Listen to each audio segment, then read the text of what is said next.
big results require big ambitions. Vision 2030 is that ambition. The driving force for Saudi Arabia's rapid, comprehensive and ambitious transformation, launched in 2016 under the leadership of the custodian of the two holy mosques, King Salman bin Abdul Aziz Al Saud. Vision 2030 is a strategic roadmap developed by His Royal Highness the Crown Prince with a simple objective: to build the best future and enhance the quality of life for Saudi Arabia's citizens and residents. Saudi Arabia is creating a more diverse economy with sustainability at the core of future growth. Saudi Arabia's ambition is not only to transform itself, but also to play a leading role in the world. As the global community strengthens its response to climate change for a better future. In line with the goals of Vision 2030, Saudi Arabia is going further, from ambition to action, with the implementation of the Saudi Green Initiative, launched in 2021. The overarching ambition to reach net zero by 2060 is driven by three ambitious domestic targets. Increase protected areas to 30% of KSA's total terrestrial and marine area. Reduce carbon emissions by 278 MTPA by 2030. And green Saudi Arabia by planting 10 billion trees across the kingdom. The first set of over 60 initiatives under the Saudi Green Initiative represents over 700 billion SAR. And more initiatives are in the pipeline, with the launch of solar and wind plants, programs that protect our natural biodiversity, continued growth in afforestation and vegetation cover development, and more. The Saudi Green Initiative has already made great strides. Policy, action, innovation and investment come together to help us to deliver a cleaner, greener future across countries and regions. Target by target and pillar by pillar, the Saudi Green Initiative will transform the future of Saudi Arabia, where action primes with sustainability at the heart.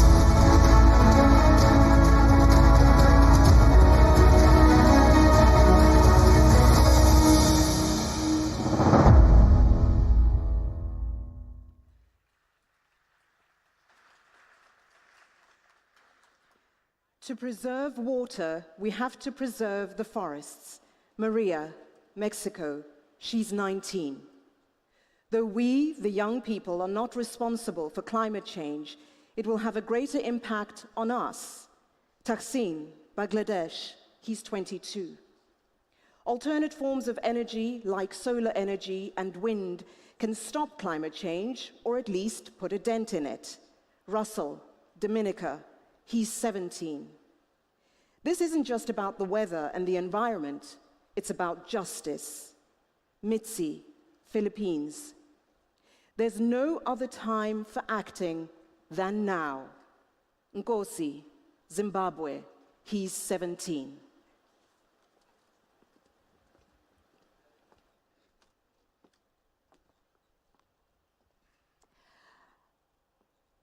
Assalamu alaikum. Bonjour et bienvenue. Du Melang, le Amouretsu. Royal Highnesses, Excellencies, honored guests, colleagues, and friends. My name is Dumi Makhabo. I would like to welcome you to Day 2 of the Saudi Green Initiative, an initiative by His Royal Highness the Crown Prince. The comments that I shared with you just a few minutes ago were really a reminder of why we're all here, why we're doing this. It's not about us in this room, it's about our children, it's about the future. And this initiative reminds us and specifies just that. We're going to have a really interesting and impactful, thought-provoking day. But before we do that, I do have to remind you of a couple of things.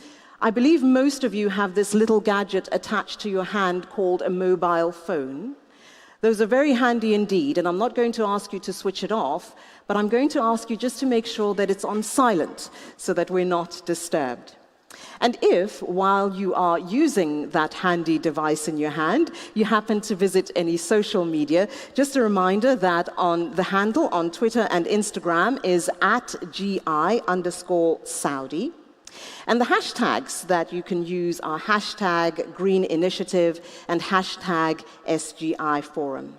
And of course, this is also being streamed online. So to all of you watching from wherever you may be in the world, a warm welcome to you as well.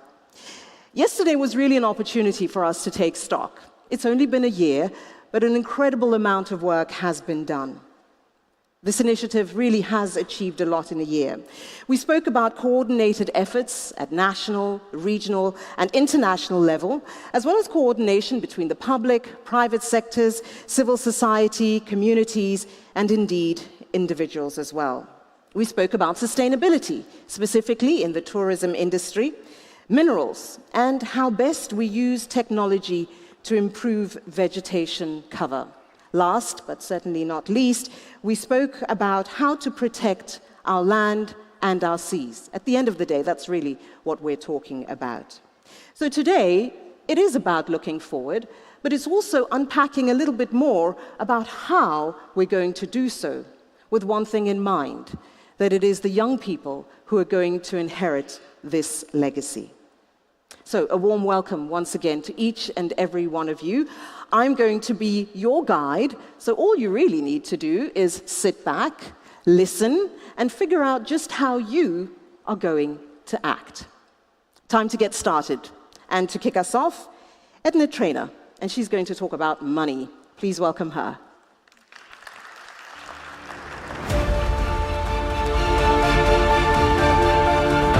Thank you, Tumi. Thank you so much. And a very warm welcome to you all and good morning to you all. It's great to be here. Thank you so much for joining us today on this second day of the Saudi Green Initiative. Now, yesterday we talked about so many issues, so many areas, so many challenges. And one of the things I think that came up in every conversation was who's going to fund this? And the fact that there are problems, maybe issues, and some people saying there's plenty of money around. It's about making good projects meet good money. And when those two come together, that's when the real magic starts to happen. And I think it is beginning to happen, and we're seeing it happen in so many areas, and particularly, I think, with the great progress that Saudi Arabia is making. So now our panel is going to look at sustainable finance and investment in the region here and the opportunities that will be ahead. The governor of the Public Investment Fund of Saudi Arabia joins us now by video. He sent this message. And of course, we're very looking forward to hearing from him. Apart from his work on the PIF, he also serves as the chairman of Saudi Aramco's Board of Directors, chairman of the Decision Support Center, and a member of the Council of Economic and Development Affairs. So please, a very warm welcome for the governor of the Public Investment Fund in Saudi Arabia, His Excellency Yasser Al Rumayyan. Good morning. The Saudi Green Initiative is a turning point in green efforts. And today I would like to discuss with you three main topics: the initiative's power, PIF's commitment to a green future, and the importance of data-driven approach. Just 1 year ago, His Royal Highness, the Crown Prince Mohammed bin Salman, launched the Saudi Green Initiative with a clear vision. It has already changed both the conversation and the facts. And it promises a green future anchored around Saudi Arabia's ambition to reach net zero emissions by 2060. It is turning national ambitions into real actions that positively impact the world. And when governments and private sector work together, we can journey further. Investment and partnerships are key to unlocking this potential.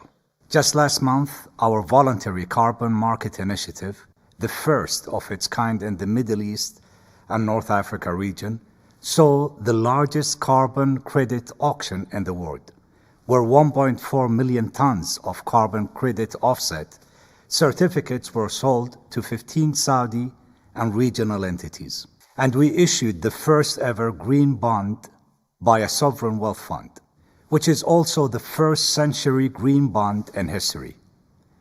It shows investors confidence in Saudi Arabia and PIF and their ability to develop a sustainable economy that can thrive 100 years from now.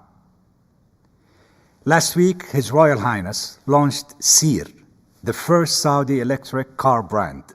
PIF also a major investor in Lucid, who are building their first factory outside the US in Saudi Arabia. With these EV investments, we plan to build 328,000 electrical cars per year. Saudi Arabia also has a target to generate 50% of its energy from renewables by 2030. And PIF is responsible for developing 70% of this renewable energy. Securing supply chain can have a ripple effect on this goal.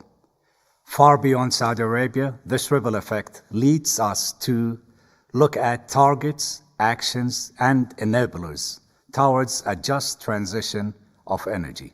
Hydrogen and renewable energy provide an opportunity to diversify the energy value chain around the world.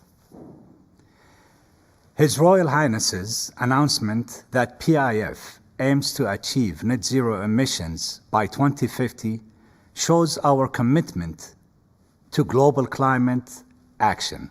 It also echoes Aramco's, SABIC, and Ma'aden's ambition to achieve net zero Scope 1 and Scope 2 greenhouse gas emission by the year 2050, and shows innovative commitment by companies like STC, which has recently launched a pilot project to install solar network across 17 sites. Taking a data-driven approach to investments in the energy transition is vital, and this is in Aramco's DNA. Archie is a new tool that draws on information from 9,000 oil fields and 500 refineries across more than 90 countries. It delivers a much higher level of transparency about oil supply chain emissions that will enable investors and policymakers to make more informed decisions. Earlier this week, Aramco also announced plans to establish one of the largest planned carbon capture and storage hubs in the world. I hope you are as inspired as I am about investing and partnering in the green transition. I see a world in which we can seek both economic growth and environmental stewardship. Here, the Saudi Green Initiative is creating a whole of society movement where we will pursue these goals, and if we act in a spirit of partnership, we will arrive at where we need to be in Saudi Arabia, in the Middle East, and around the world. Thank you.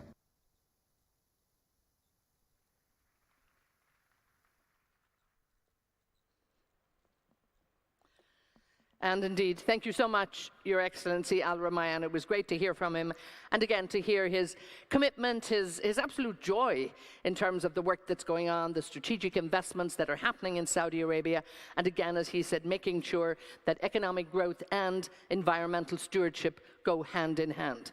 And if anybody's looking for Archie, you can find Archie on the gallery, that wonderful project there to really show that transparency of oil supply. I was looking at it yesterday, and it is so worth looking at. So it's out there. So in the break, stay with us for now.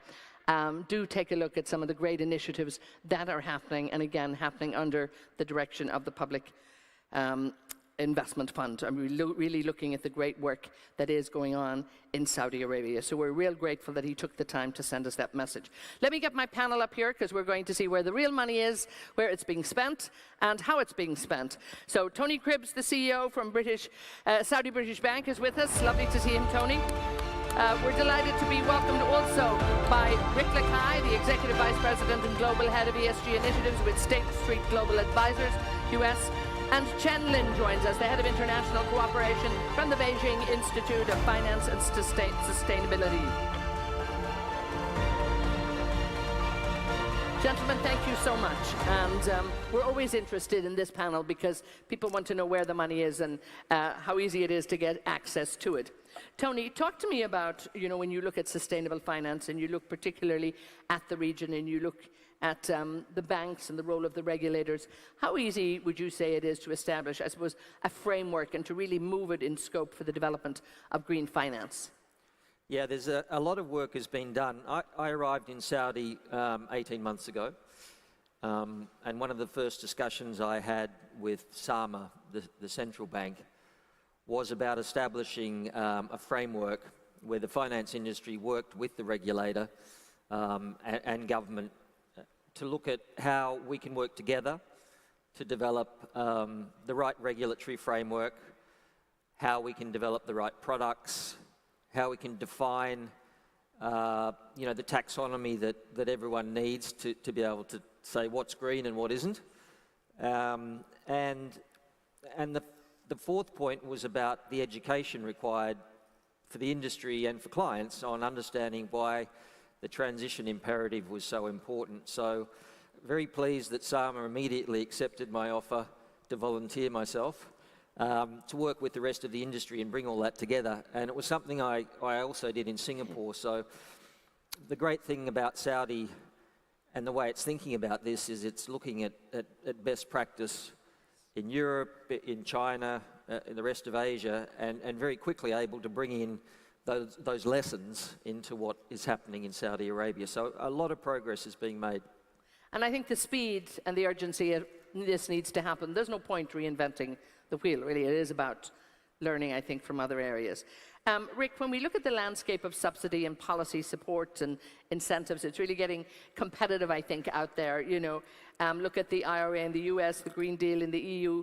What can the Middle East do? And indeed, how can investors, I suppose, evaluate the value of that support and incentives? Well, I think the first lesson for what we've seen with the IRA and elsewhere is you can't do it easily on your own with private capital.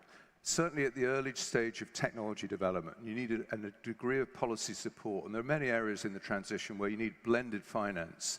And so we're seeing this bursting out. I think the IRA was really a game changer, and it's resulting in an interesting competitive environment. If I'm an investor in the US, a US-based institution, I've now got a different set of choices from those I had a couple of months ago in terms of where I might invest in infrastructure, particularly renewables, but across a whole suite of areas.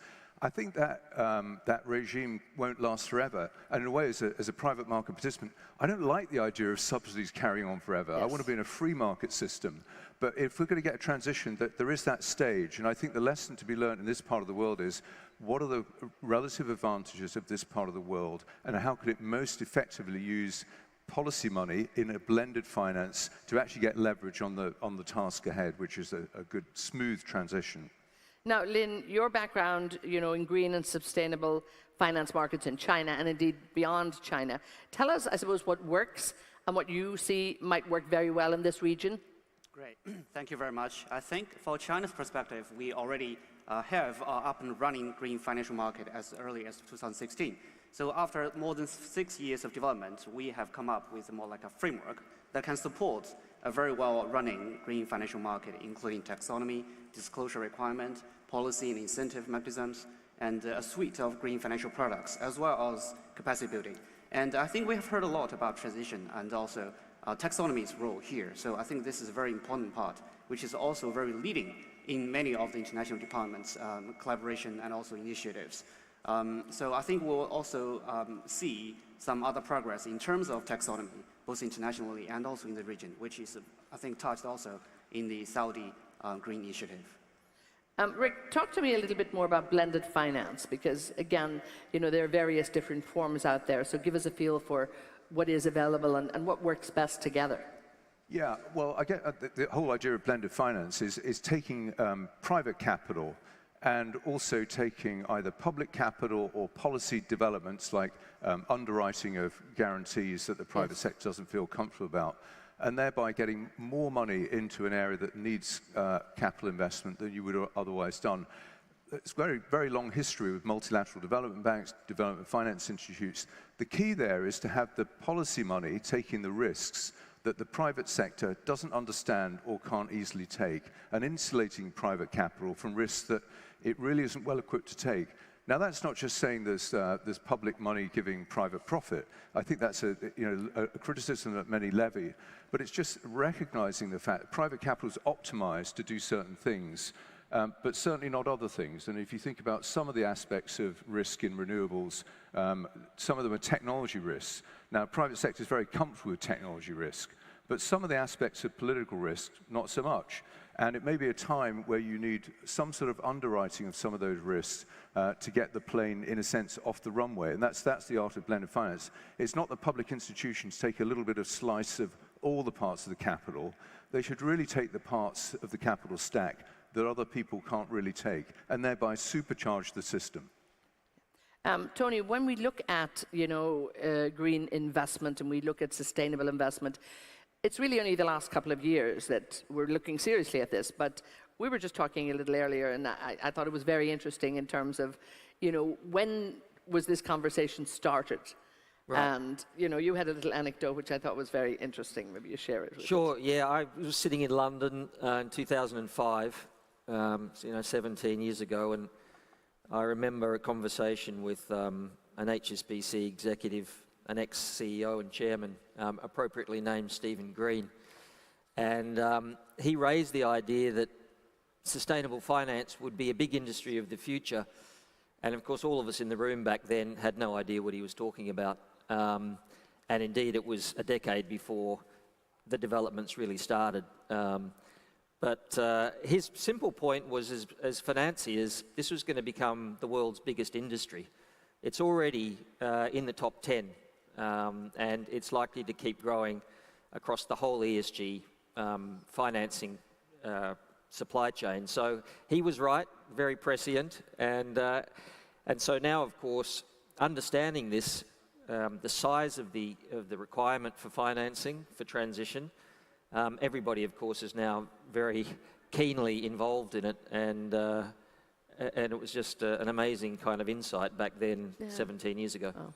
And again, it's not just about doing good for the planet, doing good for the people really looking at the ESG qualities. It makes great business sense, and I think when you can put those two together, it's a recipe for success, would you say? Oh yeah, absolutely. I mean, look, Saab in the Kingdom, about 5% of our balance sheet today is ESG compliant in lending.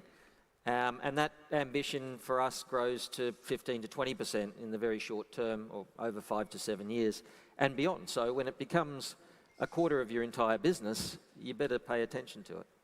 Yes, indeed. I think that makes great sense for it. Lynn, talk to me about how China is working as the co-chair now of the Sustainable Finance Working Group, and maybe give us a little bit of a sense of progress in terms of what has been happening and where are you going? Yes, thank you very much. So China and the US has been co-chairing the G20 Sustainable Finance Working Group under the Indonesia's G20 presidency, where the G20 leaders will meet very soon next week. So for the year of 2022, one of the main deliverables under this working group is the development of a transition finance framework. So talking about transition finance, I think might be a slight background because, for example, in countries like China, where we have already launched the green finance framework, but so far, the green finance market ratio comparing to the total financial market size actually is still not very high. In the banking side, actually, by end of September this year, the outstanding green loans was slightly more than 20 trillion RMB. That's about 10% of the total balance sheet in the banking sector. And that means we have a long way to go to turning all of them to green. That's why we need to have another framework to help mobilize and scaling up more finance to support the transition activities.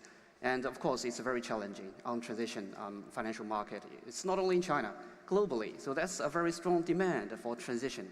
And we need to work on something which can be guiding all the financial sector, including jurisdictions and who are interested in making investments to avoid the transition risk. So the framework is very much needed.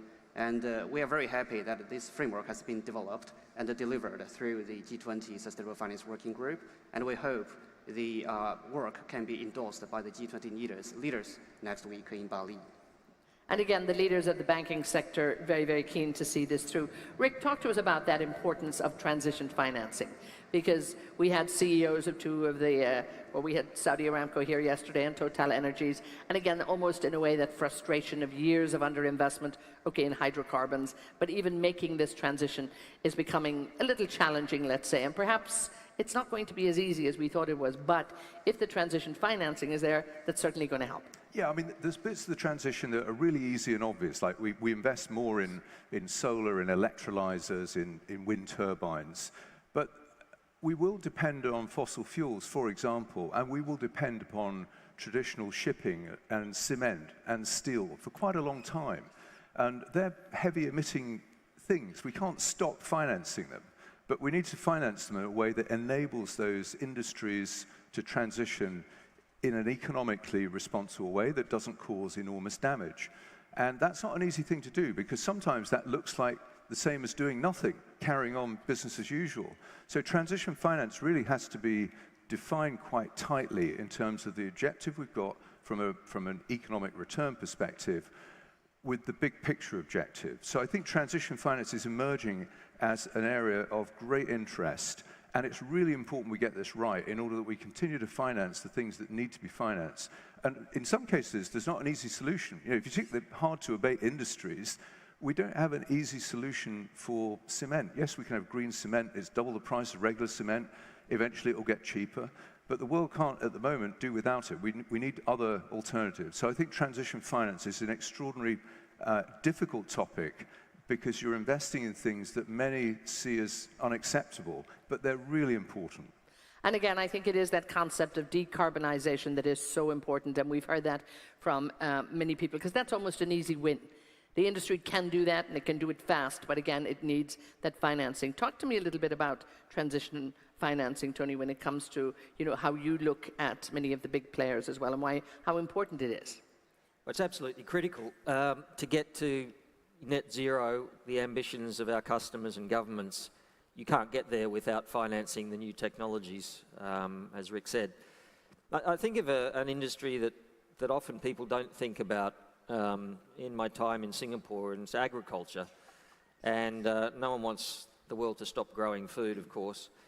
And there was an industry in particular of focus going back 7 or 8 years ago. It was the palm oil industry. And because of land degradation, deforestation, and the way in which land was cleared through fire, which was a big problem for Singapore because the smoke used to blow straight from Indonesia into Singapore. And the industry got together with the banks and government and NGOs and formed a responsible palm oil producing framework, which then, okay, not perfect, but it was certainly a way of trying to clean up and improve the agriculture around palm oil production. And in that way, the banks were able to commit to financing that transition. And here we're faced with oil and gas in the same position. It's hard to imagine not having the ability to use oil and gas, but we need to start financing through renewables, a way to see that transition through the next 30 to 40 years. And I mean, I think it's encouraging to see the work that the hydrocarbon industry is doing with things like the OGCI, the Oil and Gas Climate Initiative, and, you know, but again, I think these things need to rise up in terms of visibility and acceptability, I think, among a wider public and among stakeholders that actually look at the industry, realize we can't do without it right now, but actually they are moving in the right direction because we can actually begin decarbonizing so quickly. Lynn, in terms of, again, transition financing and, you know, how it actually can help when you put it in there to facilitate, you know, lowering greenhouse emissions, how powerful is it, do you think? Yeah, so transition finance is still at a very early stage. We already see some products in the market, but actually most of them are doing in, I think, 3 very key elements we can see while they are following a framework which the G20 has been developing. One thing is they want the, let's say, fundraiser to set a very clear, measurable, and also a reportable targets. For example, if I want to finance you, although you're still operating in a high carbon industry, but you need to tell me what goal you want to achieve after, or with my financial support. So literally, they will probably come up with more like tangible short-term or mid-term and long-term goals. And give example on a few of the cases in the market. One energy company actually just wants to get funds while they're relying on some of them on renewables, and also they're providing traditional energy. So they want to increase the share of renewable energy. And I want to set a target. I say by now I'm 10% renewable share on my energy portfolio. But in the future, let's say 3 years later or 5 years later, with your financial support loans or other types of financial support, I want to grow that into, let's say, 15%. If I don't realize the 15%, I'll be penalized by raising the interest rate. If I do, actually, I probably can get a lower interest rate. So this is a very important element of transition finance. And it's very encouraging in the market. For one thing, the financiers will be happy to see, okay, my financial support to you is very impactful because I see the targets.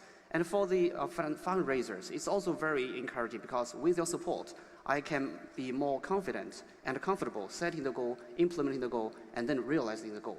So that's more like a win-win game in the end. We hope, actually, this is the energy sector, but in many other sectors, as you mentioned, actually in cement, it's very challenging, and some other hard-to-abate sectors. But transition finance is actually trying to find its way into every corner of the hard-to-abate sectors. And again, we look at those hard-to-abate sectors, big clients, I'm sure, of all of yours as well. I see you agreeing when Lynn was talking about there, you know, the concept of, but is there sufficient capital enough to make sure that that transition capital is, you know, Lynn said it's in early stages. Are you seeing, or either of you seeing it? Maybe Tony first.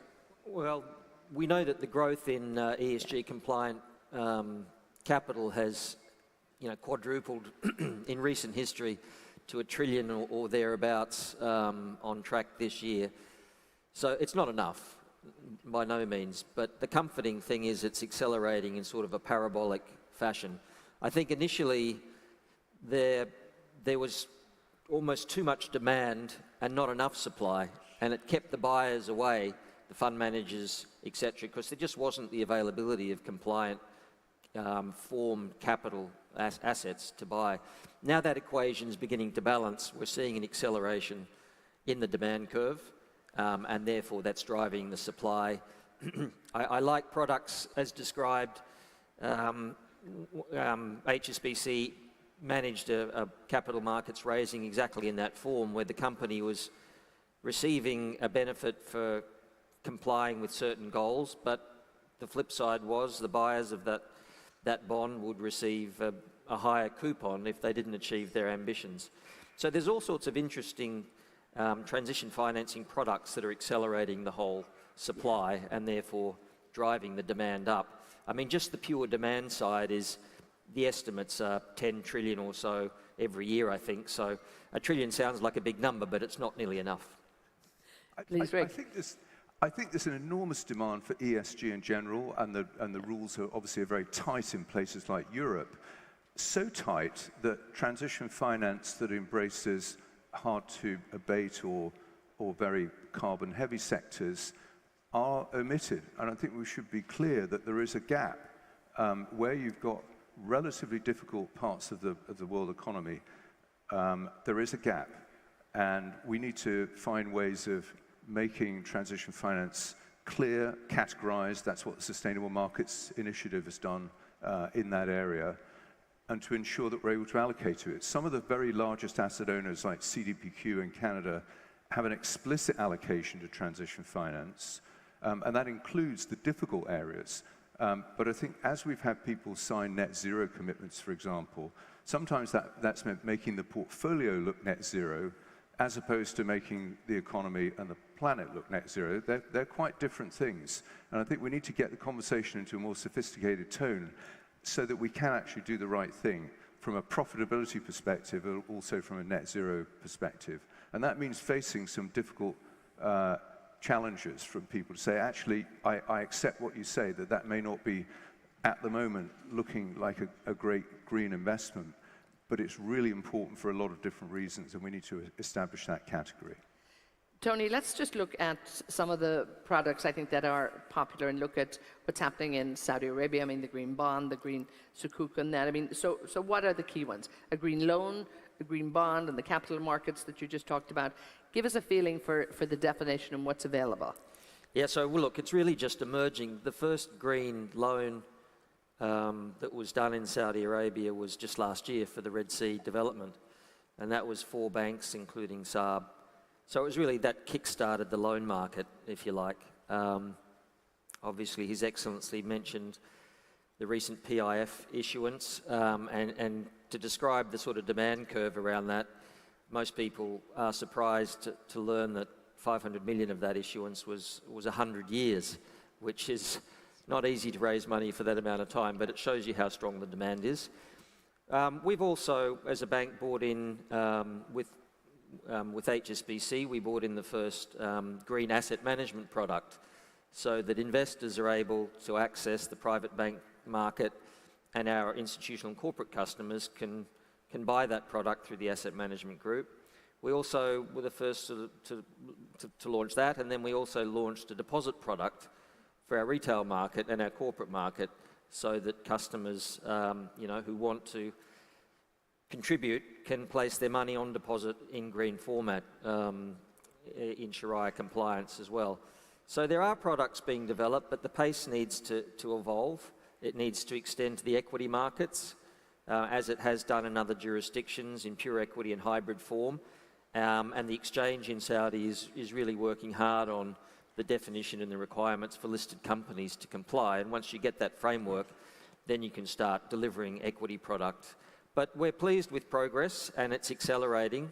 If you look at the whole region, it's nascent in comparison to Europe, of course, and Asia, and it represents about 5% or so of that trillion of capital raising. But it's accelerating, and as I said before, taking best practice and learning from mistakes elsewhere will help the region and Saudi Arabia accelerate. And again, it's the growth potential, I think, that's there too, and the big focus that industry has, that government has, you know, and that all helps to drive and keep that momentum up.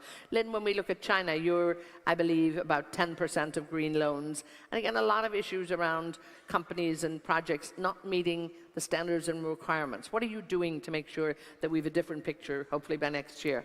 Yeah, so I think the core question would be on standards, and also to make sure the taxonomy or the classification of green assets and activities shall be applied.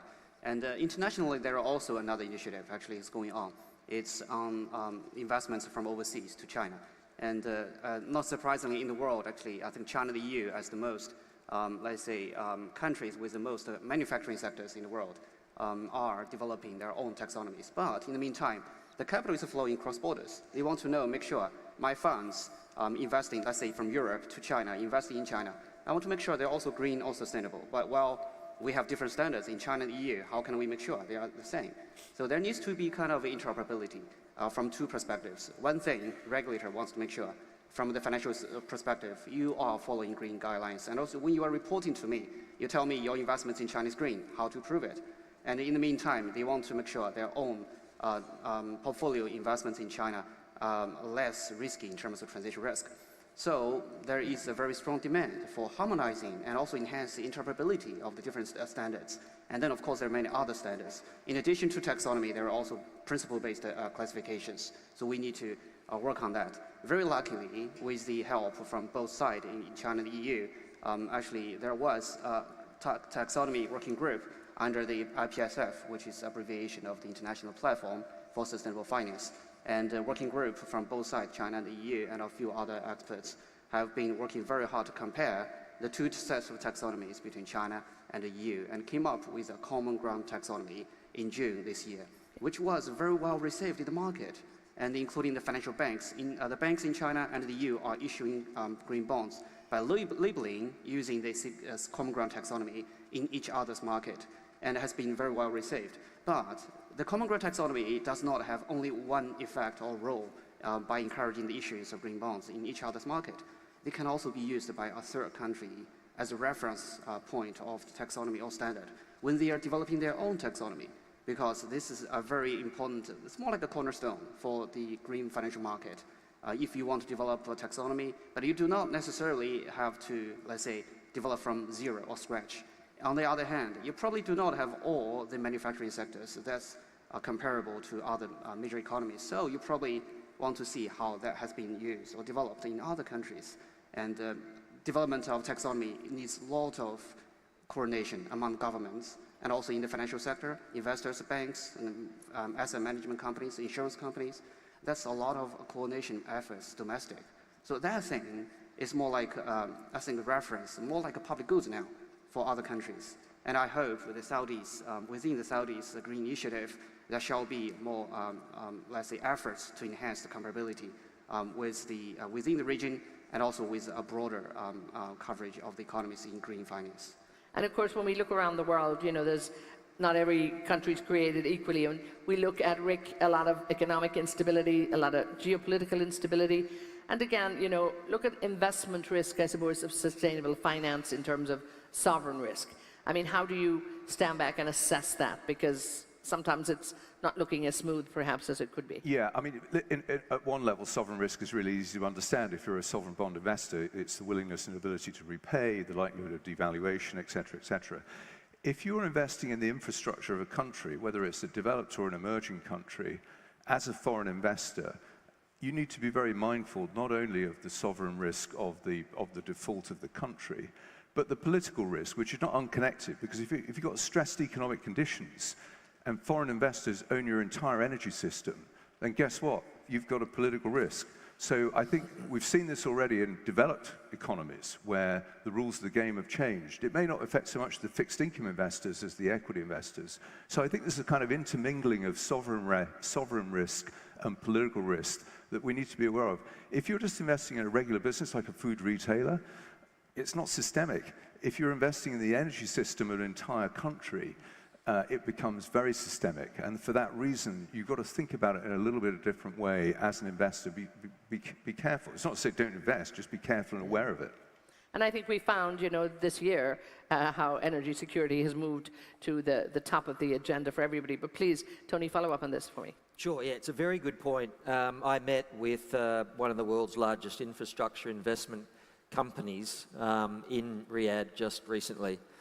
And top of the agenda in the discussion, to Rick's point, was the regulatory framework around investing in infrastructure for periods of 25 to 50 years. What was the understanding of the regulatory framework and how dependable was it in terms of the very long term?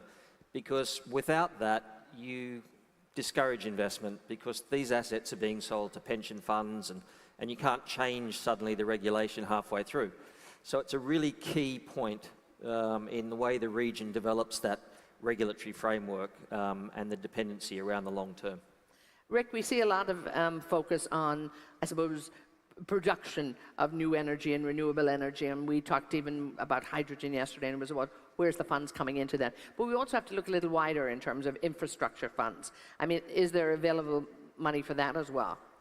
There's no shortage of money. I think the proposition needs to be very crisp, and sometimes the proposition is production, sometimes it's distribution, and sometimes it's demand. And I think it's another point that we need to be very ambidextrous in our thinking about transition, the transition. Some of it's about the stuff we're going to control and wind back and change, and some of it's about new stuff. We can't do just one. We can't have all of our attention on the new energy without thinking about the old or any of those hard-to-abate sectors. When we're thinking about an area like green hydrogen, I think it's a very compelling proposition, but we do need to look at the demand side. Who's going to demand it, and how can we get the demand signals and the long-term agreements that mean that that green hydrogen product has kind of credit legs and is bankable? So I think they're both important. We've only got a couple of minutes left, so I want you to, I suppose, look ahead to what's going on to happen maybe by this time next year. There's clearly a lot that needs to be done. Lynn, talk to me in terms of what will make your life easier from now, I suppose, for the year ahead. Yes, thank you very much. So we're still in COP27, but looking forward to COP28. There's 1 year to go. And within both the G20, China, and many other maybe economies around within the region as well. So I think just based on what the two gentlemen just talked about, I think de-risking is very important. And within the G20, there was also growing, let's say, interests of discussing this topic on how de-risking, including the blended financing mechanism, can be let's say, introduced here. And that was also a new proposal saying to avoid the political risk and also to mitigate political risk and many others. The World Bank has MEGA. But actually, there is no standalone mechanism in this area for green and sustainability. So we were thinking if there's any possibility of creating multilateral de-risking facility, just like the MIGA. MIGA is too small and it's focusing on political risk. But actually there is a climate and the green area, which is actually even larger demand for their own sustainability and also the global, let's say, climate goals. So we hope that we can make some progress in this area. Rick, leave us with a few words of wisdom in terms of where we need to go. Sure. Listen, I think we're locked and loaded with the easy stuff, particularly in developed economies. The big issues that we're not locked and loaded on are how you get flows to the global south, not only to decarbonize, but also for adaptation finance. That does mean a very hard conversation with, in a sense, the global north and blended finance to get that right. So I think we should be enthusiastic. We're dealing with the easy stuff, shall I say, but we're now going to move on and look at the tougher stuff. And I think Tony mentioned agribusiness. I think that's a fascinating and really significant challenge we need to get into with some vigor. And Tony, a closing word from you. I know it's great you're running the bank in Saudi Arabia, but I guess the great impetus now, what you've got to do in terms of here was your job, and the job spec looks even 10 times bigger right now. Yeah, well, there's nothing bankers like better than action. When it's esoteric and a bit kind of in the future, it's hard really to get sometimes people to really focus. So we've entered the phase now where there's real action, real product development, real regulatory change. And in that environment, what's fun about that is we can now be innovative and agile in what we're doing. So inspiring our people in that way, it's starting to become, I wouldn't say fun, but it's starting to become real and tangible. And when I arrived in Saudi, just very quickly, I went into the desert and planted 10,000 trees. And someone wrote back to me when I posted on LinkedIn and said, really, 10,000 trees? Have you been outside of Riyadh and seen how big the desert is? So this year, Saab announced that we're going to plant 1 million trees. So, and in that way, it connects to our staff and our customers that we're very serious about helping. And if everybody does that, I think it makes the big difference. You know, well done. And I think, as you say, this whole conference is about ambition into action. And I think it looks like everybody's, you know, the starting. The starting point has gone. I mean, we're off. We're on the road. So I wish you all a lot of luck, and I wish you all, great success along the way, and you'll be able to help everybody here and around the world to make sure that we all get together and we all move in the right direction. I think that's important. We're heading towards net zero. It's about, I think, scaling up and moving a little bit faster. So once again, thank you so much, Jen Lin, Rick LeKyle, and also Tony Cribbs. Great thanks for my panel here. Thank you so much, gentlemen. Thank you. And again, you heard it there from the financiers, from the bankers. These are the people we need to be listening to. These are where projects are happening. They're getting done. They're actually making a difference. And I love what Tony was saying there. It really has become the time of action. It's very clear. We talked a lot, I think, in the last couple of years, but there has been a sense of great momentum growing. And that sense of agility, I think, for everybody, really more innovative and more creativity that's needed.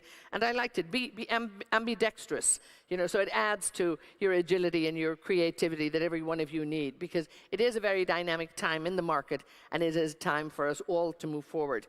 And in many ways, this brings us to our next topic of the day, because we heard in this session, and indeed we heard in many sessions, that we're not going to be able to do this alone. Companies can't do it alone, the banks can't do it alone, organizations can't do it alone, and certainly, the bigger, wider picture, countries can't do it alone. So we're now going to look at the Cooperative Imperative, and I'm absolutely delighted to welcome my wonderful panel on board here.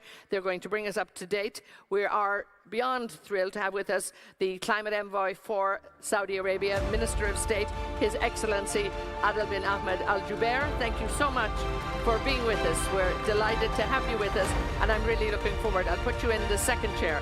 Thank you so much. Her Excellency Ambassador Patricia Espinosa, the former Executive Secretary of the UN Framework Convention on Climate Change. Thank you so much. She's now the founding and managing partner of 1.5. So a lot to contribute here. And from the UK, Nigel Topping joins us now, the UK COP26 high-level champion. We have a panel of champions, I really think we have here. So I'm really, really delighted to have it, and lovely to see you all. Thank you so much. Your Excellency, I think we've heard so much from His Royal Highness yesterday. We've heard from Saudi Aramco. We've heard from many of the people here in terms of what's happening here in the region. And why would you say it is so important that Saudi Arabia take this big initiative and take a leadership role? Well, we all inhabit this planet together. What happens in one part of the world affects other parts of the world, so we can't escape that. The issue of climate change doesn't recognize borders or gender or religion, so we have to all chip in to do this. Saudi Arabia is the world's largest exporter of petroleum, so we have also a responsibility in that sense. We have an obligation to our children and grandchildren to leave them with a better world than the one we found, and so we have to take a leading role in this. We have launched the Middle East Green Initiative that His Royal Highness chaired the second summit of it during this COP, and the objective is to plant up to 50 billion trees in the Middle East. He announced the launching of, or the funding of $2.5 billion to support the activities of this initiative, to make sure that we deal with desertification and we deal with planting trees in order to reduce carbon in our environment. We've also launched funds that deal with food security and funds that deal with helping countries manage the transition using a circular carbon economy approach. So we have done, in terms of Saudi Arabia, more than 70 initiatives in various parts to ensure that we have renewable energy, clean energy, and that we are able to protect our environment and our wildlife. And there are many, many other initiatives. I can spend 3 days talking to you about it. And it must be a very exciting time, because I love the determination and the energy. And even when His Royal Highness was here yesterday, when he, talked to us last year, this initiative, he actually said he was going to be held accountable. And I think there's also that great spirit that everybody is on this journey and they're absolutely committed and determined. Absolutely, and we have hugely ambitious goals and targets, and those targets are not set, they're moving targets. When we believe we can exceed the target, we make the announcement, like we did with our methane pledge. We doubled our target towards 2030, 3 or 4 years after it was announced, and the reason we did it is because we learned more, we had momentum, and we decided let's up it. So we want to make sure that everybody stays on their toes, that we are an example to the world in terms of what can be done. We believe it can be done, and we believe it will be done, and we're determined to do so. And you saw the energy and the enthusiasm by His Royal Highness the Crown Prince, who personally oversees every single aspect of our initiatives. And that sets the focus and the ambition and the standards. So good luck with you all. Patricia, when we look at, is the world, I suppose, moving now from ambition to action? It's not all moving at the same pace, though, and that is a bit of a challenge. How do you think you could increase that intergovernmental process on climate change to really, come up to scale, I suppose? Well, I think that it is the transformation. What we need to be very clear about is that the transformations need to happen on the ground. So the intergovernmental process itself is providing the bigger framework, the bigger picture, the sense of direction on where we need to go. But the transformations need to happen on the ground, in every community, as you were saying very, very clearly just a minute ago, in every bank, in every company, in every, and I think that in that regard, accountability, transparency, the possibility of being able to share what is really happening is absolutely critical. Nigel, radical collaboration is a word that I see associated with you, and I love it. It's got power behind it without a doubt, and you say this is the only way we're going to do it. It's not business as usual. We really need to make a big push on this. But are we not a bit late maybe on 1.5 already? Don't believe anyone who tells you that 1.5 is dead. Okay.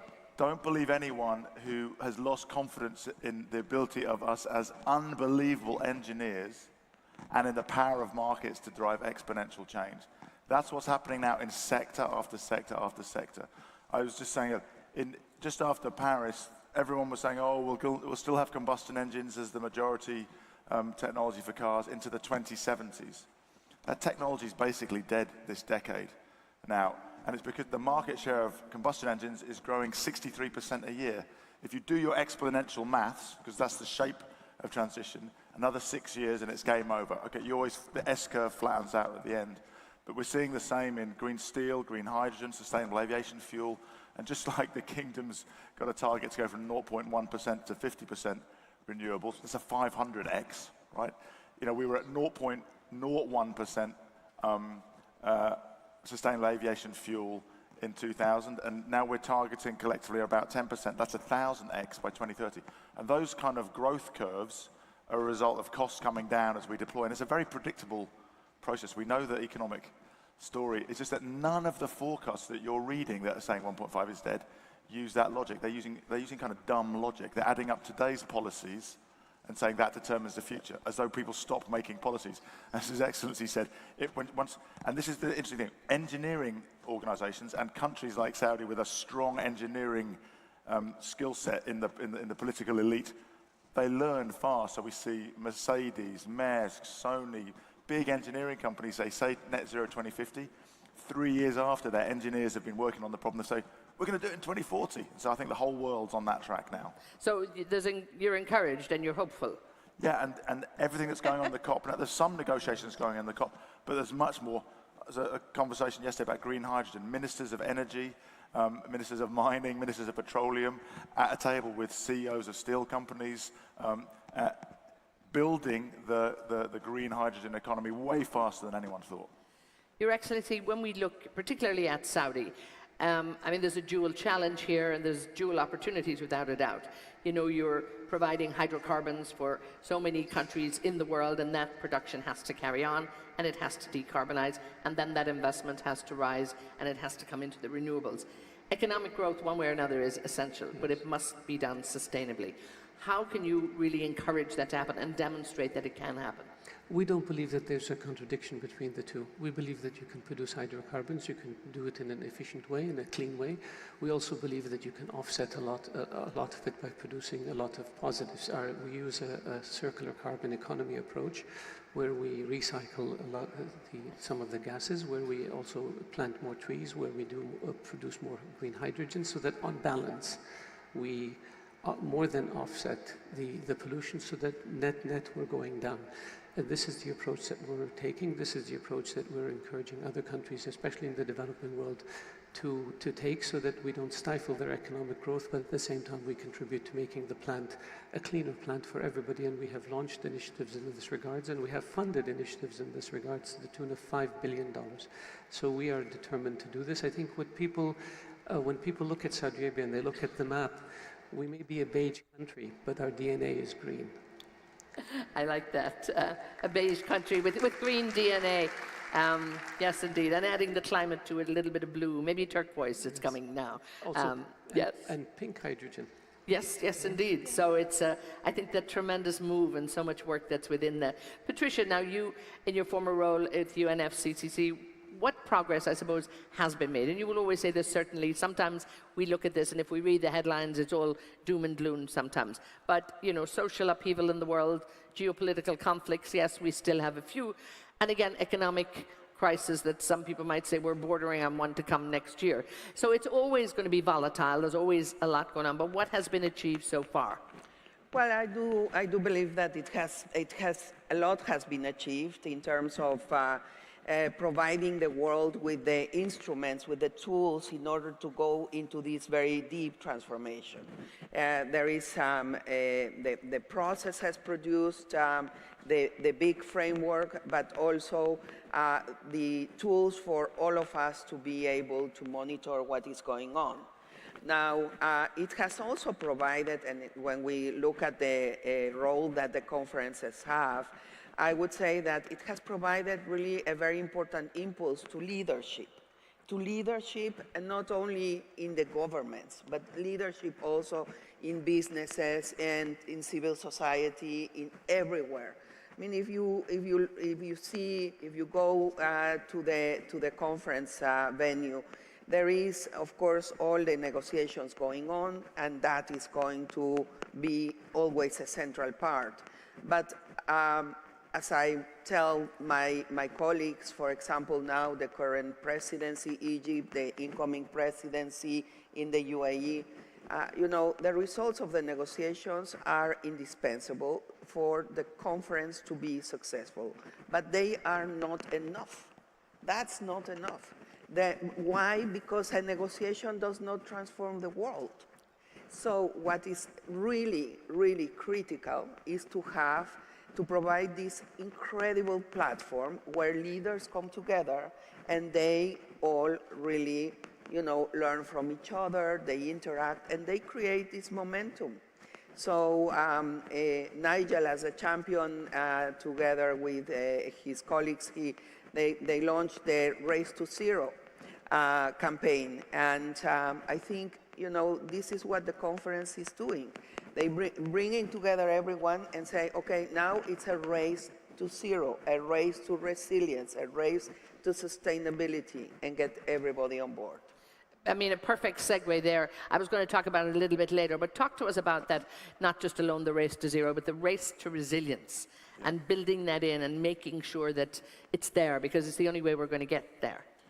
Yeah, it's really important we don't forget that, right? Because there are many countries in the world with very few emissions. So the real question there is, what's the race to development, and how can that be climate smart development?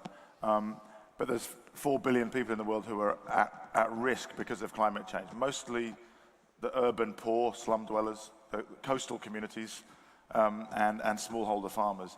And so if we only make the technological transition to net zero and we don't build resilience for those 4 billion people, then we have a very bad future. So it's possible to imagine a terrible net zero future. So that's why adaptation and resilience is an important part of the Paris construct and the UNFCCC. So, and actually, very excitingly, what we've just launched with the Egyptian presidency is what we call the Sharm El Sheikh adaptation agenda. And the idea there is adaptation and resilience is a big kind of abstract term. That's a term of art in the negotiations. But for human beings, what matters is clean cooking stoves, restored mangrove forests, access to clean water, those kind of things. So the Sharm El Sheikh adaptation agenda sets out the 30 most important solutions and the deployment target by 2030. So it's an implementation action plan, which then everyone can figure out what their role is as countries, as businesses, as investors. And that's what this process is turning into. It's how do we accelerate action in all these swim lanes? And Your Excellency, when you look at building that resilience, sometimes countries need a helping hand, and they actually can't do it on their own, and many countries are actually crying out for that help as well. But talk to me about, I suppose, countries helping their neighbors, and I know Saudi Arabia has recently launched that 10 billion fund to help food security in the GCC region. We don't think of these. We're all very privileged, I think, in terms of how we live, where we live, but as Nigel's saying, it comes back down to basics. How to cook and, have a better life. Small things that, look like very small, but they make the world of difference to people's lives and their healths and to the overall climate and planet. Yes, we have historically been one of the largest donors of foreign assistance to countries that are in need, and we continue to be so. With the changes that have occurred because of climate and because of the environment, there's a greater urgency to do even more. We have learned from the COVID-19 pandemic that one country cannot go it alone. We need to work together on a global level in order to deal with this pandemic, and this is why the world has been able to get its hands around it. The same with the environment, the same with hunger, the same with underdevelopment, and we want to make sure that we do our share and that we are able to contribute, because we benefit ultimately. If one part of the globe ails, the rest of the globe will suffer, and if we are able to pool our resources, we are able to overcome challenges. I'm optimistic in terms of the climate debate. I believe that we have the technology to deal with issues. I know that we have the resources in order to fund these initiatives. What was lacking until now was really the political will to engage in a rational, thoughtful discussion based on science and logic. And I believe that with at this COP, we're able to move from accusations and acrimony towards implementation and towards more practical solutions. And I agree with Nigel that what we have seen in human history is quantitative leaps and quantitative changes. Moore's law, doubling every 18 months of capacity. We will see the same with regards to environmental issues, and I hope that so long as we avoid acrimony and we focus on problem solving. And of course, what's happening here, I think, again, is just the start of what's going to happen next year in the UAE as well. So it's almost like these two are coming together and really building a lot of power, hopefully, within COP. Patricia, when we look at, climate change, it's a global issue, it's a borderless issue, but yet not everybody is on board. I mean, there's a lot that the world could do, but how do we actually, I think, bring different nations together and really bring everyone together, because this is a problem that needs global solutions? Well, I think that this is precisely the point of a conference like this, right? A conference where everybody comes at the highest level of government, as we have been witnessing, and just the presence of the heads of state and government already indicates that they want to be on board. But you are right. It is true, and sometimes, and this is what people talk about, sometimes is this only talk or is it really serious, right? So I think that the best way to bring really everybody into the deep transformation that is required is precisely through what the theme of this conversation, which is cooperation, right? To make everybody feel comfortable that if you embark on this journey towards a more sustainable future, low carbon future, you will be able to benefit. It's not something to help others. It's really in your own national interest. It is in the interest of your citizens, and I think this mindset needs to be established, and people in society need to understand that investing in climate change, investing in actions to address climate change is something that is not for others to benefit. It is really in your own benefit, and I think this is the key. So collaboration traditionally has been seen like helping others, but in this case, collaboration is really, I have said sometimes, enlightened investment in your own future. Indeed. If Your Excellency, if I may come back to you while we're on this concept of collaboration, and maybe take a look back in your career of more than 35 years in diplomacy and government and politics. I started very young. You started very young. But I mean, you've been doing, so you've seen these issues, but also you talk a lot too about stability and security in the world and the difference that it makes. And stability and security now with regards the climate initiative. How important is it that we find that path, because we have to? It's very important. It's critical. If you don't have security and stability, you're not able to engage in projects, whether those projects are development projects, whether those projects are green projects, whether those projects are nation-building projects. You need stability. And social stability is important to stability. Social stability with all that entails: education, security, healthcare, opportunity, empowerment of youth and women. This is very important. When you look at Saudi Arabia's Vision 2030, the objective is to provide that in terms of opening up new areas for investment, empowering youth, empowering women, providing better education system, making the public sector more transparent and more accountable, encouraging investment, domestic and foreign, so that you can generate wealth, which in turn contributes to stability. So, and we want this for the whole world. And we find that the more we can cooperate with other countries, the better it is for everyone. It's a situation where 1 + 1 = 3. And I would think you find, in your negotiations and travels all over, the world, that everybody wants that. But yes. What are the big impediments? Because I would think every government wants it, every country wants it, and yet here we are. Political will. I think if you should care about your people, you should care about your country, you should care about the world. And if you do that and you embark on policies that aim towards this, you will succeed. We have discovered, for example, that education is critically important for the environment. We have to teach our youth about the environment, about preserving it, about making it better. We also have to educate our business community. We don't need that much educating because they're very far ahead in this area, but that going green is profitable. You make money by going into electric cars. You make money by turning waste into energy. You can make money by being the world's largest hydrogen producer, which we intend to be. And so it is profitable. But the key in terms of education is educating people about the importance of the environment, the importance of working globally towards the environment, and the importance of having practical, realistic solution to this. And it is all achievable if we put our minds to it. And like I said earlier, I believe that we're getting to the point now where we're turning away from emotions and we're moving towards implementation and towards practical solutions. Nigel, I see you agreeing with everything there, and I'm going to bring it back to you. We just had a banking panel there. We just had the financiers on. They're on board. I think if we talked to them 5 years ago, there would have been a lot of hesitation, but they're certainly on board right now. How important is it, that we make sure that we can finance this transition, and make it beneficial for everybody? So first of all, I was nodding because I think these 2 points that economically this is a non-zero sum game. So 1 + 1 does equal 3. So it's not like if you do well, I do badly.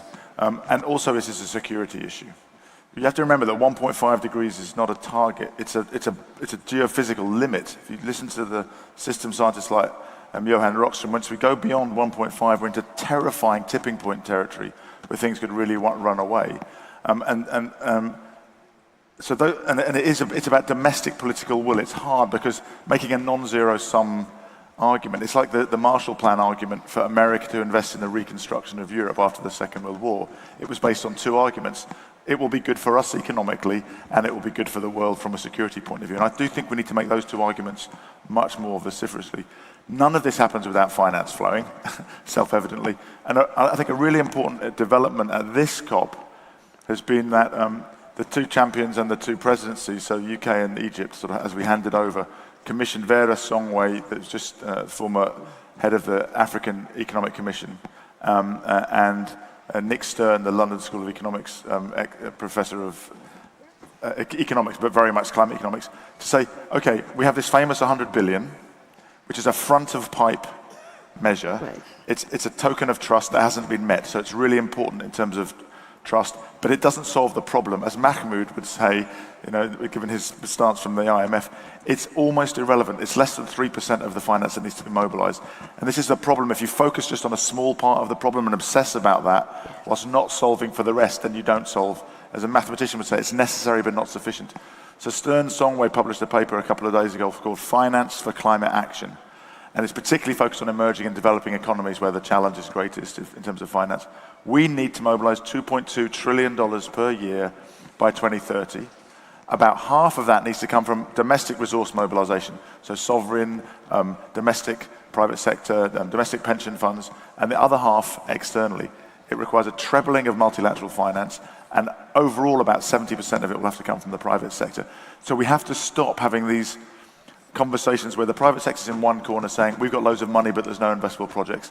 Sovereigns are in another corner saying, we've got loads of projects, but no one's helping us. And the multilaterals are in the other corner saying, our shareholders won't let us take any risk. And sadly, that's where we are right now, isn't it? Well, it's changing, but it's really changing. And a lot of it's changing because the financiers, when Mark Carney and I launched the Glasgow Finance Alliance for Net Zero, in April 2021, we had 160 financial institutions. By Glasgow, 450, and now 550. And 2 years ago, hardly any of them had any specificity in their plans or targets. By the end of this COP, over 300 of them will have published very specific sectoral decarbonisation targets. Order of magnitude, they say they'll reduce the financed emissions in the power sector by 60% and in oil and gas by 29 to 37%. And of course, they're not reducing their overall book, they're shifting that into investing and lending into the future. So there's seismic shifts coming in the way that private sector allocates capital, and it's forcing them to look more at emerging markets because so much of the infrastructure investment is going to take place in emerging markets. And it's about now rolling up sleeves and figuring out how to use the limited amount of public finance. I mean, it's very generous, but it's not going to solve the problem. Make sure that's being used to leverage private finance so that we solve the problem. And again, that 2.2 trillion is not a target, it's a requirement to stay within the limit. So we need to be much more on a kind of war footing because the alternative is security breakdown. And you see already how fragile it is and how easy it is for fascism to arise when we have climate-induced refugees. Just imagine that 10x if we don't solve this. Please, and I want you all to come in on this because I look at also what's happening in Saudi Arabia, and I think they put that financing up at the very forefront, yes. Whereas other countries sometimes are just talking more in general about it, but it's so important here. How important is it that everybody comes on board and realizes that money needs to be available to help, yes, this country or other countries around? It's very important. Without funding, you can't have projects. I think we talked about quantitative increases. I believe that when you look at financing, I'm optimistic in the sense of, if you look at the automobile industry when it started, nobody wanted to finance it. If you look at the computer industry when it started, nobody wanted to finance it. If you look at all new industries, people they're sort of risk adverse, some of those bankers, aren't they? But then you realize how easy is it to get a loan if you have a software company or if you have a computer company or a technology company? Very easy. I believe the same thing will happen with regards to environment. People will say, there is no financing. You want to build a plant to produce wind, people will finance it. And in the beginning, there may be some hesitation, and this is perhaps where public support is needed and multilateral institutional support is needed, but eventually the private sector is very efficient, will see the prospects for profit and will channel resources into those sectors because of the return on investment. In Saudi Arabia, we took the approach that we want to be on the forefront in terms of the energy. We no longer see ourselves as an oil producer. His Royal Highness Prince Abdulaziz spoke about this yesterday. We see ourselves as an energy exporter. And so, in fact, even our Ministry of Petroleum name was changed to the Ministry of Energy. So we want to produce solar, we want to produce wind, we want to produce green hydrogen, we want to produce hydrocarbons. But we are an energy exporter, and the industry will expand, financing will flow into it, and profits will be generated from it. Patricia, you talk a lot about, obviously, cooperation, partnerships, and the fact that, no one can go it alone, really. But bringing the banks into this conversation, making sure that financing is there. How do you build those partnerships and build probably more solid partnerships and bigger ones? Because we don't just need one deal at a time. We need a much bigger viewpoint on this. Well, first of all, if I may just go back to the issue of security and climate change, and I would also link it to this point. I think what is also very important is that we understand that security and climate change is one single agenda, that it is not, you have the security. Yes, of course, we have a division of labor in governments, in international institutions, but it's not that there is the security agenda and separately there is the climate change agenda. So and the evidence of how much climate change is accelerator of any kind of challenges and any kind of crisis that societies are facing is there. So what I would say, and here going to the part on how to bring really everybody on board, if we were to see that people are taking decisions regarding climate finance with that perspective that this is, a question of security, of stability for the world, I think we would be seeing really a qualitative change. Right now, what we are seeing is, as Nigel is saying, yes, there are signals of change. However, we're still far away from that. One of the elements that I have been insisting for a long time, has been really the need to reform the international financial system, the international financial institutions. They are not responding to today's needs of the countries. And we need to build that trust, that countries feel that they are not being left alone. At the end, again, and I'm sorry to be repeating myself so much, but it is really very much about understanding that all of these investments are enlightened investments for your own future. And the way that we are calculating today the costs or how much money can be invested, in my view, is not complete. Why? Because when we are looking at how much financing is going into climate change, climate action, we are not counting the costs, every day's costs of the consequences of climate change. We are, making the numbers as if we were in a positive situation. If we were to count the costs, we would see that actually we are not, this transformation is not requiring sounds a lot, the trillions, right? It sounds a lot, but take away the costs and you come up with a different number. Just stay with me a minute, Patricia. I mean, why are the financial institutions not actually adapting? The whole world is changing around them, and I think there's that tremendous sense of urgency that is there. Why are they not responding fast enough? Well, I think at this year's meeting in the fall of the World Bank and the IMF, there was some movement. There was some proposals by the US and Germany, initiated by them, to really start a revision of the way that the bank specifically is functioning. But there is, to be very frank, I think there is a lot of resistance to change, you know? And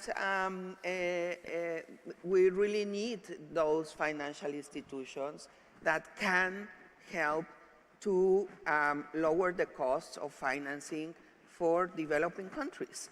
And they are not currently doing that job. They are not, for example, also addressing the needs of countries that have suffered from terrible situations, devastation from hurricanes and other natural disasters. And that is what has taken so many island countries to be highly indebted, you know? So we really need to put an emphasis on that. We've got to wrap this up, and I just need you to give me maybe a quick 30 seconds. I'll start with you, Nigel, on, you know, we've identified some problems. There's still hope. There's action happening. But very quickly, what do we need to do? Everyone needs to join the race to zero, commit to net zero short-term pathways, and then collaborate around the interim goals in terms of standards, green hydrogen, green steel, etc. We know standards allow us to grow faster, and advanced market commitments. Nothing de-risks an investment better than knowing you've got an off-taker in the future. Patricia. Well, I think we have to concentrate on actions. We have the plans. We know, and the plans may be not perfect, but we need to concentrate on actions, on bringing all the pieces together to make the transformation on the ground happen. Your Excellency, sorry to speed it up, just a few quick words of wisdom from you. I agree with Nigel and Patricia. I think the issue is very simple. You either get ahead of this or you're going to be buried by it. And so we have to get ahead of it. And in Saudi Arabia, we're committed to being ahead of it. We think that when you look at many of the world's problems or potential problems, they have to do with climate change, whether there's not enough food, whether there's not enough water, and this becomes sources of conflict. And we need to get ahead of this in order to eliminate it and to provide a better future for our children and grandchildren. Ultimately, I mean, and it's not about a choice anymore. No. This is what we all have to do. Thank you all so much. We have to leave it there, Your Excellency. Al-Jubair, lovely to have you here, and good luck with all of your work as the climate envoy here. Your Excellency, Patricia, thank you so much. And Nigel Topping, keep being a great champion. We love to have you here. Thank you all so much. Thank you. Thank you. Thank you.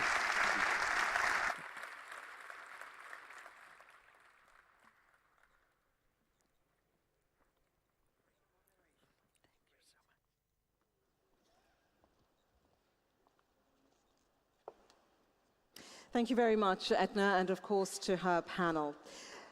We're all here. We've traveled from many parts of the world. I've come from South Africa. People have come from the UK, from the US, pretty much everywhere. And the reality is what allows us to get here is tourism. But tourism has a tremendous impact on our environment, whether it's about the mode of transport that we use to get here, or whether it's about what we do, and the products that we consume once we're on the ground. At the end of the day, a very important aspect and element of ensuring we do better about greening the world is dealing with tourism and its impact on our environment. And to share her perspectives, and perhaps that of the Saudi government, on this particular question, please give a very warm welcome to Her Highness, Princess Haifa bint Mohammed Al Saud, the Vice Minister in the Ministry of Tourism of Saudi Arabia.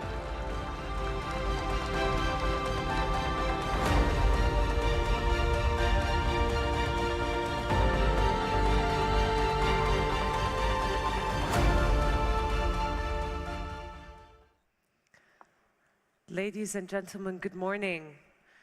I'm super excited to be here with all of you today. This is a very important matter, a very important global challenge that faces us all. Climate change is real. This is why we are here today at COP27 to stop thinking and start acting. And whilst climate change is real, so is biodiversity, so is community inclusion, so is sustainability basically as a whole, which we are discussing here at the Saudi Green Initiative. Tourism has a vital role to play within sustainability. Although today we represent around only 8% of greenhouse gas emission, guess what? The tourism sector is growing. The number of travelers are expected to double by 2030, which only means that the environmental impact is going to grow further and further. In KSA, we have put tourism at the forefront of our efforts in diversification away from economy, which means it's even going to grow exponentially in Saudi Arabia. So we are in the 10 destinations that we are developing across the 13 different regions. We need to take action, not only by preserving and maintaining the destinations that we are developing, but also taking it a step further in creating regenerative tourism. What that means is we want to leave those places in a much better place than how we found them. So today, what we are doing is we are taking data-led actions, not just theoretical approaches. In Saudi, we have completed the first of its kind methodology to define sustainability in tourism with a clear baseline across the traveler journey touch points. And what we have found from this, that although it is important to think globally, we must act locally. An example on that, international transportation within the travel and tourism sector, international transportation contributes to the highest carbon footprint. Whilst in Saudi Arabia, accommodation took the highest share, which is why it is critical that today we set the right policies for all of our upcoming projects. And we have started that action. You have heard yesterday John Pagano mention very clearly that the net conservation value of the entire Red Sea is going to be 30%, and that they are already delivering on that. Navmi yesterday mentioned that they are mitigating the environmental effects of traditional ways of living by building the city of the future. They are going to build only 5% of NEOM's land. The remaining 95% will remain untouchable. So we have taken action in Saudi. And although it is important that we are acting locally, we maintain our commitment to the global community through the Sustainable Tourism Global Center, which is an initiative that His Royal Highness the Crown Prince has launched last year under the Saudi Green Initiative. This year at COP, we have announced through the Sustainable Tourism Global Center the launch of the Tourism Panel for Climate Change. I'm sure you're all familiar with the IPCC, we have launched the tourism lens of that, with efforts from 60 scientists from across the world. And we're going to announce the stocktake and outcomes of this effort in next year's COP. This is our commitment and our pledge in tourism in Saudi Arabia. Finally, last year, I have mentioned that tourism was too big to fail. And at that time, destinations were struggling to recover in terms of number of visits, in terms of the jobs that they had lost, in terms of the trillions that has been lost from the sector. This year, most destinations have announced that they have surpassed their 2019 numbers in terms of visitors. In Saudi Arabia, we are no exception. We have surpassed our 2019 number of visitors. So my commitment, His Royal Highness Prince Abdulaziz kept saying, please hold us accountable. And I am asking you to hold us accountable in the tourism sector by saying, when it comes to creating a truly sustainable tourism sector, we shall not fail. Thank you very much.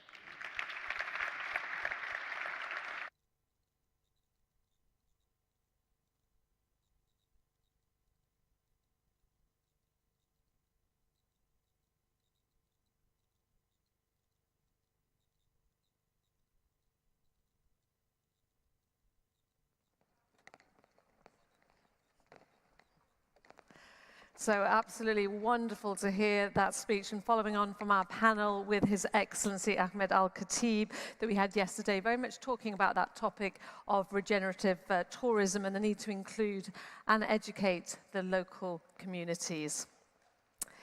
Well, 1 year has passed since the first SGI Forum, and in that time, many tech partnerships have been concluded in Saudi Arabia between foreign companies and government entities to support a digitalized Saudi Arabia space and space exploration, and much, much more.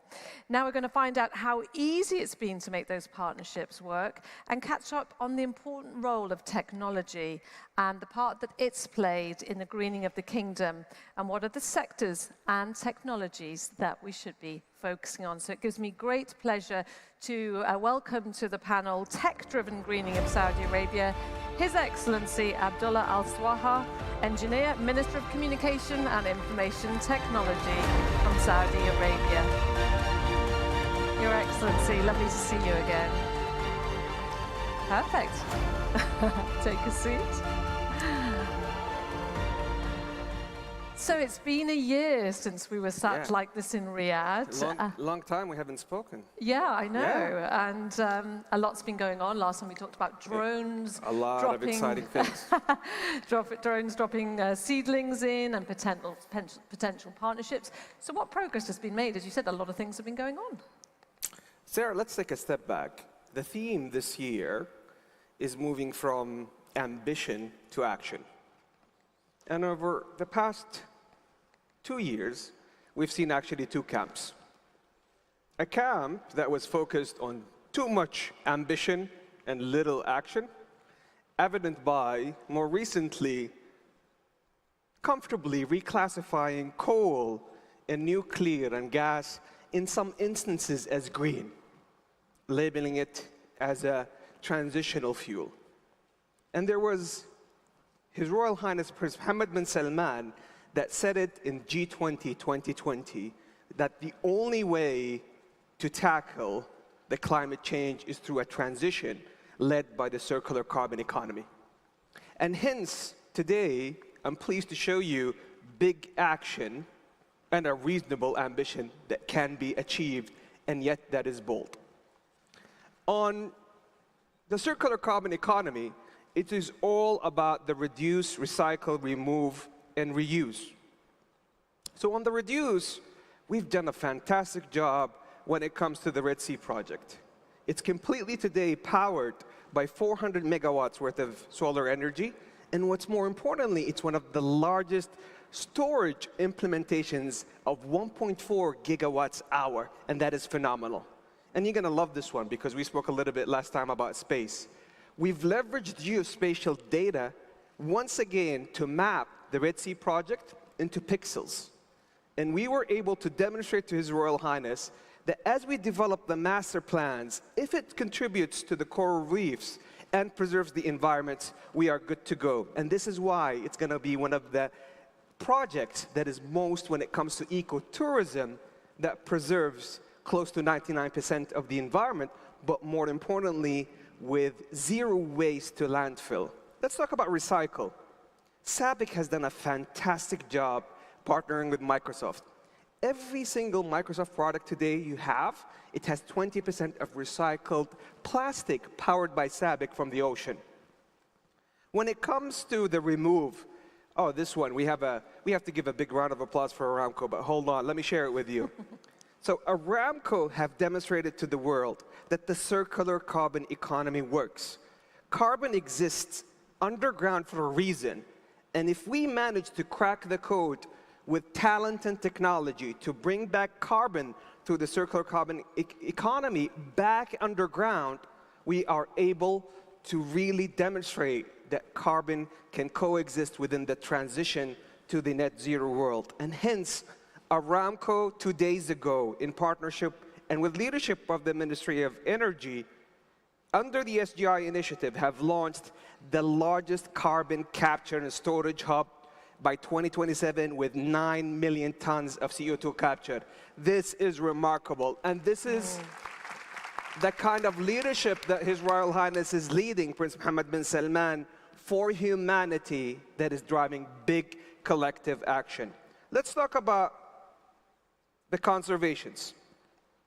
We've done a fantastic job on that front, but let me share with you, they say that deep roots foster economic growth. I would argue that deep roots actually foster a sustainable world. As we have undergone with the NEOM, delivering the largest green hydrogen project, delivering the line, all of these different things, we managed to understand and appreciate the heritage within the Kingdom of Saudi Arabia, in which we have met a couple of tribes, and we have found some practices that dates back 300 years ago within the kingdom that used to be called al-hima, which is to conserve and to protect. And within these himas, surprisingly, we found that the old tribes and the civilizations that are deep-rooted within the Kingdom of Saudi Arabia were able to fence and guard the coral reefs, fence and guard the mangroves, help the camels, which, by the way, they have a thing for the mangroves, go to preserve and to contribute to the environment. So once again, if you want a nation that is driving big action with a bold ambition, under the SGI initiative and the Middle East Green Initiative, with leadership of Prince Mohammed bin Salman, it is the Kingdom of Saudi Arabia. And I want to actually allude back to it. We've had many conversations on this in the last couple of days, and absolutely we've been drilling down on the power of the blue economy. And His Royal Highness yesterday, Prince Abdulaziz, was talking about accountability, and that one really struck me. It seems that the kingdom has really taken that to heart. Indeed. And if you take accountability, then that leads to action. Absolutely. I mean, that's what we do in corporations all the time. Do you think this is the power boost that's really pushing things forward? I've shared this last time. We were pitching to His Royal Highness a National Technology Development Fund for $500 billion. Actually, the original pitch was for $200 million, and His Royal Highness said, where's the green agenda? Because he genuinely believes, Prince Mohammed bin Salman, that the world should move not only into ESG, into digital ESG. How digital governance can go hand in hand with environmental, social, and governance best practices. And as a matter of fact, he said to me, if you make top tech and digital in climate tech on top of the agenda, is going to double that fund. And as a result of that, we've partnered with Aramco last year, or actually this year, February this year, with LEAP to launch Prosperity 7, $1 billion fund, one of the largest climate tech funds. And as a result of that, they have invested into 20 climate tech companies, investing in both stationary carbon capture and air carbon capture, some of the great technologies that we're seeing today. And next February, Sarah, and I invite you in LEAP, we're going to showcase those technologies live on stage. And that is the level of accountability and big action that His Royal Highness Prince Mohammed bin Salman is driving. And we saw that in, it deserves a round of applause, because let's be honest, a lot of people were skeptical. When a year ago, they were like, yeah, big ambitious targets, this is all great, deep pockets, but let's see the action. We're not in the business of big ambition. We're in the business of big ambition and big action. And we saw that back in Riyadh. Yes, you can talk about dancing robots, and that's all very exciting. But it's this AI, it's this space tech that's coming in now that's really, again, areas of interest. You're the Minister of Communication and Technology. Are these areas exciting you in terms of technology being funded? Is there any particular one that you think stands out? You spoke about robotics, and let me talk to you about robotics in action. So we managed to leverage autonomous drones and undersea drones within the Red Sea project and within NEOM in partnership with KAUST and CAPSARC and all of the great environmental and sustainability engines that we have within the kingdom.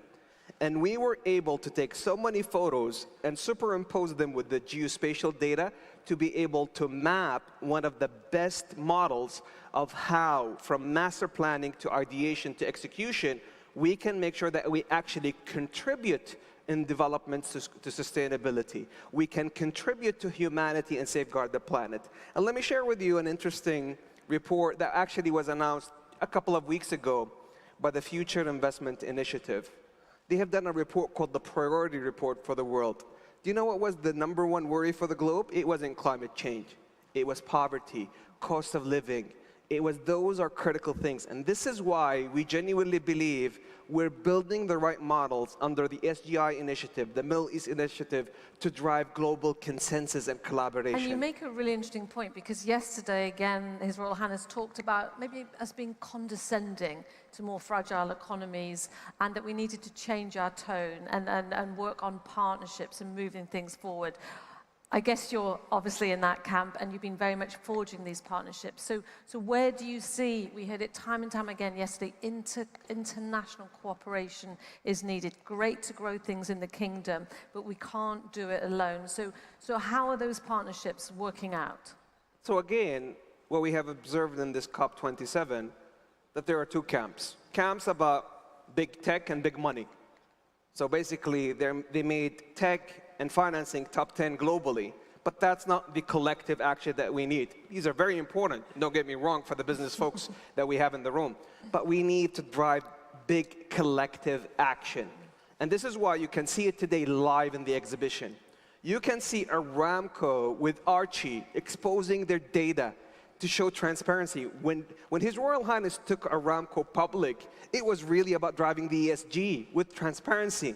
So they partner with the MITs, with the Oxfords and the Cambridges, and today they expose the data to show you that Aramco has the lowest carbon intensity when it comes to upstream, downstream, and to delivery.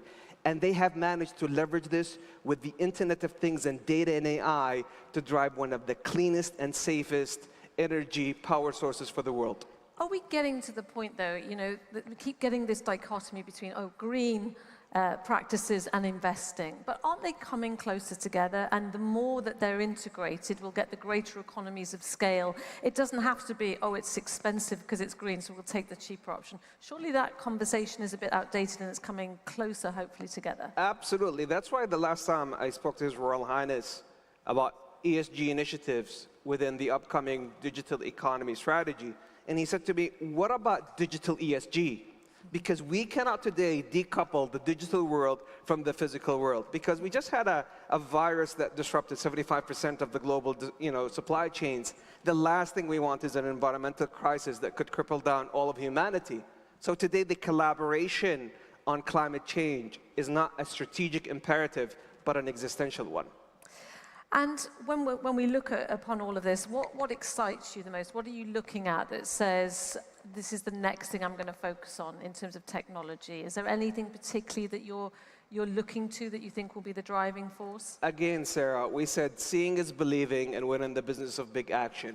Go to the exhibition and see the number of Saudi entrepreneurs, women and men, that is making a difference by empowering the youth, safeguarding the planet, and shaping new frontiers. And we're going to talk about that later, because I have a panel coming up on green careers, and as you said, it's so important, that pathway into the green sector. In terms of what we've seen with those partnerships, though, where are we going to see a little bit more action? And is there any particular area that you're going to focus on with these international partnerships? As you said, we're doing a lot at home. Yes, that's good. But eventually, you could be a powerhouse to share that information. You mentioned COVID. Never has a vaccine been created so quickly, and we saw the power of international cooperation that we got as a result of that. My hope is, and I'm sure everybody else in the room, that we can see that kind of collaboration to deal with climate change.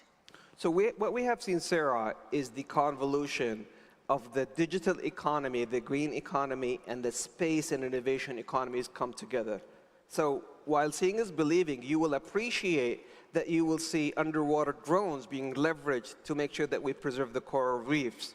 You're seeing how data and AI have helped us, and I shared this last time at the SGI initiative, save 3 years worth of water, 9 cubic meters of water in just 1 year by stopping random farming and desertification. And last but not least, how we're bringing talent and technology under the Prosperity 7 $1 billion Climate Tech Fund to drive women and youth into entrepreneurship and to tech and technology within the green economy. And let's pick up on people, because people always, again, they tend to say technology and people over here, or AI is all going to take our jobs, all those old-fashioned kind of concepts, but there's still a fear out there. We need those local communities. This is, again, what I'm hearing time and time again over these 2 days. We need those local communities. We need to educate them. We need to support them so that they have the guardianship of their own land, and they're part of the solution. Indeed, and this is why when you go to the NEOM project, the Giga projects, the Red Sea project, all of the Gidiyas, you will find a chief environmental officer, both women and men, that happens to be Saudi, with a dream team that is really demonstrating leadership. And as a matter of fact, every time I get to interact with those teams, I feel that this is indeed about big collective action and about seeing that and believing, and I invite you to see it today at the exhibition. Absolutely, I've walked through it many times, been in a bit of a rush, I'll be honest, I haven't had a chance to have a proper look yet though. But you're the guy in the head technology seat. I know that you're incredibly well versed in all the new technologies that are out there. What excites you next, in the next 5 to 10 years, where you think that technology is going to make a big difference? Is there anything you've got your eye on that you think we'll see a lot of investment in? Let me draw for you a parallel. Historically, we used to try to connect the unconnected world. The only way to provide connection to education, healthcare, was through terrestrial networks. In other words, spreading more towers on the ground. And what we have realized, that this is going to cost humanity $500 billion, which is unachievable today, to connect the world and connect the unconnected world by 2030. And the only way we were able to do it was through connections through the skies. And that's why last week we had the big conference, Connecting from the Skies, in how we have interconnected and mashed together both the terrestrial networks and the non-terrestrial networks with LEO constellations coming together. And I genuinely believe that the only way to address the green economy through this convolution of the digital economy coupled with the space economy. I'm so glad you said that, because you know I love to talk about space with you. Please. And I know it's an area that you like. We're seeing in that area private investors start to come in. It used to be very much governmental backed, didn't it, space technology. Private sector coming in now, obviously because of the cost, lower launch costs. Is that going to facilitate this to speed up this use of space? So we spoke about the 4 R's of the circular carbon economy. There's a 5th R that I love, which is the recording of carbon. And that can only be achieved through Earth observation capabilities. Today, we're partnering with companies like Planet. They have 200 of these Earth observation satellites that are observing the world with 50 to 30 centimeters accuracy to be able to capture where are the greenhouse emissions. And we can expose this data, similar to Archie and what we have done with Aramco, to hold people accountable and to invite both investment and partnership to make sure that you're working with a reliable partner. So these are the type of capabilities, with leadership of His Royal Highness Prince Mohammed bin Salman, is driving our women and youth to invest in and to make sure that we deliver those platforms as gifts for humanity. And I want to pick up on that last point, because again, 2030 vision central to this. And we've talked about local communities and employment opportunities. We have people in the audience, some of us younger, some of us older. What would you be saying that they should be looking for a career in your kind of area in terms of space, technology, communication? Where are you seeing the openings and the trainings for people like that to be coming in and helping you in your job and pushing the kingdom forward in this area? So let me share with you a story that took place a couple of months ago. We were about to announce the human space flight for the Kingdom of Saudi Arabia. And I went with my colleagues to the fiscal committee. This is one of the toughest committees that we have today within the center of government, to try to explain to them why we should invest into space. And as a matter of fact, most of the members, they deliberated and they were on the fence. And that governance of that committee has to be by consensus. So we were about to close down our folders and pack our bags. And one member, who happens to be also the chairman of this committee, paused the committee and he said, "It is your right to debate and to be on the fence. But if I can ask you one question, and if the answer is yes, let's definitely support this file. Imagine if the Kingdom of Saudi Arabia invested the windfall gains that we had 50 years ago into technology. Wouldn't the Kingdom of Saudi Arabia be today the technology superpower of the world? Imagine the missed opportunity if we don't invest today for the women and youth of Saudi Arabia, these windfall gains into the future economies and into the space program." And as a matter of fact, the investment was made, and today we're celebrating the first human space flight. So you're late to the game, not you personally, but the kingdom. A lot of people saying, you know, this has been going around for a long time. But I used to work a lot in Latin America, and I remember the old conversation that, oh, you don't have fixed line telephony, you know, you're way behind, you'll never survive. And then we all saw what happened with mobile telephony. Well, we're very fortunate enough that we have today 99% coverage, so we don't have that challenge. You're okay. What I'm getting at is there's these old-fashioned concepts that sometimes you don't have this, or you don't have that, or you're late to the game, so you're going to go behind. But you almost have a legacy-free approach as a result of, in some parts, being late to the game. And that can be a gift because it's a blank canvas, right? And that's why if you want a reliable partner that is bold, aggressive, and ambitious, with a leader that is all about big collective action on the green economy, the tech economy, and the innovation economy, it's the Kingdom of Saudi Arabia.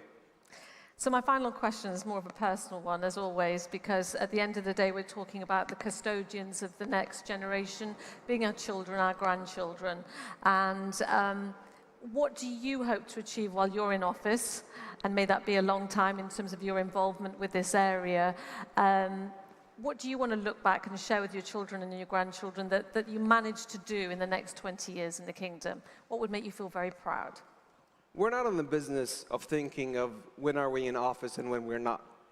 We're in the business of working for a very ambitious, bold leader that is about to change humanity, who is not worried about being in office because he will be there for the greater good of the planet, the people, and prosperity.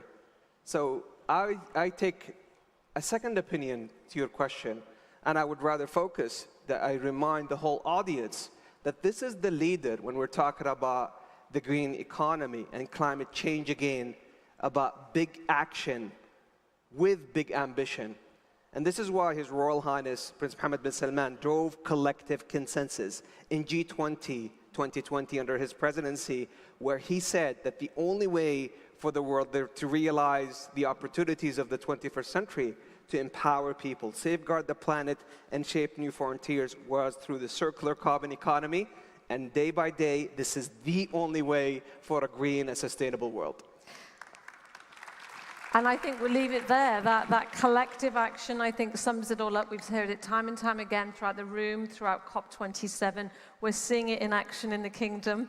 And, you know, let's get together next year, and we'll be there with our report cards to take another look, and I'm sure we'll be surprised on the upside. So thank you so much for joining me today, Your Excellency. Thank you, Sarah. Thank you. Thank you. So, Your Excellency Abdullah Al-Swaha, of course, you know him well, the Minister of Communication and Information Technology. Thank you. Thank you.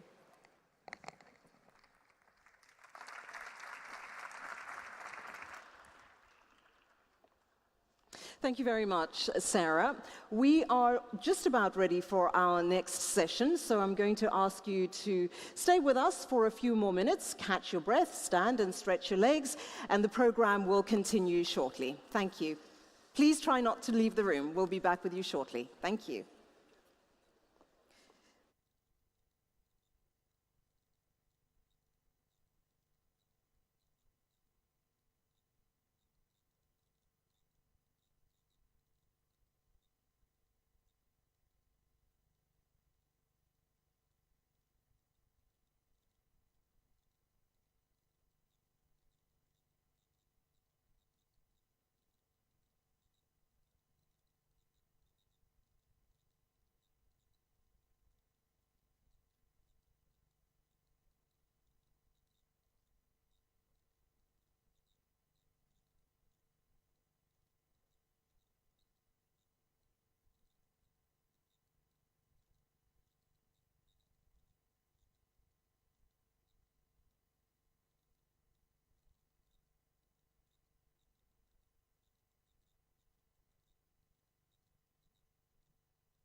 right, ladies and gentlemen, if I can ask you please to take your seats once again. Our program is about to continue.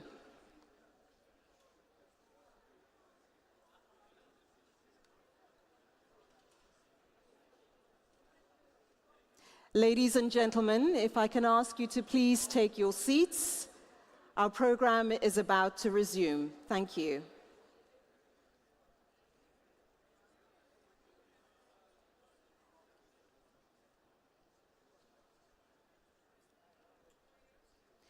As mentioned at the start of the day, we had a very significant focus yesterday on the road we have walked thus far and how far we've come in the 12 months of the existence of the Saudi Green Initiative, an initiative, of course, by His Royal Highness the Crown Prince.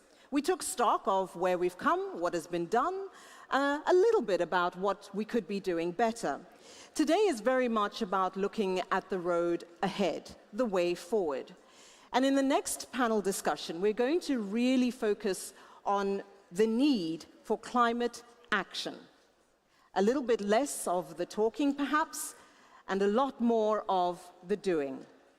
And of course, this isn't going to be a conversation which I'm going to be having by myself. I will have panelists who are joining me. And I just want to draw your attention to the fact that we are expecting His Excellency Sameh Shoukry, the Minister of Foreign Affairs and the COP27 President-designate of Egypt, to be joining us shortly. We will welcome him once he does so. But for the time being, I think the people that I'm about to introduce to you probably don't need much of an introduction, but I'm going to be polite, and I'm going to ask you to really give a very, very warm welcome to His Royal Highness Prince Abdulaziz bin Salman bin Abdulaziz Al Saud, the Minister of Energy of the Kingdom of Saudi Arabia. Her Excellency Miriam bint Mohammed Al Mahiri, the Minister of Climate Change and Environment of the United Arab Emirates. And the Right Honourable Alok Sharma, the President of the 26th United Nations Climate Change Conference, and of course he's from the United Kingdom. Please do take your seats. And as indicated, the reason I'm sitting over here is not because I'm afraid of them or that they're afraid of me. It is simply because we're expecting His Excellency Shoukry to be joining us shortly. To all of you, a very good morning and welcome. Thank you so much for being here. The real conversation that perhaps everybody has also been having very heatedly, if I might say so, over the recent past, is the question of many promises which have been made and a pretty large number of those not kept. One which perhaps has drawn many headlines is the question of the $100 billion on climate finance promised and not paid. So it seems in some instances, perhaps Your Royal Highness, if I may begin with you, there is a lot of lip service that is being paid, a lot of things that are being said that are going to happen. But it seems people prefer this lip service to getting anything done, wouldn't you say? I think the right person to respond to that is Alok, because actually we're not into that thing. We're not a beneficiary party, and it is all on Annex 1 countries that had made that commitment. So probably Alok would be the first person to respond to this question. Alok, I'm going to give you an opportunity to respond to His Royal Highness's question, because it is no longer mine. But before you do that, Your Excellency, I'd like to get your perspective on this sense of cooperation and a specific will and desire to do more than just agree to do things, a real will to make sure that the words are turned into very specific and deliberate action. Your Excellency. Is that for me? Yes. Oh, sorry.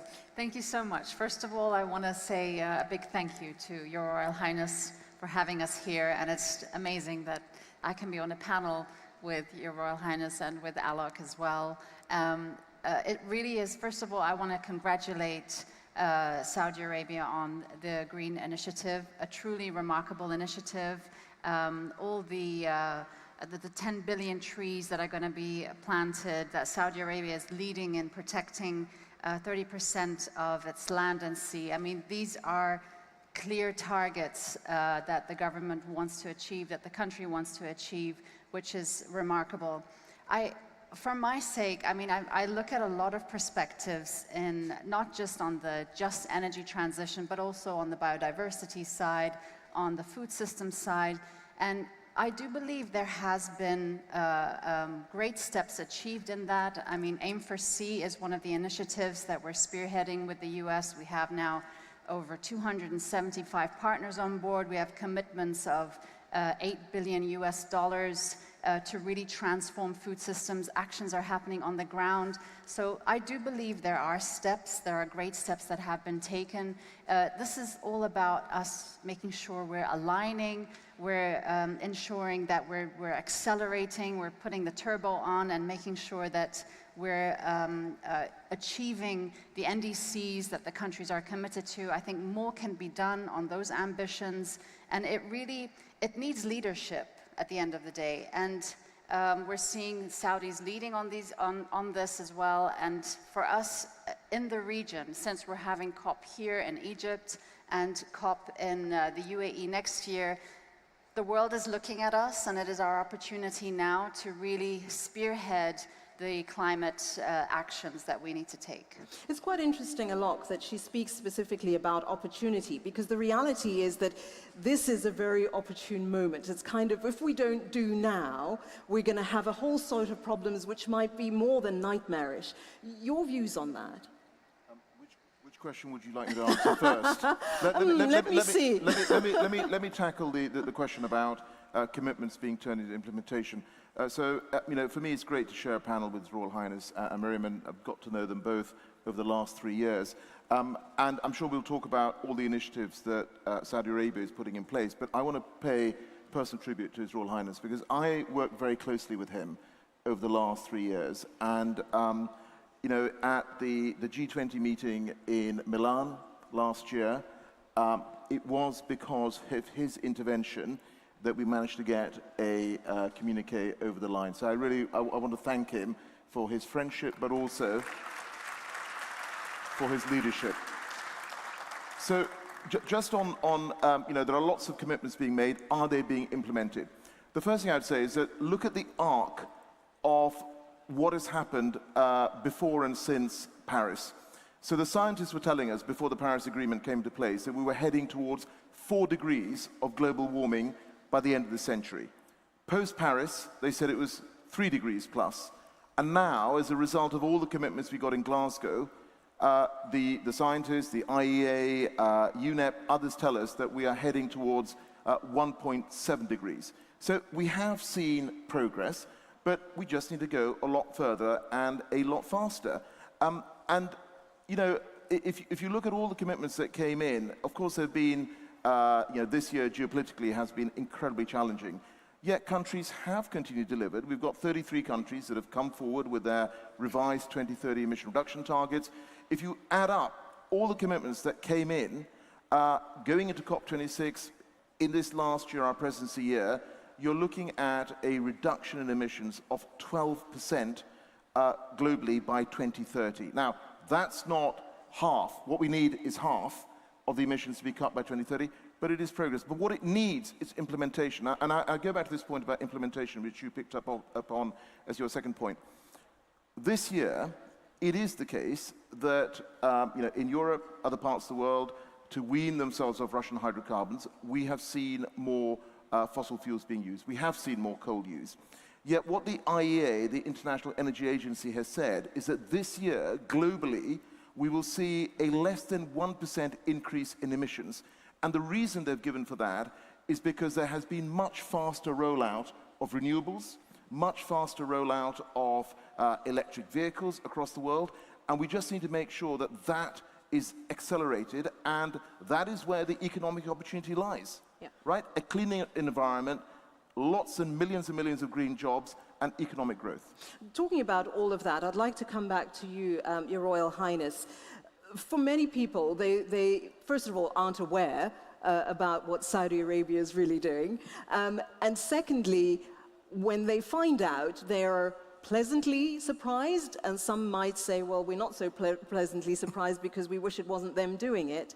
But the reality is that there is some extraordinary work that is being done, extraordinary commitments, and the sense that it is a collective drive within the country to make this happen, within the kingdom, to make this happen and to make it sustainably so. In your words, I'd like to get a sense of why this is so important right now, that we continue to focus on this deliberate drive towards action. Well, we are espousing a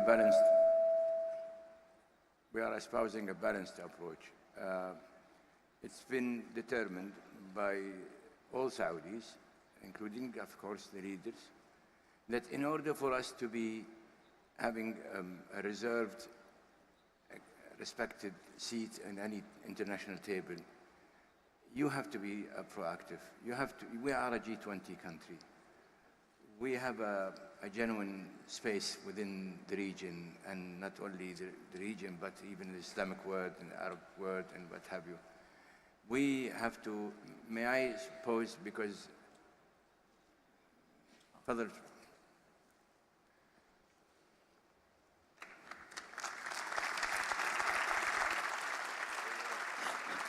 Excellency, good morning. Ladies and gentlemen, of course, His Excellency Sameh Shoukry, the Minister of Foreign Affairs and the COP27 President-designate, welcome. Thank you so much for joining us. We know that you are being pulled in all sorts of directions, so we're very appreciative of the time that you've taken to join us. If I may give you a moment to catch your breath, Your Royal Highness, if I can ask you to finish your remarks, and then I'd like to hear from His Excellency Shoukry once you are done. I kept my breath for welcoming our guests until everybody is... Please don't keep your breath. No, I kept my welcoming, you know, I have to say we're very grateful for the Egyptian government, President, His Excellency, for accepting that we host these two events here in Egypt, commensurate with the COP. I think it gives us a platform whereby we would use it as a mean to deliver our commitments, what we intend to do. And it could not have been more challenging, but to put these two events here for the very right population that are interested to hear our story. So I want to, again, welcome His Excellency and their Excellencies, but I was reserving that for until Your Excellency arrival. Going back to the question, we really believe that we are for sustainability.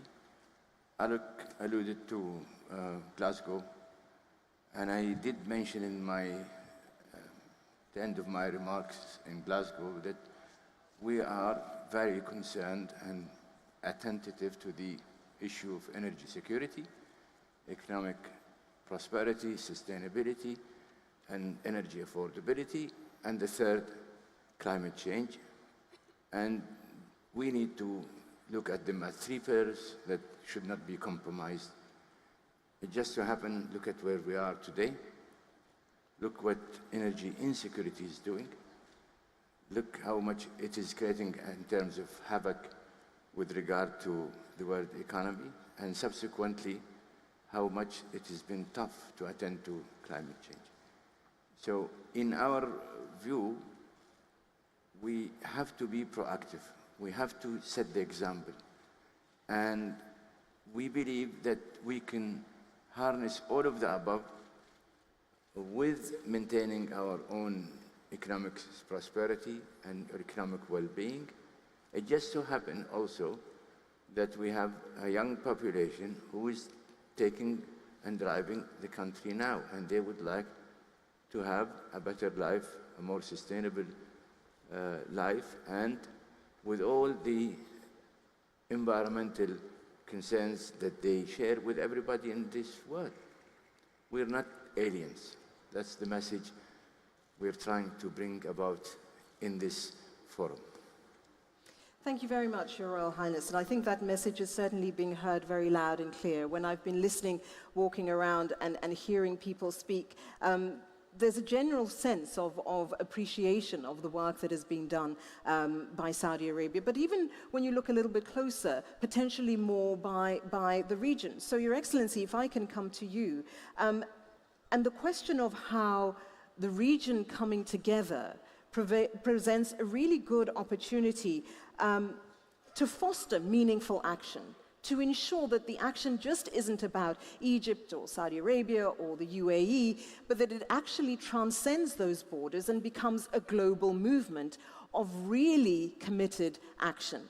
Your views on that potential opportunity?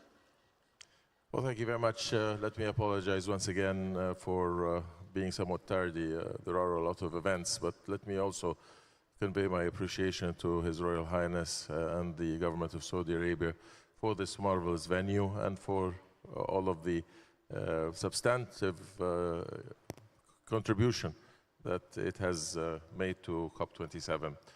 Certainly the convening of the Middle East Green Initiative Summit on November the 7th, the Saudi Green Initiative Forum convened here is a demonstration of the commitment and the political will that exists for Saudi Arabia, and I think is shared by countries in the Middle East who have shown, by participating in the forum and in the summit, their desire to be active participants in climate action.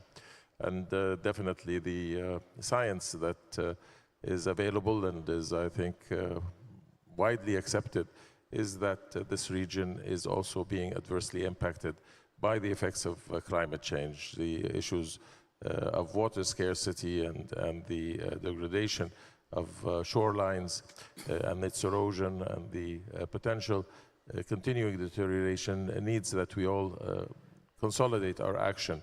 And since we are the focus of this and the slogan of this COP is Together for Implementation, it is also quite relevant for our region. If we can combine our resources, our abilities, our collective will to address this issue, then it has to be through our efforts in areas of mitigation and adaptation, in utilizing the finance at our availability to be able to move ahead and to think of this as a holistic approach that not only deals with our specific region in the Middle East, but also the adjacent regions.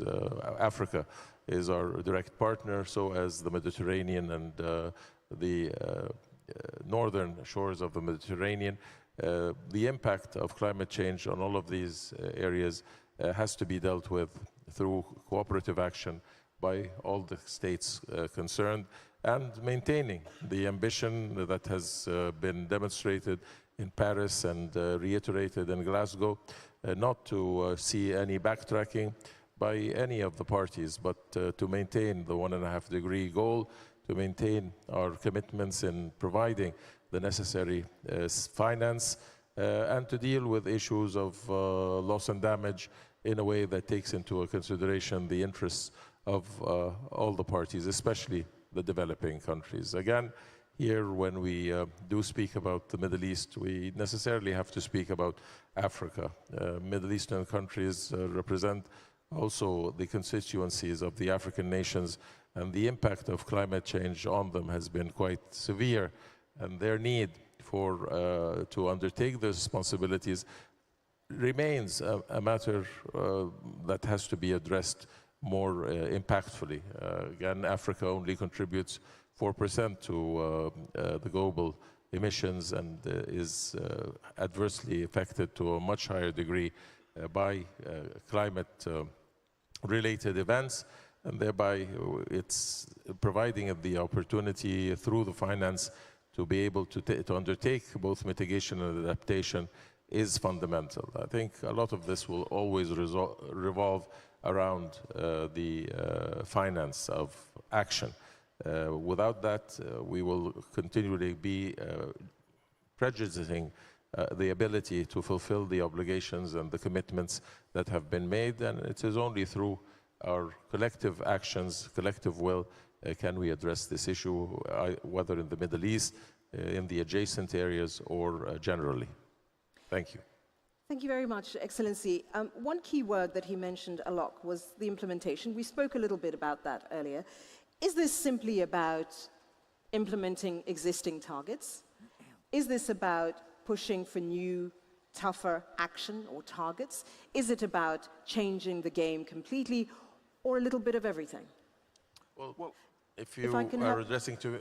Yes, if Alok can, and then perhaps you can right after, please. So, look, I think we've got the targets, and you know, when we kicked off and we took on the role of organizing COP26 3 years ago, less than 30% of the global economy was covered by a net zero target. We've now got to over 90%, and 19 out of the 20 G20 nations have got a net zero commitment. And of course, I was very grateful when His Royal Highness and the government of Saudi Arabia announced your own net zero target. And I think it helped to then galvanize others as well to move forward. But I want to pick up on this very important point that Sami Shukri has raised about finance.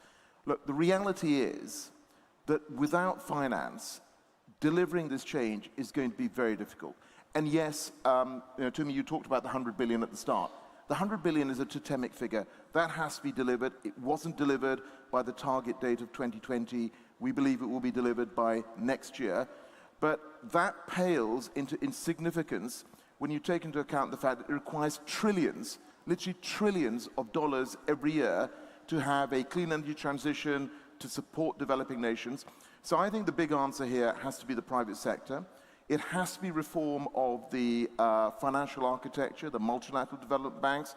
And we need to make sure that that public money that is going in can leverage in very many multiples of private sector money as well. Now, there's a lot of private sector money in the Middle East. There's private sector money in Europe, in North America. We need to find ways of how we get this money into the system so that, you know, we can actually deliver the solutions. We've got the solution. We've got the solutions. We've got the targets to implement. You need finance. Agreed, agreed, 100% agreed. There's nobody in the room who's going to argue that you don't need the money. That's a given.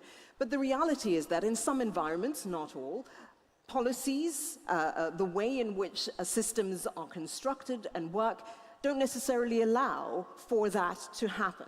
So it's one thing for us to look and say, well, the private sector has to do A, B, C. But in reality, private sector also needs conducive environments. Yes. So what is that conversation going to look like? Because the people who are committing in the room aren't just the private sector. I can tell you what that conversation looks like. So one of the things we launched at COP26 was a just energy transition partnership for South Africa. I mean, since we are, this is an African COP, it's worth talking about that. That was $8.5 billion of money from the G7, you know, other developed nations, multilateral development banks, to start the process of a clean energy transition in South Africa. And you'll have seen at this COP, we had President Ramaphosa came, there's an investment plan that's been delivered. And again, the whole point of that is to have a plan which takes public finance and money and then helps to leverage in private sector money. And of course, that will require regulatory reform. That will require the ability for the private sector to get a return. And we are working on a number of other such partnerships with Indonesia, Vietnam, and others. And I hope you know, we will see further announcements come forward. Excellency Shukri, I know you wanted to follow up on the previous question, so let me give you the opportunity to do that. But I also saw you nodding on this question of finance and making sure that there are frameworks that allow for that to happen in a more conducive way. Well, certainly, I agree totally with what Alok has just said, and we recognize the challenge especially within the current economic environment and the pressures that ensue. But having said that, and again, whether it's the geopolitical difficulties or the economic difficulties, these are transitionary issues that climate change transcends. And if we don't recognize that, and if we don't insulate the discussion and the implementation mechanisms from those extraneous circumstances, and avoid that any party utilizes that as justification for backtracking. I think we will be in a difficult situation. So we must forge ahead, and we must continue to concentrate on implementation. We must provide the finance. Again, the 100 billion was let's say a recognition of trust and commitment, and it's nowhere near the needed finance, and how to leverage private finance through the provision of governmental facilities. The reform of the multilateral banking system is necessary also to reduce the costs and provide the incentives and the guarantees for more participation from the private sector. But again, I think the basic fundamental issue with the regulatory framework that has to be put in place, we have to raise our ambition, and we have to raise our ambition during this COP, during COP28, and we have to, at every COP, be able to demonstrate to the public. I just came from a meeting with the indigenous peoples and communities. These are people who are really affected.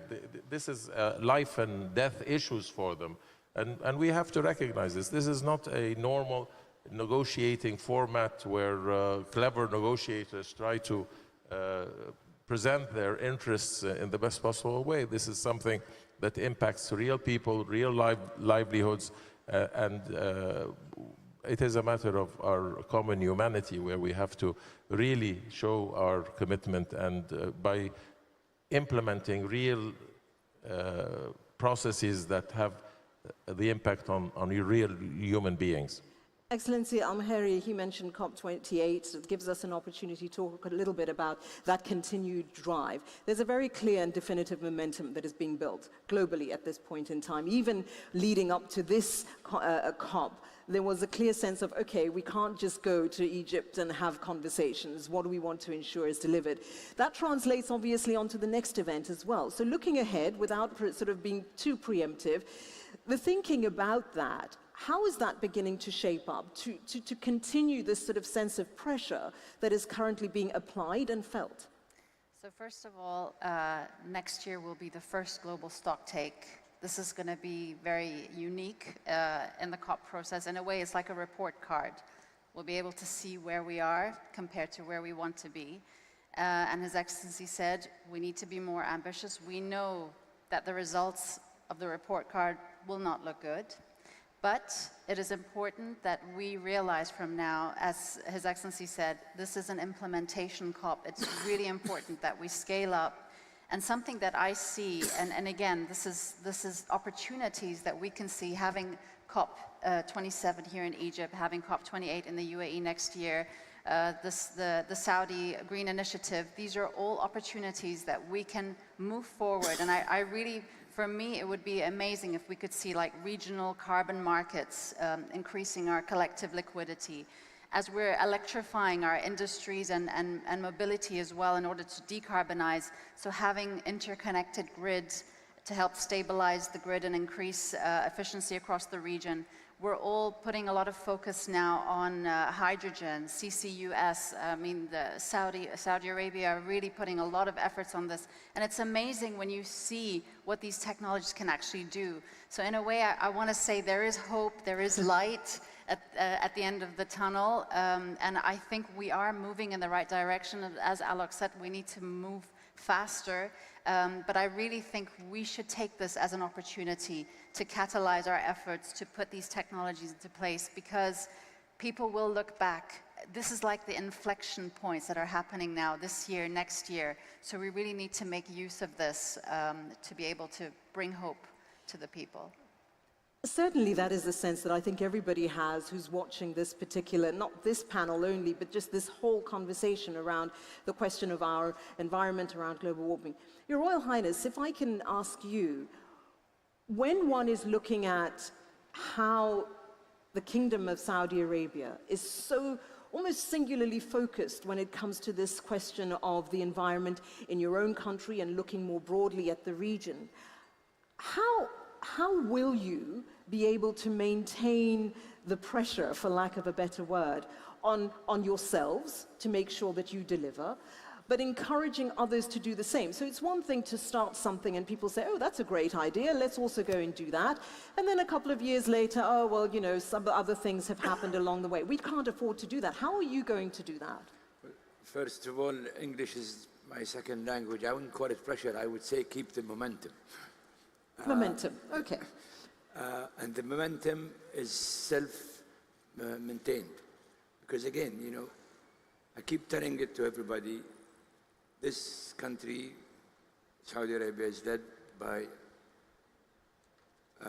a young leader with the followers of young women and young men who wants to do everything betterments to their future.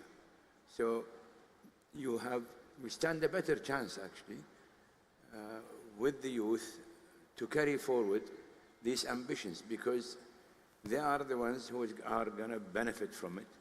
They are the ones who is going to deliver it and benefit from it, and they stand a better chance to make sure that their commitment will be self-imposed, because they have a lot to gain out of it. I believe it is, you know, charity starts at home. So again, you can't reach people to do this and that when you are not doing it yourself. So you have to lead by example, you have to discharge the commitment, lead by example, and continue bringing the region to see what you're doing and carry on. And that's why we have both. We have the Saudi Green Initiative, and we do have the Middle East Initiative. Because again, environmentally, you get to be impacted and affected by what goes on in the other parts of the regions. And that's why we keep them together in probably one vicinity, yes, but we attract the region. We also see so many countries but they are delivering, and they would like to charge the same commitments.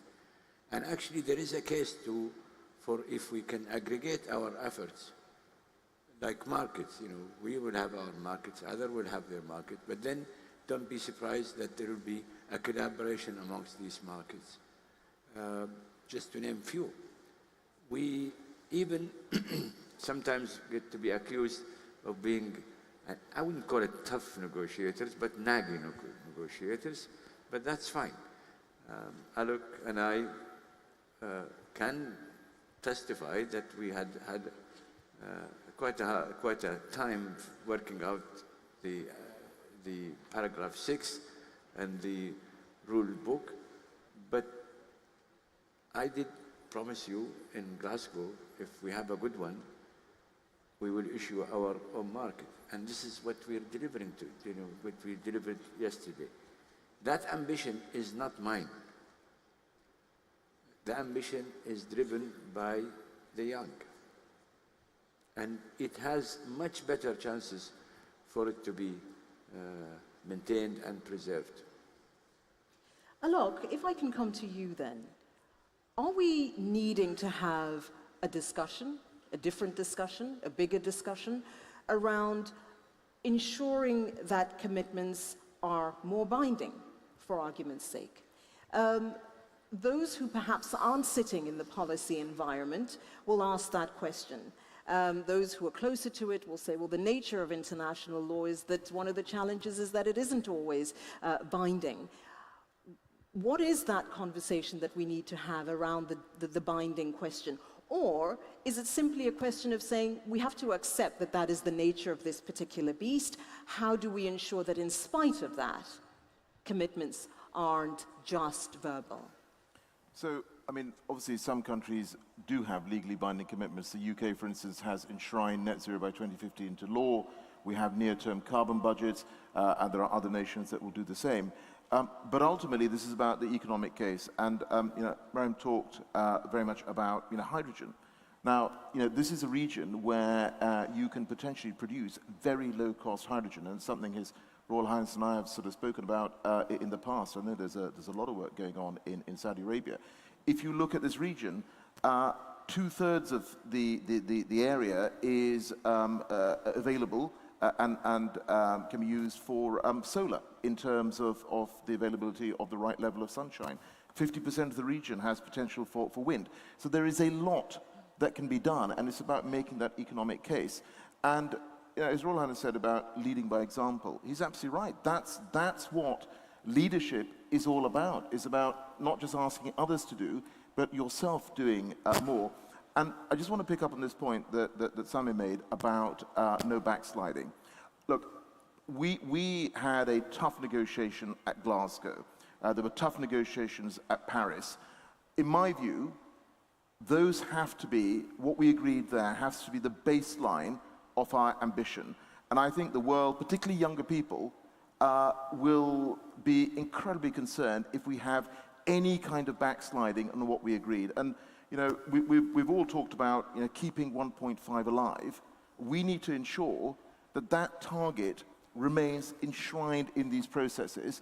If you let go of that, then I'm afraid all the impacts on discussions on loss and damage and adaptation, it is all going to get a lot worse. So we must hang on to that 1.5 target and have that to aim for. Excellency Shukri, I know that you were nodding a little bit earlier. Actually, you were nodding on a number of points that His Royal Highness made, as well as Alok. We have to stay focused, and Alok, I just want to hang off what you've just said now, this question of remaining focused on the 1.5. When you paint out the trajectory, as Alok did earlier, and you look at how that target number has come down progressively, it gives you a very different view of what has or hasn't been done, or to what extent the work that has been done has been effective. Again, if I can ask you to comment a little bit about the binding question, not in the case of just Egypt, but in the broader view about how we are, during negotiations, encouraging self-commitment so that people are choosing to make this law and bind themselves without anybody having to run around with a stick to make sure that people behave themselves.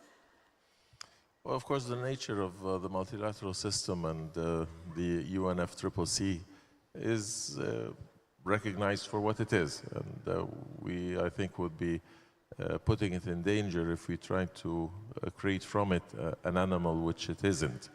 Until such time that there is consensus that we need to move and transit to a more legally binding format. And this can only be done with the acquiescence and with the agreement and with the recognition of the value of moving ahead. But that does not deprive parties from legislating to make their commitments at a national level a matter of implementation and fulfillment of what is the national consensus on the importance of climate action. So we have to, I think, be practical and proceed and evolve in the manner that can be most conducive.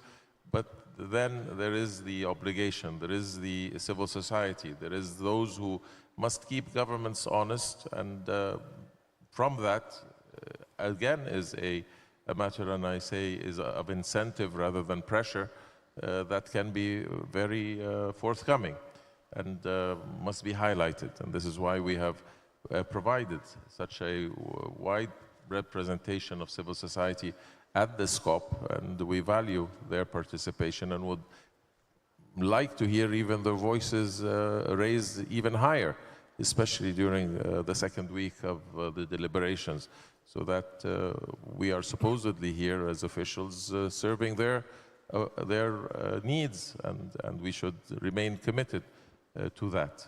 But I hope that, and I won't maybe speculate on what we do to maintain our ambition, but I agree with Alok that there is a baseline that we have agreed in Paris and in Glasgow. We should maintain that baseline and proceed with our ambition.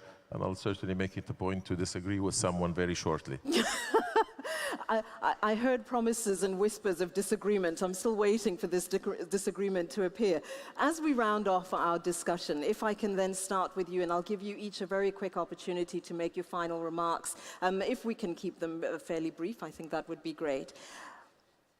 One thing that we need to make sure happens coming out of COP27 and going into COP28 when it comes to ensuring climate action.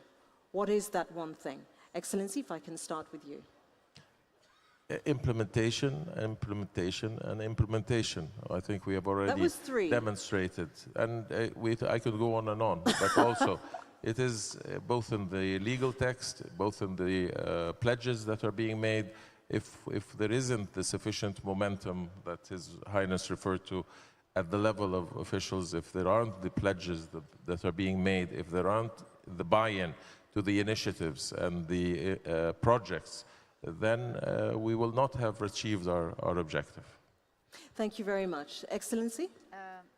Leading by example, countries need to have leadership in the net zero ambitions that they put forward. Great, thank you. Alok? Reaffirm the commitment to 1.5 degrees, to what we agreed in Glasgow, what we agreed in Paris. And I just want to go back to this point that I made at the start, which is on the G20. So His Royal Highness really played a pivotal role in our G20 meeting last year for the climate and energy ministers. And we, of course, have the G20 leaders meeting that is going on, which is effectively going to happen in the middle of this COP. What I want is for all of the G20 leaders to show the same level of ambition that they did last year going into COP26 this year. And that will require reaffirmation of leadership from the G20 on this issue, and also a recommitment to what we agreed in Paris and Glasgow. Your Royal Highness, the last word is yours. Well, one of the things that we've announced in both forums is our wholehearted commitments towards the forgotten 2.6 billion citizens of this planet Earth who are fending for their way of trying to make a living by burning trees and cooking using primitive materials to make a living, to feed themselves and feed their children. I want to use this opportunity to make a global crying in behalf of our citizens in Saudi Arabia.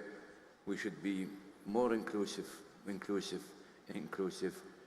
We should not lose sight of almost a third of the world population who, if we are not to be attending to their well-being, we will be actually causing a much more severe climate change issue by losing our sinks. While said we need to enlarge the sinks, that's why we had our ambition, huge ambition of the 10 billion trees and the 50 billion trees. Even if we can achieve them in so many decades, but it has to happen, I think this cause would enable us to save the sinks, but more important, save the well-being of the 2.6 billion of people, that if we all cannot attend to them, I fail to see how can we address this issue in a global manner. And it will continue to be perceived as a condescending approach. Ladies and gentlemen, His Royal Highness Prince Abdulaziz bin Salman bin Abdulaziz Al Saud, the Minister of Energy, the Kingdom of Saudi Arabia. Her Excellency Mariam bint Mohammed Al Mahiri, the Minister of Climate Change and Environment of the United Arab Emirates. His Excellency Sameh Shoukry, the Minister of Foreign Affairs and the COP27 President-designate here in Egypt. And the Right Honourable Alok Sharma, the President of the 26th United Nations Climate Change Conference. He's from the United Kingdom. A round of applause to thank them. Thank you so, so very much. Your Royal Highness, you want to have one more word? Not one more, I keep them coming. So I reserved, I was going to say the same, again, by virtue of being proactive, I want to make a few announcements for our friends here. First of all, we are going to be launching a circular carbon economy knowledge hub with the hope that our friends and peers and what have you can join us in sharing experiences and make sure that we understand technologies and also we share lesson learned. I think it's very fundamental. So it's going to be, we will kickstart it by 1st of January 2023. We've been talking with the UNFCCC Secretariat, and we will be hosting in 2023 the MENA Climate Week. So we will welcome all of our friends to join us then. We also have been working with the ESCWA in creating, commissioning or establishing a regional center to advance emission reductions. We've been working with them for the last year. We have got the approval, and next year we will be kickstarting putting that center in the middle of Riyadh, where we will be helping everybody in the region to attend to this worthy endeavor. Thank you.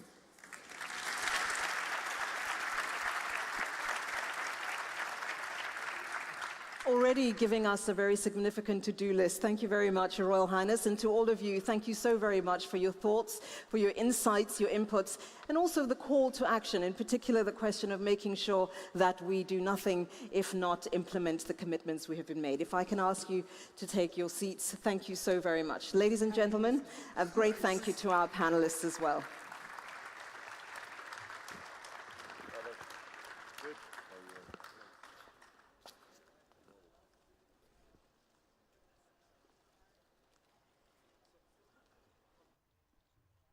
Very clear sense of what we need to do, not just now, not just next week, but in the next 12 months, 3 years to come, make sure that we don't just talk about it, but that we do something about it as well. How large companies are innovating, meanwhile, to work towards net zero. Frank has that and more. Thank you very much. Thank you, Tumi. Thank you very much indeed.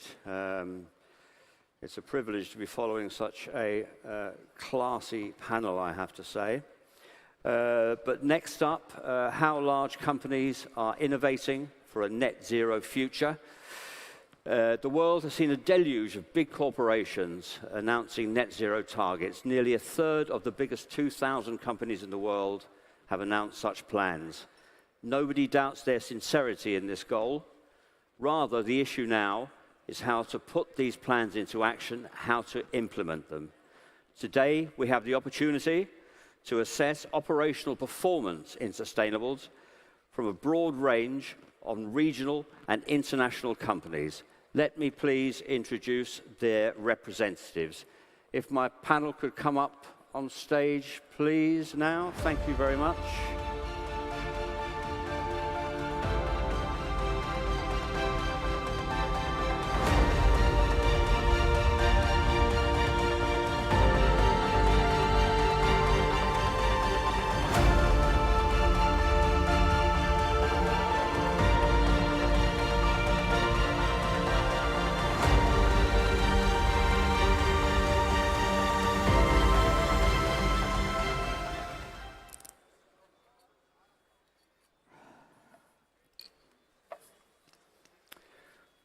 Welcome, all of you. Good to see you all. Finally get the chance to meet you all together en masse, so to speak.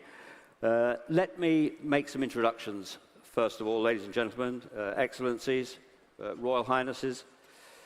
On my immediate left, Engineer Zihad Al-Shiha, CEO of the Saudi Investment Recycling Company, a subsidiary of the Public Investment Fund that, as the name suggests, recycles waste products across the broad spectrum of the economic cycle and 14 different streams, kinds of waste.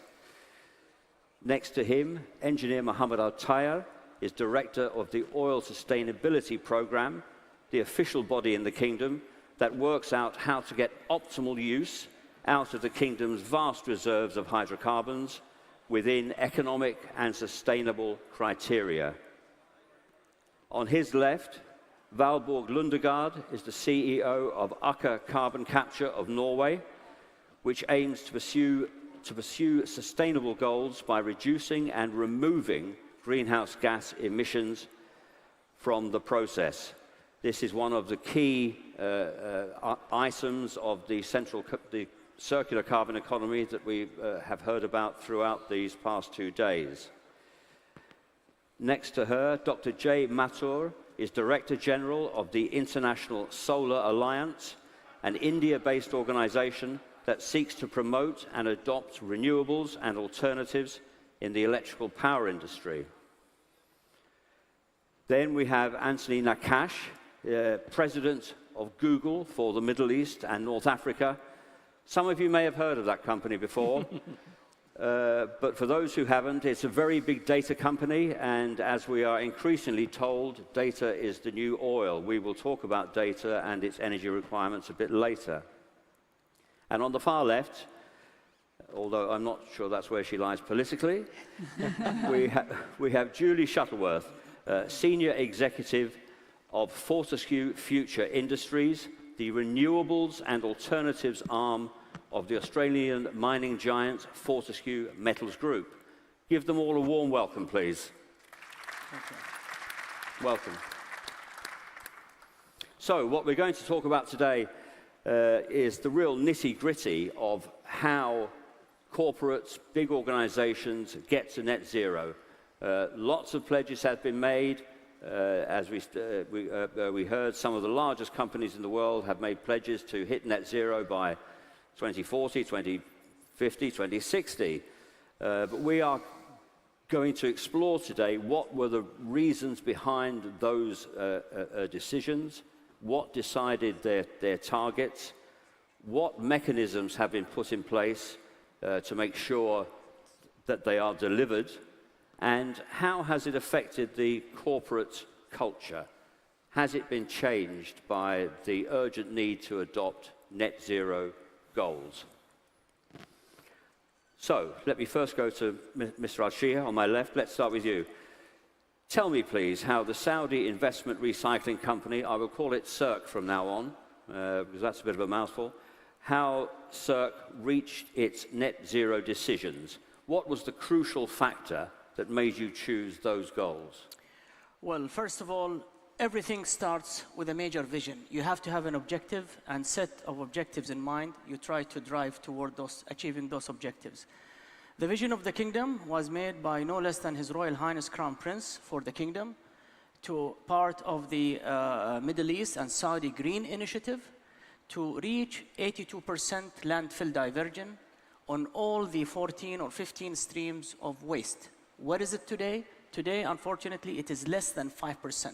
Less than 5? Less than 5%. Sorry, and the goal is, remind us? The goal is to reach almost 94% wow. of landfill diversion. Okay. So, first of all, we will not shy away from acknowledging that we have a handicap of low recycling. There are other countries that today, as we speak, they have already reached 100% landfill diversion. They reached 60–70% of recycling. Japan, in particular, reached 20% recycling with the 80% waste to energy. But everything starts with, as I said, with a vision, to have an objective in mind, acknowledging your handicap, your problems today, and then working to address them. So acknowledging that less than 5% basically is being recycled, the 95% goes there. What does that mean? It means that methane emission to the environment of probably equivalent to 40 million ton per year, which is basically greenhouse gas emission, harmful gas house emission, aquifer water contamination, and probably ocean. So acknowledging that there is a major problem, then comes that way to instigate and institute the drive to fixing this problem, that by 2035 we will reach 94%, flipping the story, landfill diversion by achieving higher and higher recycling rate, including the waste to energy. So that is who we are and how basically the concept of the Saudi Investment Recycling Company came about. Okay, so it came about because of an item of national policy decision-making. True. The Kingdom of Saudi Arabia decided it wanted net zero targets, and you are part of that. You are instrumental in reaching that. Part of the execution to put it in the ground together, and with a set target date by 2035, it's already announced by His Royal Highness Crown Prince that we will achieve that. By the way, other countries reached there, or where they are today. Probably they took 50 to 70 years to reach where they are today, but that doesn't mean that we will start from where they started. We could start from where they ended, applying and deploying the latest and best technology to allow us to achieve our vision of 95% or 94% landfill diversion and recycling. So you're aiming to do it in less than 15 years? Indeed, probably 13 and counting less. Wow, that's incredibly ambitious. I wish you all success. Thank you. Mohammed Al-Tayar, it's all about oil, isn't it, in the Kingdom of Saudi Arabia, and your work at the Oil Sustainability Program is key to this, isn't it? In the current world, we are hearing a lot of campaigners, critics, who say we just stop oil, but your program, of course, goes in the opposite direction, doesn't it? It wants to extend the productive life of the kingdom's oil reserves, vast oil reserves, as long as possible in a sustainable and commercially economic way. Explain that rationale, please. Thank you. I think one fundamental thing that would be very important for the esteemed audience here is to just get a better perspective on who we are and what we're trying to do in the Oil Sustainability Program. As you mentioned, we are a program that's designed to sustain and create demand for oil, but in a different, from a different perspective. We're really emphasizing on the economic and sustainable approaches that can be contributing to the hydrocarbon space. I want to give you a few more data points that will make this a bit clearer. So we relied on designing this program on three strategic pillars. The first one is development, the second one is innovation, and the third one is sustainability. When I talk about development, and you've heard His Royal Highness Prince Abdulaziz bin Salman in multiple fronts talk about energy inclusivity. So for us, it's not just oil, it's actually energy. And how can you avail energy to different parts of the world that don't have access to this energy? I think it's irresponsible for us to think that everybody in the world has the same access to energy. We firsthand go to places in the world that have energy poverty. We go and see it. 2 weeks ago was in beautiful country of Madagascar on an initiative we're working on clean cooking solutions. You probably heard about it. And we really saw some of those challenges. So how can you avail the energy access to those parts of the world that don't have that? Secondly, innovation. There is a lot of innovation to transition away from hydrocarbons, solar, wind, renewables, etc. But what are we doing today to address the challenges of the status quo? What are we doing to optimize existing technologies that have, from now until the transition is happening, going to be still part of our energy transition? And finally, sustainability. So how do you do all of what I've mentioned in the most environmental and sustainable manner, where hydrocarbons, oil, etc., can still be part of that transition? I also want to highlight another thing that we're really focused on, and it's paramount to the discussion. In our point of view, there are two tracks of transition. The first one that's getting all the buzz is the energy transition. But I think we are taking it one step further, and we're actually considering the material transition that's going to come across the horizon. So we, as a program, work with all the relevant stakeholders within the kingdom. So you might say, okay, what is the government entity here, working with different companies? We are embedded within the Saudi ecosystem. So Saudi Aramco, SABIC, the Public Investment Fund, and all of its companies have close interactions with us to address those challenges that are, the climate challenges that are working together. We approach things very holistically. We work collaboratively with our stakeholders. We respect their governance, but we really want to work hand in hand to create the win-win solutions. Again, we partner with anybody It's a national program, but we have a global ambition. We think this challenge is not unique to Saudi Arabia. This is a challenge for everybody in the world. We're not isolated from that. So I want to also highlight that we're more than happy to identify potential collaborations areas that can address this. Thank you. So, can I just clarify the phrase material transition? I'm not familiar with that in this context. Explain. Yes, thank you. That was intentional. I wanted to spark your interest. So if you think about the world and the urbanization that's happening, let's look at the construction sector. Cement, concrete, glass, wood, steel. Nobody talks about the carbon footprint from those sectors. So what if I can find alternatives to some of these materials that are used heavily and extensively in construction sector and create a more sustainable alternative? And we have proof that our solutions that are polymer-based are actually much more competitive and sustainable. I'll just give you a quick example, if you allow me. Things as simple as transporting some of these materials. If you're moving or hauling steel versus the polymer, you're consuming less fuel with the polymer because it's lighter weight. Therefore, you're emitting less. So we don't look at things at the point of origin. We look at it at the total life cycle. What are you producing? How are you transporting? And what is your environmental footprint across the entire value chain? So I believe, and us as a program believe, that the next transition that we need to focus on is the material transition and how we can address those pain points. Okay, crystal clear. Thank you. Thank you, Mohammed. Valborg Lundegaard, carbon capture programs in the past have been seen by some as a panacea to the whole global climate change challenge, haven't they? If you can just take the harmful emissions out of the air, then you can keep on pumping the stuff.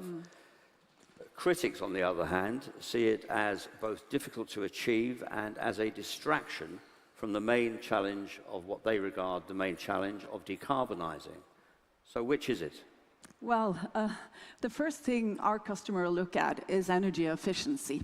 That's the easiest way to decarbonize. Secondly, they are looking at, can we replace fossil fuel with renewables? However, then, if you need even more decarbonization, carbon capture and storage is the only option. And let me give you a couple of examples. And I like to go back to materials, as you just mentioned, because from the cement industry, 2/3 of the CO2 emissions comes from the process itself. So that is the only way that you can remove these emissions is by carbon capture and storage. And Aker Carbon Capture is delivering the first carbon capture plant for a cement industry in Norway as we speak, and the plant will be in operation in 2024. Let me give you another example, and I really appreciate your introduction to waste, because we also have modular carbon capture plant for waste-to-energy industry. And we are delivering a plant now to a waste-to-energy provider in the Netherlands. And for most waste-to-energy plants, 50% of the waste is biogenic, meaning it is by nature neutral. So when you add carbon capture and storage to these, you actually have negative emissions and carbon credit. And that is also an important way and a necessary way to achieve net zero. So the answer to your question, you cannot meet net zero without carbon capture and storage. Right, so we have to have some kind of mechanism that actually removes it from the atmosphere and the environment. Absolutely, but we have to take all proven technology into account. And we in Aker Carbon Capture have developed our technology for almost 20 years. We know that it works. We have operating experience. And these were two examples, but we can also apply our technology from flue gases, from refineries, or gas turbines. Okay, thank you. Dr. Jay Mathur. India has its own energy challenges, doesn't it? The need to import large amounts of hydrocarbons to fuel economic growth, while simultaneously living up to some pretty ambitious climate change targets. So give us your perspective. How do you square that circle? I think that circle has three parts to it. One part is, as was mentioned, energy efficiency. And India, over the past 10 years, has been achieving about 2.5% a year decline in its energy intensity every year. So the total amount of energy that you need declines. Well, it actually increases, but it doesn't increase as fast as it would otherwise. The second is to see where this electricity, how much electrification can we do? How can we green the electricity grid? So whether it is using more and more renewables, and this is in a country where there is a lot of sunlight, as it is here, linking this up with the electricity system, ensuring that more and more, for example, mobility fleets are electrified. That's the second part, and that's, again, work in progress. 5 years ago, less than 5% of the electricity was from modern renewable sources. Today, it is more than 15%. And the third is, what do we do about those areas where electrification is not possible? For those areas which I must confess are still in the future, it seems that the answer will be green hydrogen. And therefore, developing the green hydrogen, creating the policy structures so that you can draw the green hydrogen out of the electrolysis of water, and then providing it to places like steel, to fertilizers, then becomes the key challenge. It's equal challenge, for example, in steel. How do you move to using hydrogen instead of coke? It's these three things together which help us move. Right. And the key issue is, ultimately, the companies have to find it economically viable to do so. Sure. Would you imagine producing green hydrogen yourselves, or would you import it? Both. Right. There will be a large production of green hydrogen in India, but there is no way that all the hydrogen needs of India would be met by Indian-produced green hydrogen. So yes, there will be imports as well. Okay, and of course Saudi Arabia wants to be a green hydrogen hub on a global scale. Absolutely. So that becomes part of the, so whether it is the import of green hydrogen or whether it's the import of solar electricity, we also look at an electrical connector between this region of the world and India, so that when it is dark in India and it's still light here, the solar electricity from Saudi Arabia can flow to India. Fascinating. Anthony Nakash, I said perhaps glibly in my introduction that data is the new oil, but Google faces its own challenges, doesn't it, in the search for sustainability, because your data centers are big energy consumers, aren't they? Big energy guzzlers all around the world. So outline, if you would, Google's journey to your net zero targets, please. Yeah, thanks. And I think it's actually important to talk about the journey, because we started this journey in 2007. So in 2007, we became one of the first companies to be carbon neutral. So at the time, it was very much done through offset, and we all know that offset have limitations. This is an imperfect tool. But this was the start of a journey, and quickly we realized that we needed to go to renewable energy. And so in 2010, we became one of the largest corporates to actually buy renewable. And for the last 5 years, we've been able to match 100% of our consumption in data centers in our campuses through renewable energy. And we think it's not enough, so we are going a bit beyond. So we committed to actually become net zero by 2030 across all our operations, across all our value chain. But also, we are committing to power our data center and campuses through renewable energy 24/7. At the moment, we are 66% there, which is already good progress, but we need to get to 100%.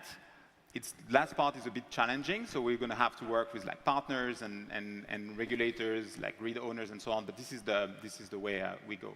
And actually, that part is just the first pillar of our sustainability approach. We have two other pillars. The second one is, because we're a product organization, I hope many of you are using our products. They are used by billions of people. We feel we have a responsibility to make to make it easier for people to actually make sustainable decisions. So I'm going to take just one example. There are plenty of them.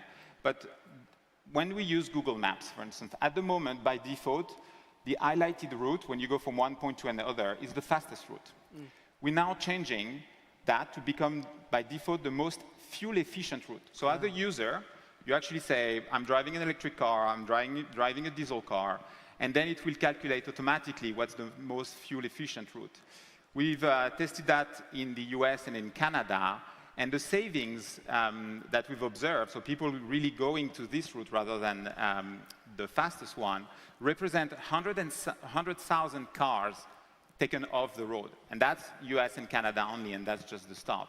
We actually announced 2 weeks ago that we will be rolling this out in MENA, in Egypt first in the next couple of weeks, and then next year in other countries. So that's the second pillar. How do we make it easier for people to make sustainable decisions? And our third pillar is about enabling partners. So we're an AI company. We have tools, we have technology, and these technologies can help companies, governments, cities decarbonize. And again, here I'll take an example that's relevant here, is our partnership with the Saudi Data and Artificial Intelligence Agency and the government of, the Ministry of Environment, Water and Agriculture.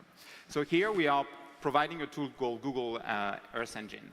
And this tool provides information on things like surface temperature, land crop data, I mean, a lot of things, a lot of insights and data that are useful for the kingdom here to actually understand the impact of climate change, but also make sure that they have the right strategy in place and can create a kingdom that is more climate resilient in the future. So these are the three pillars. So we work on our own operation and we're committed to be net zero. We enable sustainable decisions with our users, and we work with partners on that.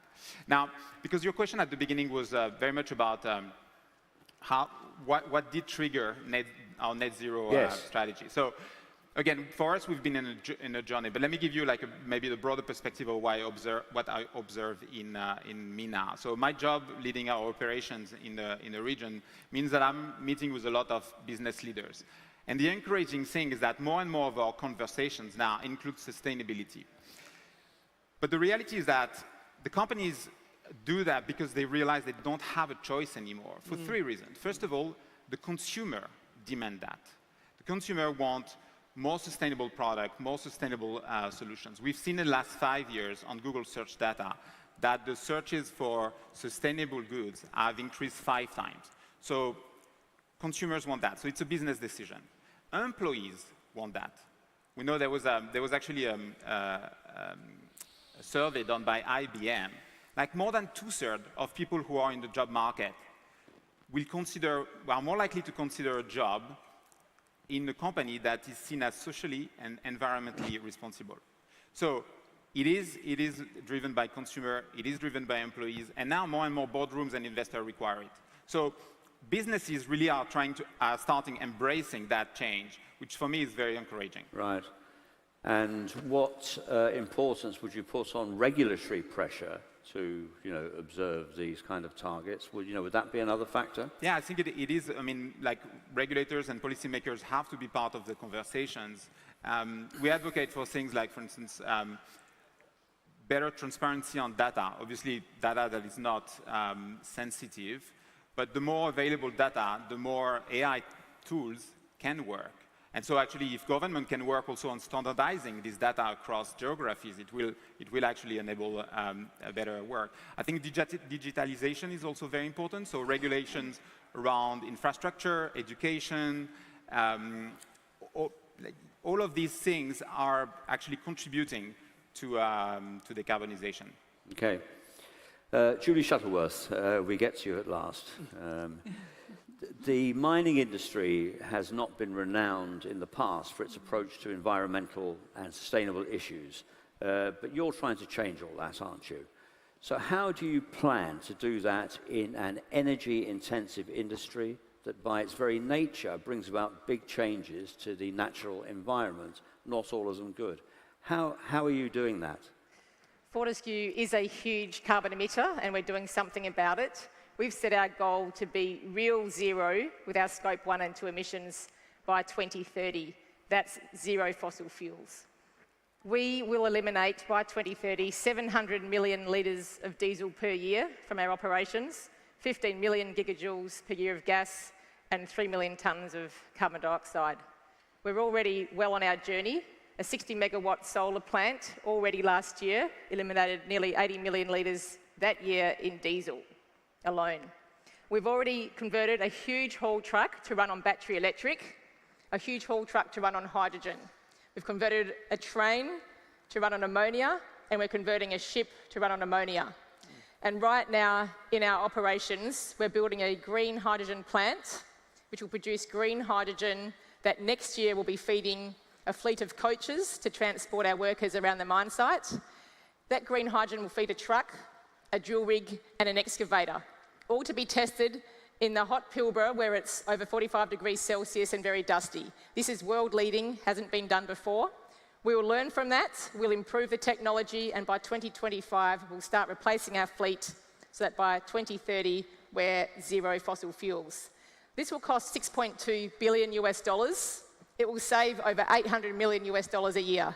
So we will show that heavy industry can decarbonise and decarbonise profitably. The planet's cooking and we need to take action. Right. But if you can point to one single reason that you've decided to do this, it really is an impressive ambition, isn't it? You know, what would that reason be? Did somebody have a conversion? Did shareholders put pressure on? Did the government ask you to do it? You know, what was the reason? There's two reasons. The planet's cooking and we need to take action. So we're doing it for that reason. The other reason is we're going to show this can be done profitably. We'll save over $800 million US a year. That capital I talked about will be paid off by 2034 at current prices. This is a good business investment. Okay, thank you for that. We are quickly running out of time. This really has gone very quickly indeed. So I want to pose the crucial question, really. Can we do it? Can we get to net zero? And when, in your opinion, can we do that? So if you give me a minute or so each of your considered opinion on that vital question. Julie, let's start with you. Can we do it and when? Yes, we will. Well, Fortescue will do it by 2030, real zero by 2030. The reason we know that is that we set our stretch targets. We've got an enthusiastic workforce right behind it, very proud of a heavy industry that is decarbonising. The technology is being developed. We're not just sitting around waiting for original equipment manufacturers to develop the trucks and the trains. We're actually doing it ourselves, so we know that it will be done. We're seeing a huge move in this direction. A lot of other mining companies are standing up and taking action, and we'll see lots of progress. Yes, it will be done. Okay, very positive. Anthony? So yeah, I think it will be done. I mean, definitely in Google, we're very committed to that. I think there are two things that are extremely important. Like the first one is accountability. So we need to make sure that we are driving accountability across the board. And that starts with making sure that we have, you were asking about like regulations as well, we have like good ways to measure emissions, for instance, and these are scalable, reliable ways to measure emissions. So accountability in every single company, in every single program is extremely important. The second thing is, and it was mentioned by Mohammed, is like it's partnerships. We actually are all in together. So at the end of the day, yes, I have a goal for Google to actually become net zero by 2030, and hopefully we'll achieve that before. But I think if we really want to make it, like we need to do it together. And when I talked about like our data enabling the SDIA, like Saudi Data and AI Authority and the Ministry of Environment, this is one way to do it. Another way, because we talked about like carbon removals, like we actually part of a group that put an advanced commitment market. So it's called Frontier, and it's basically roughly $1 billion, where we are saying like we're guaranteeing future demand for companies that are working in that space, because we know that the technology is or is not 100% ready. Sometimes it is, sometimes it's not, but we need to make sure that this is good. But we come together. It is a coalition with Google, but with Meta, with Stripe, with a lot of other companies, and that's another example of us coming as together, partnering to actually make it work. Okay, but we can do it. Dr. Jay, can we do it? Can India do it, and when? I'm glad you changed the question because the International Solar Alliance is a membership of 110 countries. And putting my head out for all 110 would have been difficult. I'm very sure that almost every country in the world will be able to change the electricity, that all new electricity is zero carbon by 2030. And thanks to the companies here, that will spread. The challenge is the non-electricity sector. And if you ask me, the non-electricity sector would change by, some people say 2040, some people say 2050, some people even say 2070. But definitely, I think that new use of non-electrical fuels would be carbon emission neutral by the year 2050. Okay. Rather more nuanced. Thank you. Valborg, we spoke earlier about the great affinities there are between Norway and Saudi Arabia. So can Norway do it? Which might be a point as to whether Saudi can do it? I think we have to talk about the world. And I believe it's possible for the world to meet net zero within the midst of this century. But it requires that some countries are leading the way. And companies like Saudi Arabia and Norway have a lot in common. We are both oil and gas producers, and we are strong countries. In Norway, we invested in a full value chain CCS project called Longship in 2020. This will be in operation in 2024. This week, Saudi Arabia announced really the biggest carbon capture ambition in the world. So if we cooperate, if we lead the way, I believe the world can make it. Okay, thank you. Mohammed Al-Tayer, Saudi Arabia has set a target of 2060 for net zero. Can it make it? Can it make it earlier? I think for me, it's not can we make it, it's we have to make it. That's fundamental. That's the first part. The second part is, I think if you see the transition that the SGI and the MGI and all the kingdom initiatives from ambition to action, I think year after year, you're going to see us coming closer to achieving our net zero targets. That's my hope. That's our mandate. And I think we have an amazing country leadership that is pushing us, that is enabling us and giving us everything that we need to achieve that and be a leader in this transition that the world will be a partner with us. Final word to you, Sharm El Sheikh. Can Saudi Arabia make it? Can your efforts pay off? I think I totally agree with Mohammed. It's not can we. We will make it happen. And we're going to be translating those wishes into deeds on the ground as we speak today. Today, and between today and yesterday, all these programs were demonstrated about action on the ground, transforming those huge challenges into great opportunities.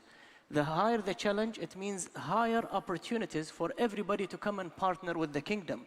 And let me mention something to build on what my colleague Mohammed mentioned.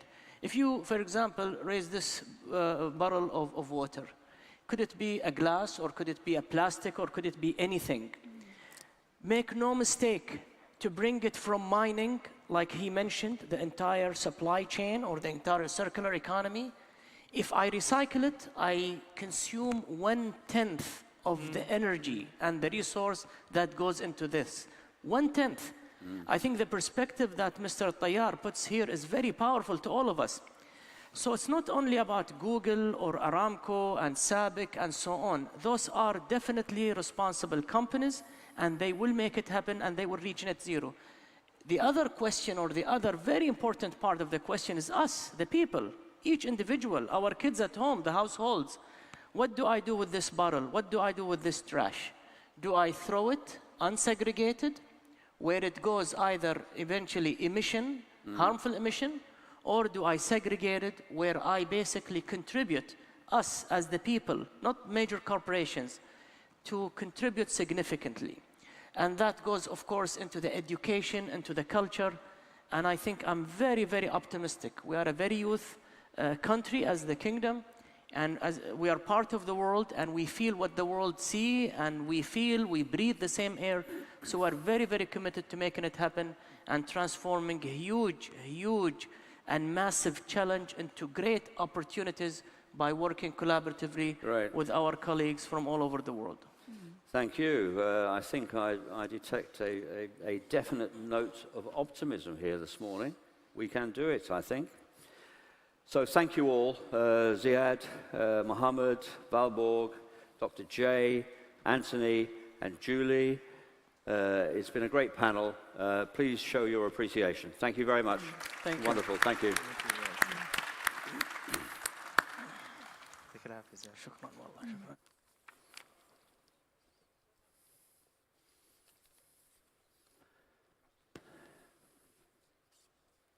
Thanks a lot. It was good. Thank you. Thanks, guys. Be in touch. Thanks a lot. Thanks, Julie. See you. Bye-bye. See you. I'm staying up here. Yeah. Speak later, I hope.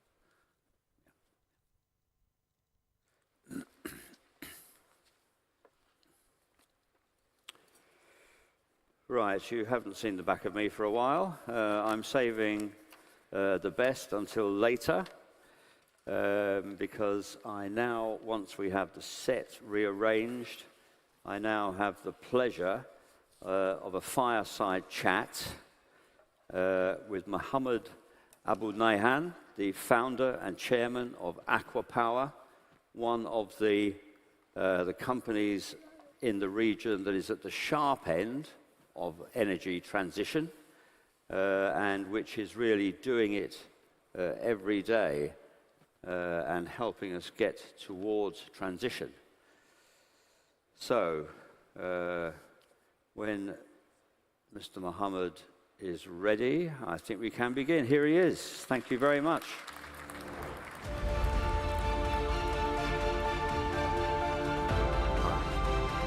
Good to see you again.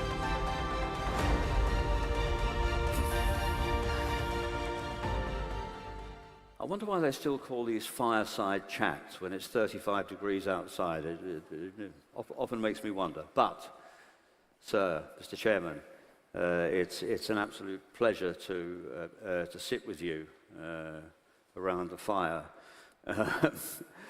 As I said in my brief intro, Aqua Power is at the cutting edge under the Saudi Green Initiative and the Middle East Green Initiative of the Kingdom's pursuit of a just and equitable energy transition. So give me an overview, if you would, of your company's role within that strategy. Thank you, Frank, and thank you for the audience. I really appreciate it. You know, what makes Aqua Power different from any other company in the world is really our leadership. I think we are very blessed in Saudi Arabia to have our leadership, the Crown Prince Mohammed bin Salman, the Prime Minister. And this is, in my opinion, that's what makes Aqua Power and many other companies in Saudi Arabia is going to be different.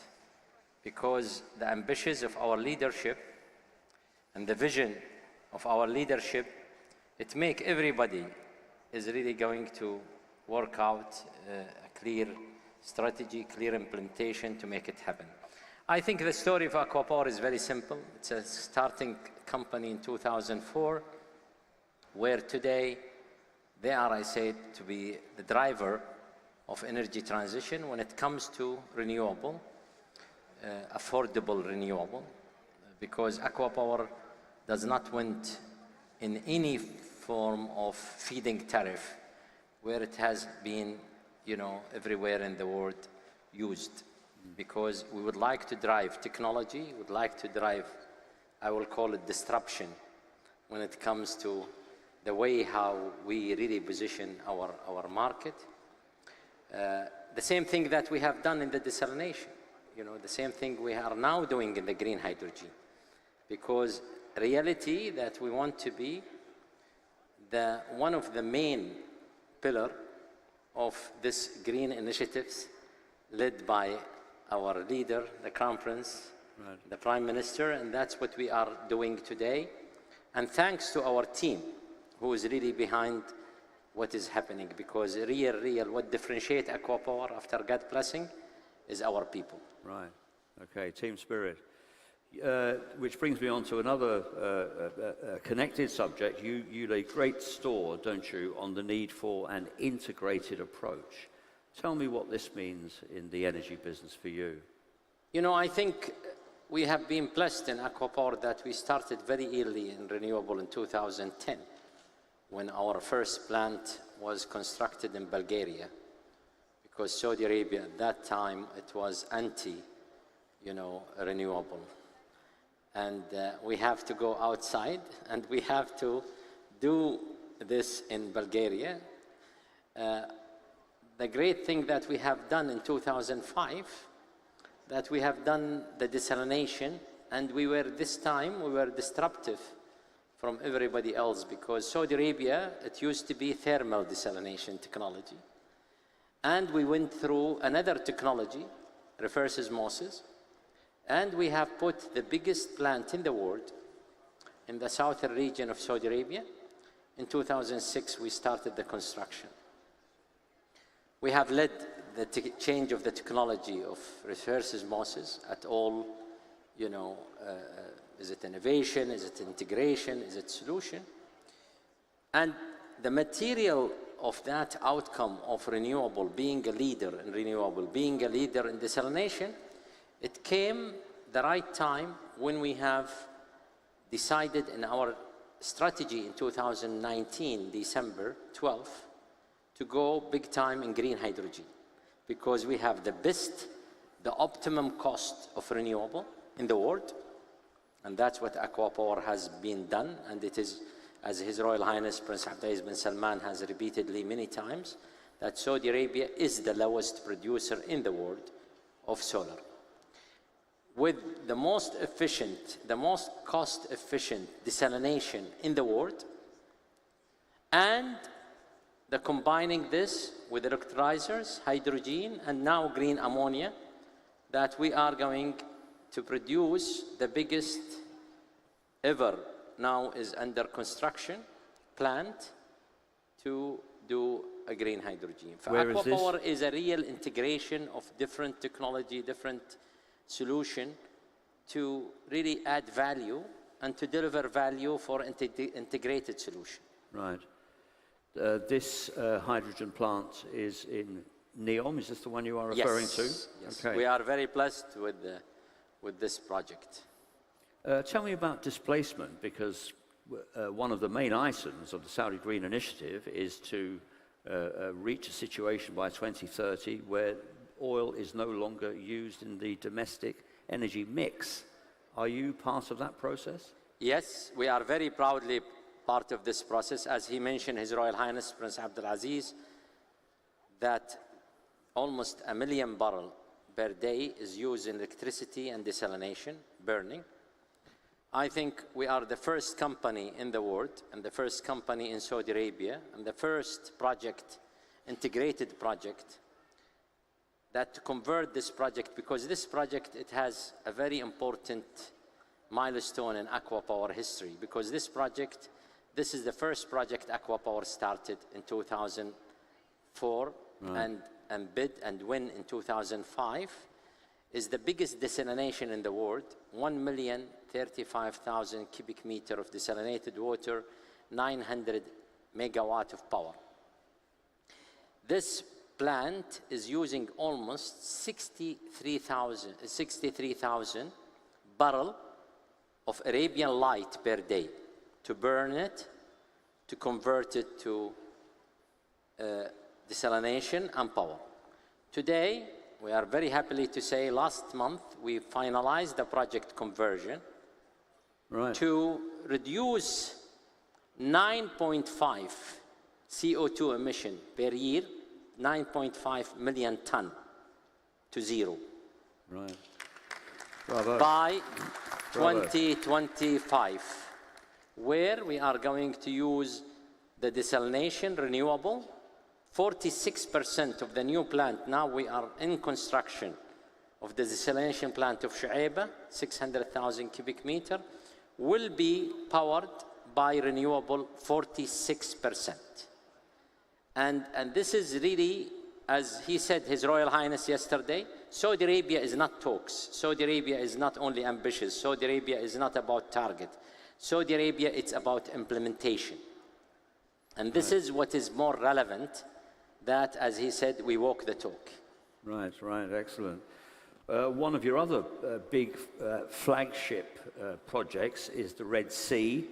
How does this tackle the issues of affordable, sustainable, accessible energy? You know, Red Sea, as John Pagano yesterday mentioned it, Red Sea is, again, it's part of the Vision 2030. It's the Giga Mega project. It's the first project will come in operation of Giga project. We are very blessed that we are supplying everything when it comes to the infrastructure in Red Sea. And this is the first project in the world will be green. Green at all aspects. Recycle, waste, renewable water, desalination water, power. And it will be off-grid. 24-hour supply, the biggest storage in the world. It is going to be in the Red Sea.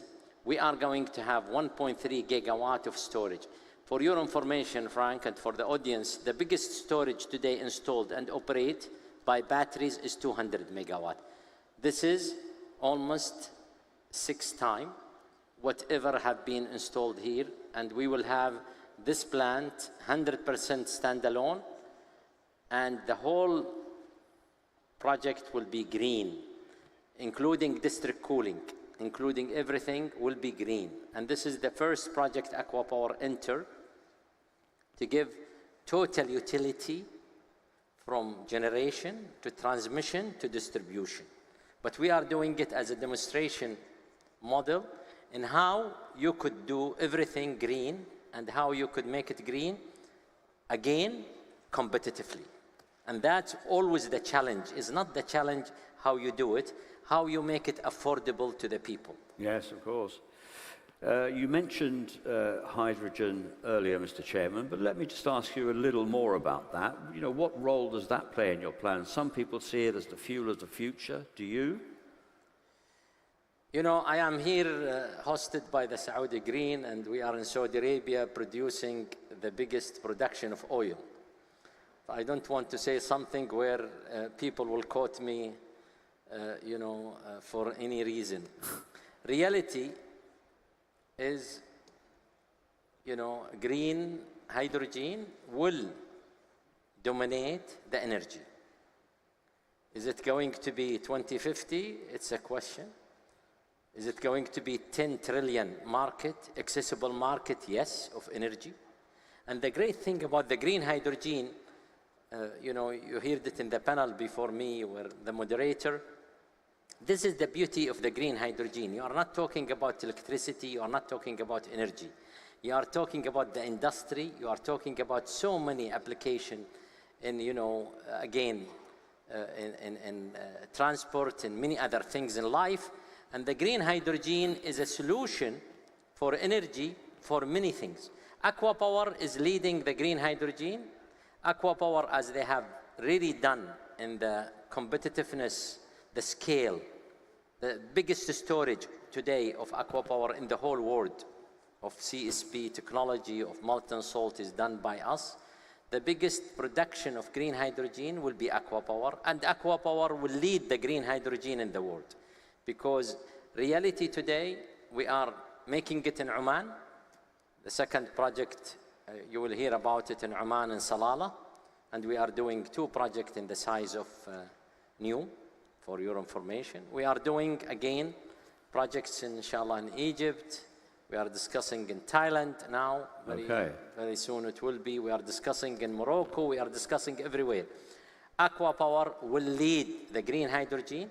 Aqua Power will supply the energy of green to the world. And as His Royal Highness, our Crown Prince, the Prime Minister, always said that we are going to lead the world in green energy. And as Saudi Arabia have led for centuries the conventional energy, we are going to lead the green energy of the world.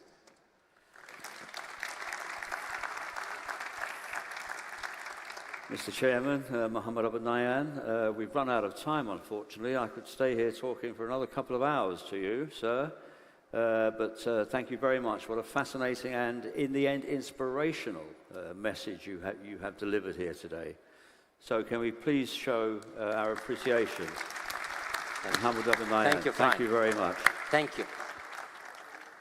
Thank you. I pleasure, appreciate sir. it. God Great bless you. pleasure. Thank you. Thank you. And to you, Frank, Over thank to you Tumi. very much. Thank you, and Tumi. Mr. Bye-bye. Abu Nayyan, to both of you, thank you so very much. And I know I'm the one that's standing between you and lunch, so I'm not going to say anything more than that our day will resume at 2:10. So please be sure to be back in the room at that time. Meanwhile, bon appetit.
Good afternoon, everybody.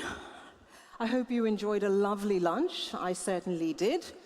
And, you know, one of the challenges that I always have whenever one is doing events after lunch is that, you know, the energy is a bit low.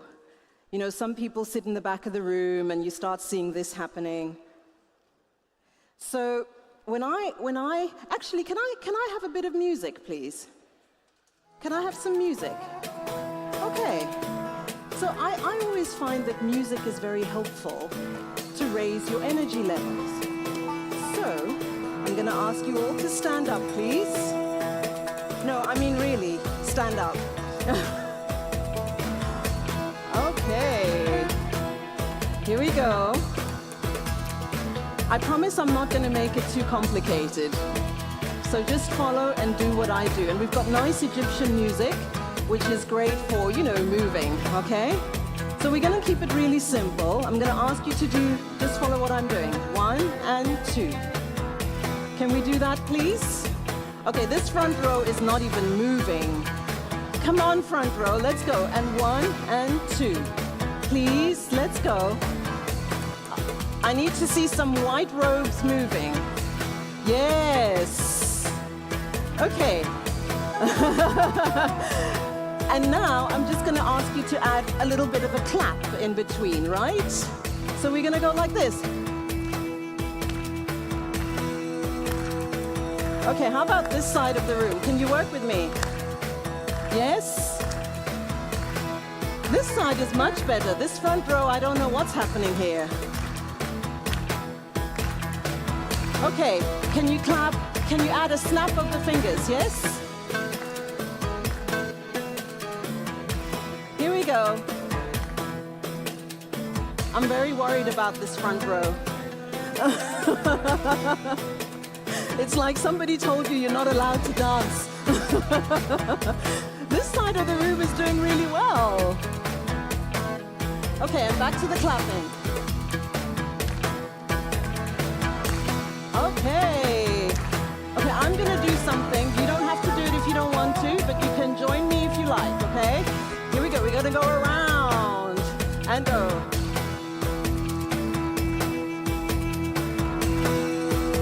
Is that difficult? No, come on. One more time. Are you ready? Those in the back, you look like you're doing it. Let's go. 1, 2, 3, 4, and...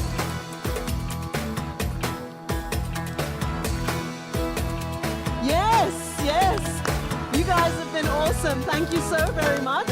Whew, now I feel like my energy is back. I hope you're all awake.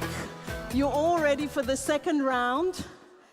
I need to have a conversation about this front row. You know what I think I'm going to do? I'm going to maybe have a word with His Royal Highness and ask him that in future when we're doing dancing, the front row also has to participate. I'm glad to see that you're laughing. I hope you all feel energized, wide awake, and ready for this afternoon's session. And with that, ladies and gentlemen, I would like you to please put your hands together as we discuss and look at the question of sports, youth, and the convergence with nature. Your hands together for His Royal Highness, or rather His Highness, Prince Fahd bin Jalawi bin Abdul Aziz, the Vice President of the Saudi Olympic and Paralympic Committee, because that's how we move, and the Director of the Saudi Games. Your hands together and a warm welcome, please.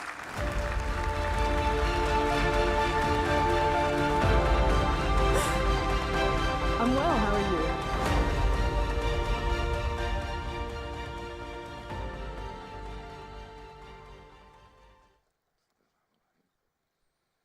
Dear friends and colleagues, dear guests, first, allow me to offer my dearest appreciation for the efforts of Saudi Green Initiative that aim at drawing the bright and sustainable future for our dear kingdom under the excellent leadership of His Royal Highness Prince Mohammed bin Salman bin Abdul Aziz Al Saud.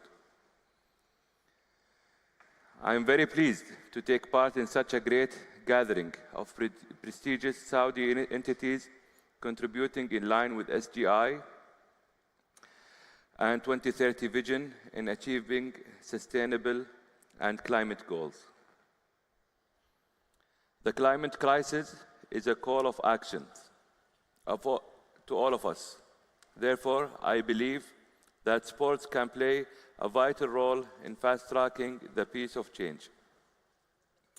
Looking and stepping forward to a sustainable community and placing sustainability at its core. This is why the Saudi Olympic and Paralympic Committee is expanding the scope of climate actions in Saudi Arabia and extend into the Saudi sport movement.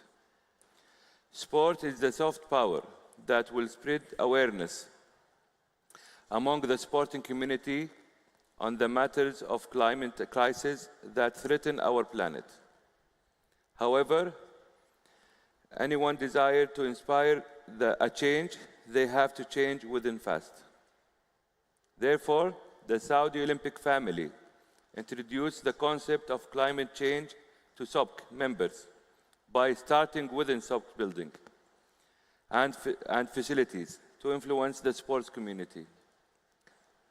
Maximizing sustainable transportation within Prince Faisal bin Fahad Olympic Complex. Eliminating the usage of plastic.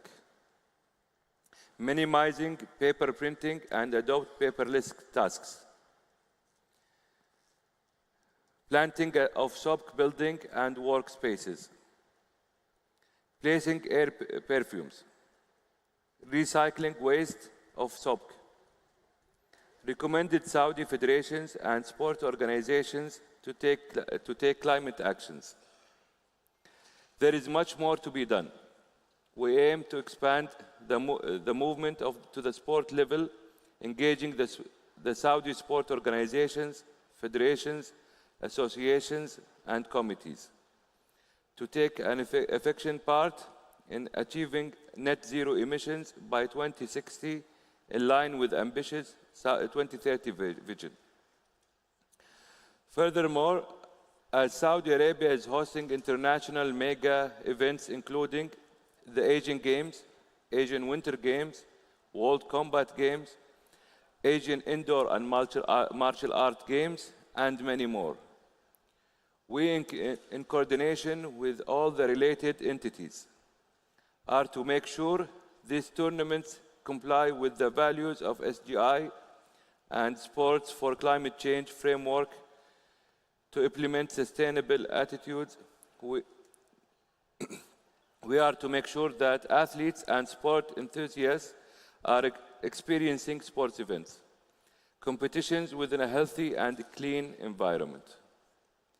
Therefore, and on behalf of His Royal Highness, Prince Abdulaziz bin Turki Al Faisal, President of Saudi Olympic and Paralympic Committee, I will be delighted to announce that from today, we will be an official signatory of the UN framework Sports for Climate Actions, declaring our commitment to our goals and responsibility. Thank you.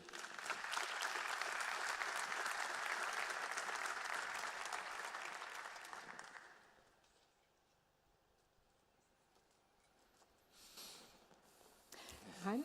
That's it.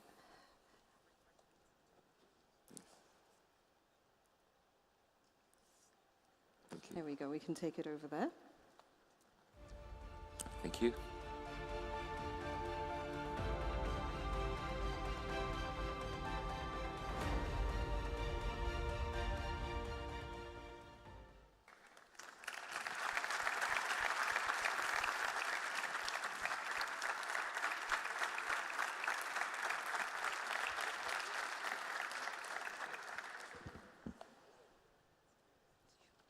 Thank you, everyone.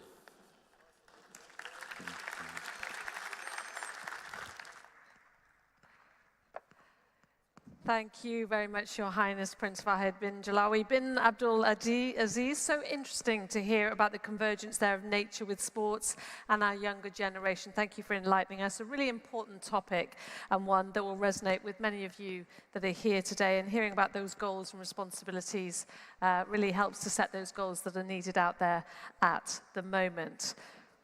Well, we have a next panel coming up now, and it's part of what we were talking about there, the youth culture and how to support them. And we're going to be looking at how to pave a career path in protecting the planet. Now, more than any other age group, the younger generation are the most worried about the state of the planet. In fact, in the US, a Pew Research poll has found out that the environment was a higher concern for GZ than any other demographic. Finding a career, though, can also help them to protect the planet, and it's a way that they can make a difference. This panel we're going to have here today is going to feature human resource leaders and career experts, and we're going to try and offer you some practical advice and guidance to the next generation on how to find a career in protecting the planet. We've got a new hashtag for this one. We've decided, we've had a few little hashtags going on the last couple of days. We've had a hashtag for regenerative tourism. We're thinking about the hashtag do-gooders, so you can let us know at the end of this panel if you think that's the way we're going to go, because that's what we're hoping to do here today. So without further ado, I'd like to welcome my panel up to the stage. We have Princess Mashal Saud Al Shahlan, the co-founder of Aeon Collective from Saudi Arabia, and Sarah Dutton, the penultimate international business student and assistant at Simply Sustainable Australia. We also have Dr. Tony Chan, President of King Abdullah University of Science and Technology. You all know it as KABST. In Saudi Arabia. And we have Dr. Sultan Al Sharif, Director of Sustainable Development for the National Centre for Environmental Compliance in Saudi Arabia, and the co-founder of Aeon Collective, Saudi Arabia, the hashtag do-gooder. She's the inventor, Princess Mashal Saud Al Shahlan. And we have one more here, Sarah Al-Ghamidi. She is from Maweba, an alumni in Saudi Arabia. Welcome to our panel.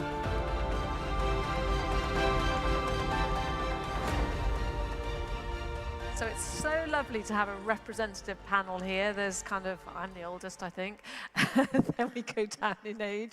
But between the age and experience and the youth, we're hoping to learn something here today. And I was going to start off with, you know, what are green energy jobs, how are they existing and how are they growing? But it's become such a big terminology, hasn't it? A green energy job. What exactly does that mean? So, Princess Mashal, I thought I'd start with you first and say maybe, just maybe, we need to widen the lens when we're talking about these type of things so that we just don't narrow ourselves down.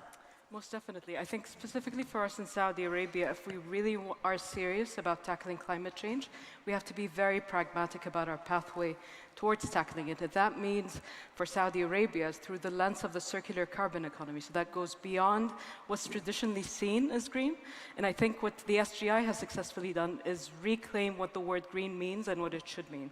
And at least for us at Aeon Collective, we take it maybe a step further and is very much in line with all of the ambition that we've been energized from His Royal Highness, Prince Mohammed bin Salman, is through the lens of planetary repair.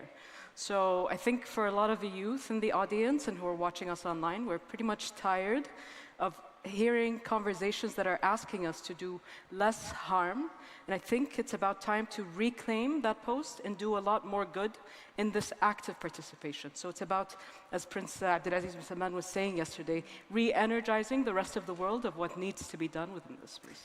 And yet, Sarah, I want to come to you on this because, let's be honest, certainly a few years ago, hopefully not now, people used to think, if I get a job in green energy or in the green sector, it's going to be a life of poverty, or I'm not going to be paid. I know I'm doing the right thing, but I'm not going to get paid. Hopefully, what's the view from your standpoint? Are things starting to change? I believe that people are focusing on the idea of a green job being a job that is focused on environmental degrees only. However, I think we need to expand our vision into involving other sectors, such as healthcare. Being a healthcare service employee myself, I believe that scientists cannot do it alone. We need to be involved in the environmental sector, and not only healthcare. We're talking about business partners, entrepreneurs, and educators. I believe that, as I said, being a healthcare practitioner, the effect of environment on our patients is huge and it's crazy. And I've seen patients go through difficult times because of difficult environmental situations that is out of their control. So you've been on the hard edge of seeing something like air pollution affect people and how it's affecting their breathing, which is a pretty fundamental right. Exactly. So I want to bring in Dr. Chan here because you're sat there in Kaust and of course, hopefully, I don't want to say cooking these brains, that sounds kind of bad, but bringing these brains on, developing these brains. So you have that wonderful standpoint of sitting there and seeing all these young minds coming through. From what you're seeing, what's the fastest growing area and how can people know which specialities to pick? Yeah, before I address it, I want to step back and give you a personal experience. I'm a student of computer science. I studied like a few decades ago. This is reminiscence of that. Because it's like the beginning of a revolution, it's the beginning of a future. So I think for the young people, you have immediate jobs, but usually we're looking at the future. The future has not been invented yet. Nobody knows. So you should go in there with that in mind, I think. But anyway, coming to the present, obvious things are renewable energy. That's what we've been talking about. At Kaust, we're doing carbon capture, doing hydrogen economy. We are hiring people, never mind all the big corporations and giga project. The other one is conserving the environment. Planting trees, keeping the deserts away, protecting the coral reefs and so on. There's a huge demand for talent in those areas. Those are the two obvious things. But then in addition, you have things that are a little bit more behind the scene, but just as important. For example, policy, regulators. We have a lot of government officials here. What they do is very important. The business sector, how you introduce the business incentive, the profit incentive to make this happen. And finally, you have the supply chain. Because, to make this happen, to make this new economy happen, you need a lot of people behind the scene. So it's going to be all of our economy. It's not just going to be a little sector. That's sort of my view. And exactly, and that's what we've been hearing over the last 2 days, and hopefully it's been growing after the last year, is this need sort of to everything to join up, and that perhaps the sweet spot that the kingdom has found itself in with funding and policy in the same place at the same time to push this forward. And we'll come back to that because that's quite a powerful mix and something that's starting to get a lot of attention, even though perhaps people were a little bit skeptical before. Sarah, I want to bring you in on this because you are not our only student, but of course, you're there right at the moment facing these decisions. Yeah. And people say in a throwaway line, "Oh, do what you love." It's really hard to do what you love and to know what you love and how that's going to work. But you've said passion, fall in love with a problem. So how has that played out for you? How are you considering how you're going to use that in future careers? Yeah, no, well, firstly, I just want to address that. Thank you for giving the space for the youth voice on a platform like this with remarkable panelists beside me. But to address your question, I do want to point out the importance of recognizing my own privilege. As an able-bodied, white, English-speaking woman, my experience is exceptionally different compared to other people coming here. And it's people like me that aren't the most impacted by climate change, but it's people like me that can use that privilege to then drive meaningful action. And that's what really developed my passion for youth engagement in the corporate space, to then be able to implement change on a wider scale. So I think we all know that millennials and Gen Zs have been talking about climate change for a very long time. We are the most concerned about environment. We are acutely aware of the social injustices that's happening around the world right now. And from that, we are wanting to have more meaningful work. And so to kind of come to your point about passion is that it's been a more important conversation to be had about developing your career in this area, is to work out what really drives you and how you can use your skills to drive action. And if you figure that out, I think you'll be a great asset to any company that wants to implement systems change. And yeah, I think in terms of when I advise my friends to come into this space, I kind of go around 3 main pillars. So one being like build an identity based around these core passions, drivers, and motivators that you've identified. Another aspect is encourage collaboration and empowerment. And work out the networks that you have that you can leverage, but not so in a transactional manner, but more in a way that's knowledge acquiring and thought inducing. And thirdly, I think my behind point kind of links with everyone else here, is promote rotation and experience sharing. So collaborate with businesses and universities and institutions to be able to bridge that skills gap and provide the international experience that we all need. Well, I think that's already given people some tick lists to go through. This is what we want, a bit of a template for those out there. Even if you're in a job and you're looking to change, there's still pretty fundamental things that we can do to change tack, as it will, and we'll come back to that in a second. Dr. Sultan, I'm not going to leave you alone.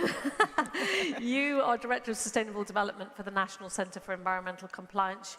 You're in the science job, you're in the tech job. How was your journey to getting there?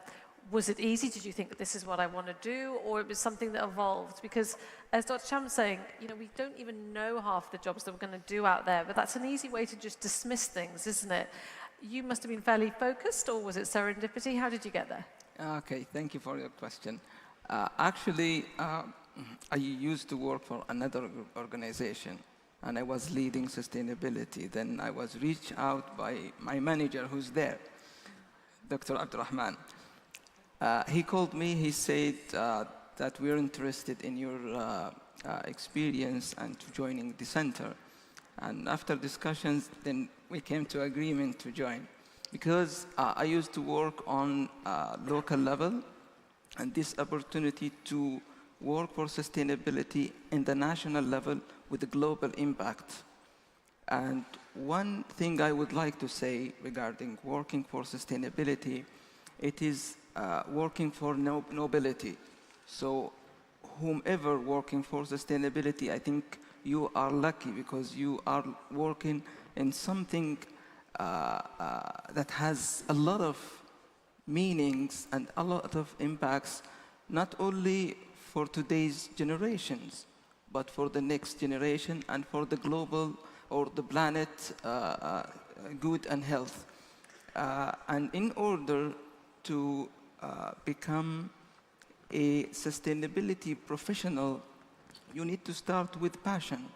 Because this is very important in order to drive your motivation from within, and then you can impact others.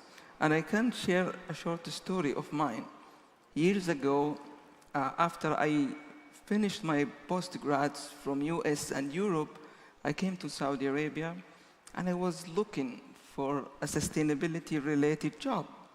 So there was nothing too much there, and I was kind of desperate. So one night I stayed with myself and tried to write something, what it's gonna look like in terms of sustainability for Saudi Arabia. And I came up with a humble proposal.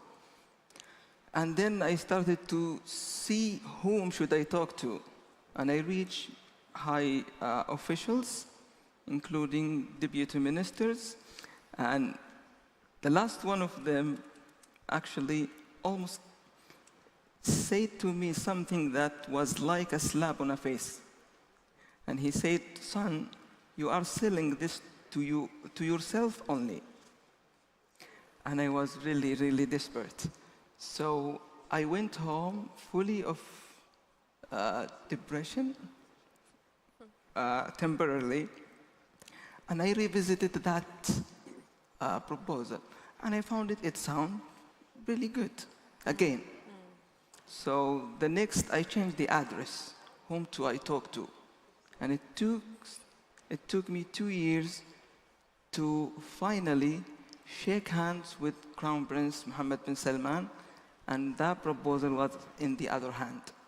So I think we need to put passion and resilience in here, because none of us gets what we want first time round sometimes, and sometimes we have to have a little knockback, or sometimes we have to go away and relearn something or approach it from a different path, and that can be going outside of the educational system and back in. And what we've heard about So thank you for that, sharing that story, because I think it really highlights that it's not just easy, things aren't just given, and we do need to strive. And particularly, as Sarah alluded to, some of us have found it maybe a bit easier due to having access to education than others. And we've heard throughout this 2 days about bringing in local communities and those that don't have such the access to this training and education. And Princess Michelle, I wanted to bring you on that. You know, I don't want this conversation to be on the stage talking about graduates. This is jobs for everybody. So what's your view on that, and how we're pushing that down to all levels of society to gain access to these jobs? I mean, most definitely, but something that we all have to remember is we have to take on these challenges with a healthy dose of humility. It's an extremely difficult undertaking, right? Sometimes I have problems with words that simplify a problem, like the word transition, for example. I think it signifies something that's very easy to dial up or dial down in terms of solution, when in reality what we're doing is a complete transformation and a redefinition of what our systems are looking like. And we don't only have the climate challenge to tackle, we have the biodiversity challenge, but also the right of people for development. So when we're taking all of that into account, we must know that the people that we need to be training and upskilling have to be multidisciplinary and by definition. Because if you're only focusing on one area and not understand the context, you could create problems as you're solving for one. And if you humor me with maybe a minute to tell a quick story. We took a short trip in one of these vacations, to the point that Dr. Sultan was making. If you're really passionate about something, you claim to take a vacation, but it ends up being another learning opportunity. And we went to Costa Rica to some of our friends that ran a conservation site called Asa Conservation. And what we saw on our drive over were these patches of severed highways, as I call them, monocultural trees that were that caused the issuance of really solid carbon credits, when in reality you were severing highways for certain types of monkeys that relied on their tails to move from one tree to the other. So when we're trying to solve for some of these issues, even when we have standards and even when we have credibility, we could be creating other problems. So again, the dose of humility goes back to who else are we educating? Educating the educated, yes. We're doing, I think, a lot of really good work with our friends at KAUST, but what we're doing as well is going beyond that for vocational training. And what we have to remember when we're doing that, it's an exercise of co-learning. It's a symbiotic kind of relationship. So if you go to the sea, and I invite any of you who are here in the wonderful coast of Sharm El Sheikh to go diving or swimming if you can, or snorkeling. And what you will notice are really nice and beautiful and pristine sea if you are outside of this country. But if you are a member of any of the countries that are bordering the Red Sea, you'll feel a deep sense of loss. Why? Because the sizes of the fish are much smaller than they used to be. And who has that oral history? It's the fishermen. It's the people who are tending to these assets or the national goods on their day-to-day basis. So that needs to be an exercise of co-learning and empowering those who are at the front lines to save whatever they could save, but also a dose of humility that not everything gets solved purely by the sciences, but also with the experience. And people are coming from a different perspective and a different level, as you said, whether that's in terms of education or in terms of where they're based in the world. And as His Royal Highness said, Prince Abdul Aziz, we can't be condescending in these conversations. Like, don't worry, I'll fix it. Here's some money, it'll all be okay. And as you said, getting too simplistic about that. I actually would like to ask the audience a question, because we're going to dive down into this career path. But something that I felt passionately about, because I got involved with it, was career advice. And I know for sure I wanted to be a fighter pilot, and they told me no. There's no women that are fighter pilots back then. And that was it. That was the end of my career advice. I said, well, I want to do that. And they said, you can't, so that's it. Do something else.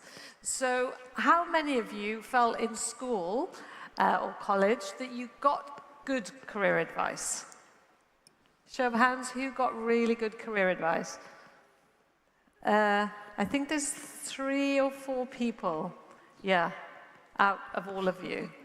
And I know that a lot of colleges and universities try, but it goes back down to that grassroots level of deciding whether you're going to go to university, whether you're going to go vocational.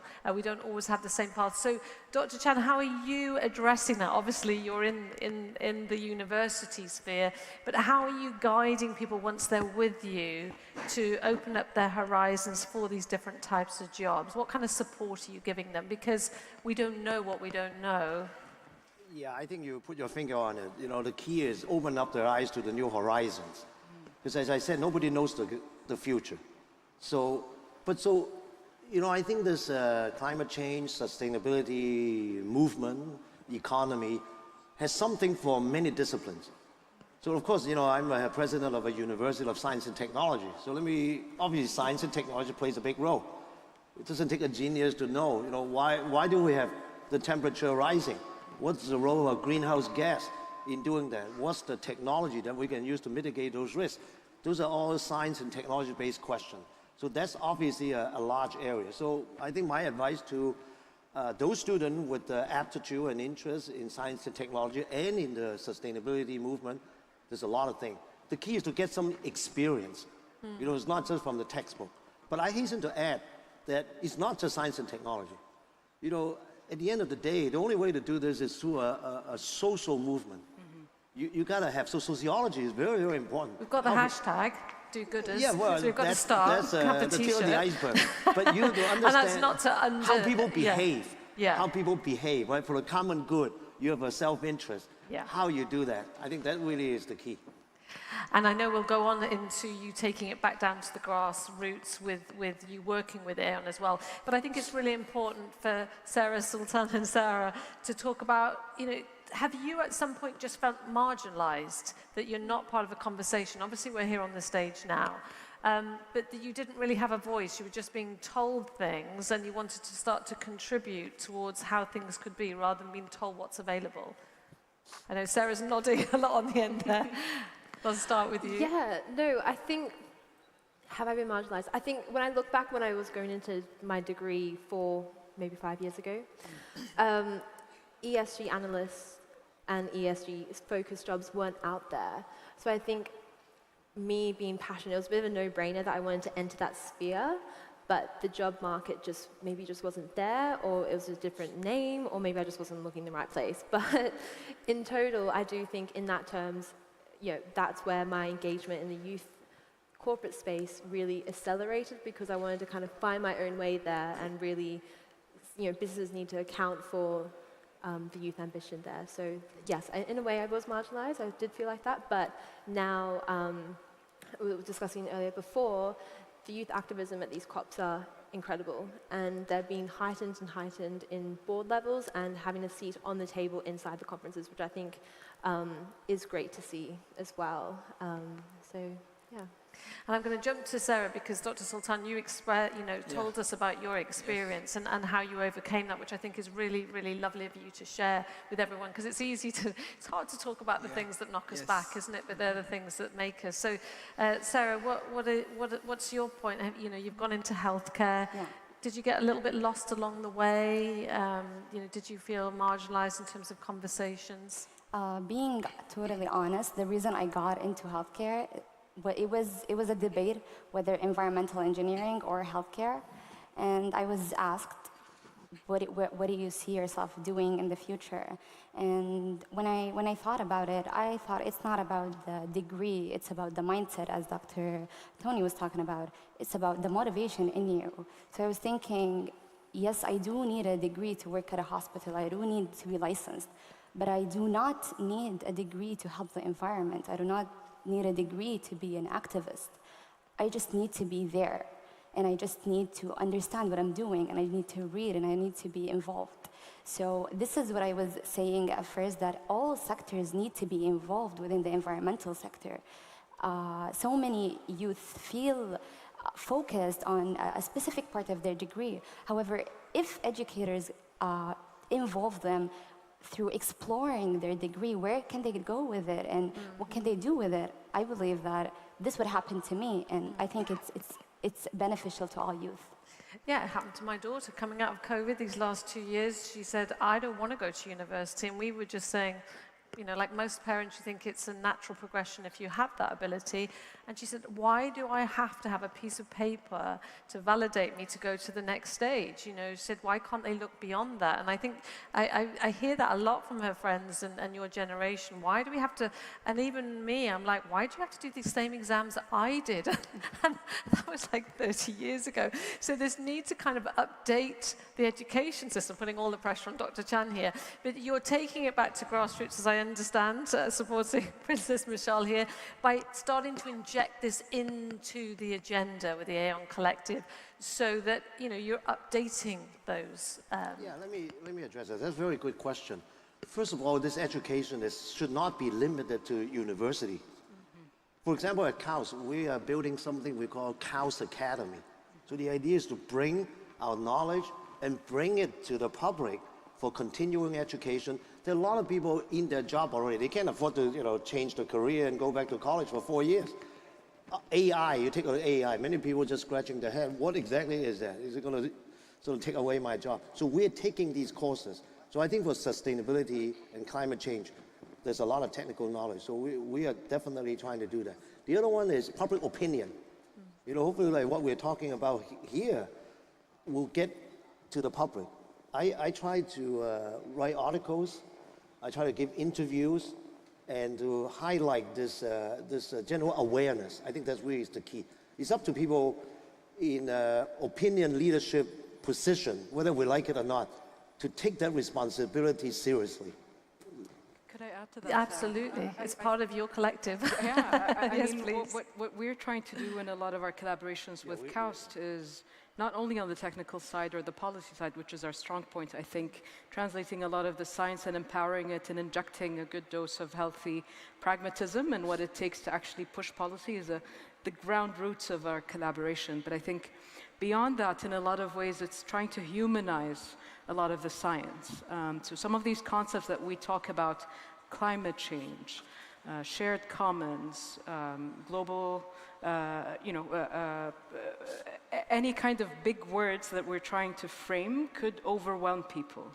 And at least for us, and we try to do in a lot of cases, other than our collaboration on the Tree Library program that's supposed to create these spaces of actionable dialogue around the world, we're trying to go back to our own roots in Saudi Arabia. So one thing that I definitely hate is this affinity to call first Saudi women to do X, Y, or Z. I'm most definitely not the first Saudi woman to do anything. I stand on the shoulders of giants of my grandparents that were right before me, and it's a question of relearning and how do you connect a lot of these notions for young Saudis deep within their own culture.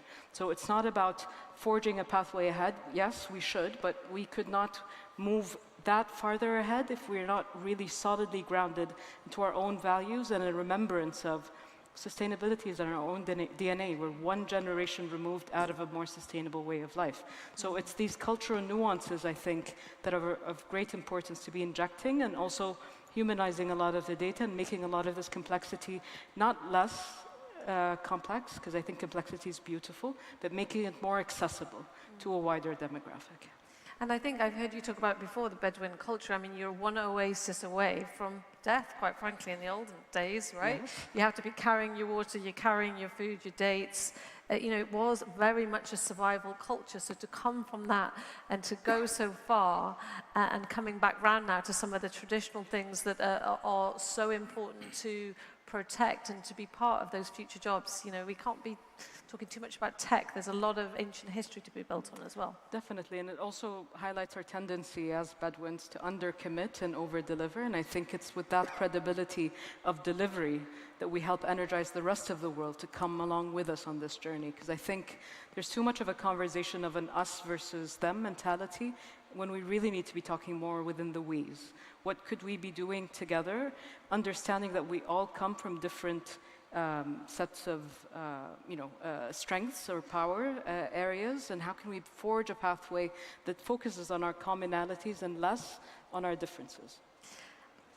I just want to comment on Princess Marsha's point. That is, we have to do it together, but we have to do it in partnership. Yes. And we need to work with government.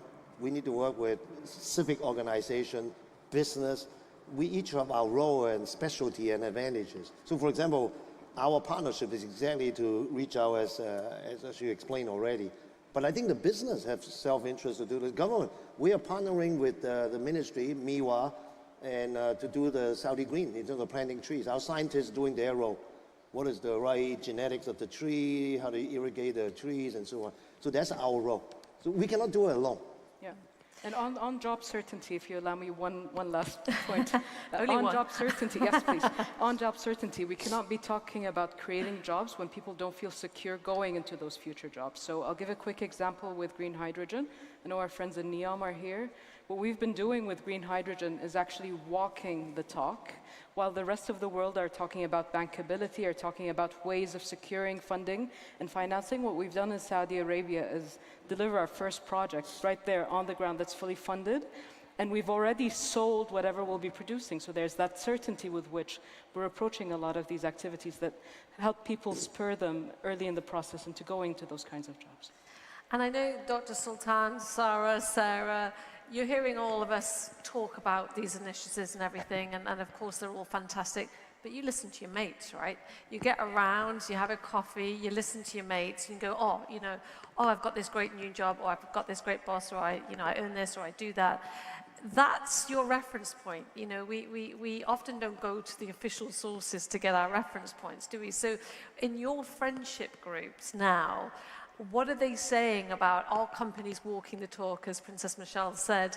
And is that a red line that is part of who you'll apply for? You're getting more fussy about who you'd work with. Maybe Sarah, I'll start with you first. So I would like to answer this question based on what Princess Michelle was talking about regarding giving access and making people understand what it means to be part of a job like that. I have seen people in my age thinking, oh no, like I cannot be part of this because, as you said in the beginning of the session, I'll be poor. Like it's not paying enough. However, the mindset of you not being focused on a part of this job or on one part of this degree is not a common mindset within the youth. I personally learned this from Mohiba and Kaus, thanks to them, giving access. However, not everyone is informed of this access. That's why, yes, there are so many people who restrain from jobs like that or new emerging jobs because they say, oh, no one will employ me, or no, I won't get paid enough. Yeah. That's why I believe that giving this access that I received in amplifying it towards international levels is very important. So I'm going to move to Dr. Sultan and then Sarah, because I want a Middle Eastern perspective or a kingdom perspective, and then internationally. Are you feeling that with your friends, when you're having a chat with them now, obviously you're quite established now in your job, but are you seeing things change? Because we're always talking about change here, but are you actually seeing change amongst your friendship group? They're going, wow, as you said, there's more job opportunities now there. Oh, we understand how we can access those jobs, if we will. Okay. I have answered in 3 levels. Okay, the global level. Now we don't have a path for career. We have a highway with more than 17 lanes, the SDG goals. Okay, so choose which one. I tell them. So I receive questions, consultations on where should we go. So I answer them with this question, with this answer. So the paths are already there. The question is which one you choose, which one you prefer, which one that you can contribute to. This is on the global level. On the Middle East level, we have the Middle East Green Initiative. So be part of it. It doesn't matter where you are. From home you can start. And for Saudis, we're lucky. We have this great Saudi Green Initiative, which is already actioned. So for us, we are the most luckiest ones because whatever we do for Saudi Green Initiative, it impacts the Middle East Green Initiative as well as the global agenda. And I want to come back to that global agenda with you, Sarah, because let's be honest, Saudi came to the party a little bit late with this environmental talk. The SGI has really amplified that over the last year. Obviously, things were going on before that, but we're really starting to see a big part of the conversation now. Internationally, maybe people thought, oh, we're further ahead where you are at the moment. But are people now starting to realize that it's accelerating so fast here in the kingdom that they're sort of changing their perspective of where the powerhouse of these jobs are going to be in terms of the environment? Yeah, I think jobs are a critical part for the conversation about the transition because, you know, and rightly so, the innovation that we require and need, and many that we see here today at the Green Forum, is a total radical shift in the way that we are programmed and think about work and innovation. And the next decade will be driven by climate policy and commitments, and with that comes millions of new jobs, and so it's just going to get more and more competitive. So kind of addressing the fact that when I speak to my friends about getting training and coming into the sector and our perception of work, we need to have a reshift to think about soft skills because these skills are very underestimated. And the main part is that they can be transferred across a broad spectrum of industries and innovations and tools. So if you center yourself as a student, graduate, or anyone, around these core training, competencies, and attributes, you'll be best placed to be nimble and to be able to adapt to the changing environment that we want to be able to push and drive meaningful action on, but also be reactive to as well. And yeah, I just think my point with youth as well, we approach climate change with a very intersectional lens, and I would say that businesses and institutions need to account for that and to see young people for experts in their own right, rather than just a tick box activity that we all need to take to be ESG or something like that. So it's not just a bottom-up approach with the conversations that we have within the youth, but also to increase youth mobility into the green skills market, it also requires businesses to engage and bring them into an active role like conferences like this. Now, I'm going to come back to Dr. Chan on adaptability in a minute, but I actually want to ask you a lot of questions because I think this soft skill question is really important because sometimes when we talk about green energy and different jobs, we tend to think we have to be an engineer or healthcare. No disrespect to your departments, but that there aren't other things out there. And I read a really interesting article a couple of years ago from Stanford University about how important emotional intelligence is for your success in your future, irrespective of qualification. So what do you think? I'm going to get you to put your hands up. Do you think that high emotional intelligence accounts for 60% of your success in the workplace? Anybody think it accounts for 60%? Yeah, got a few. 40%? Can I participate in Couple here. 10%? No. Okay, I got a few.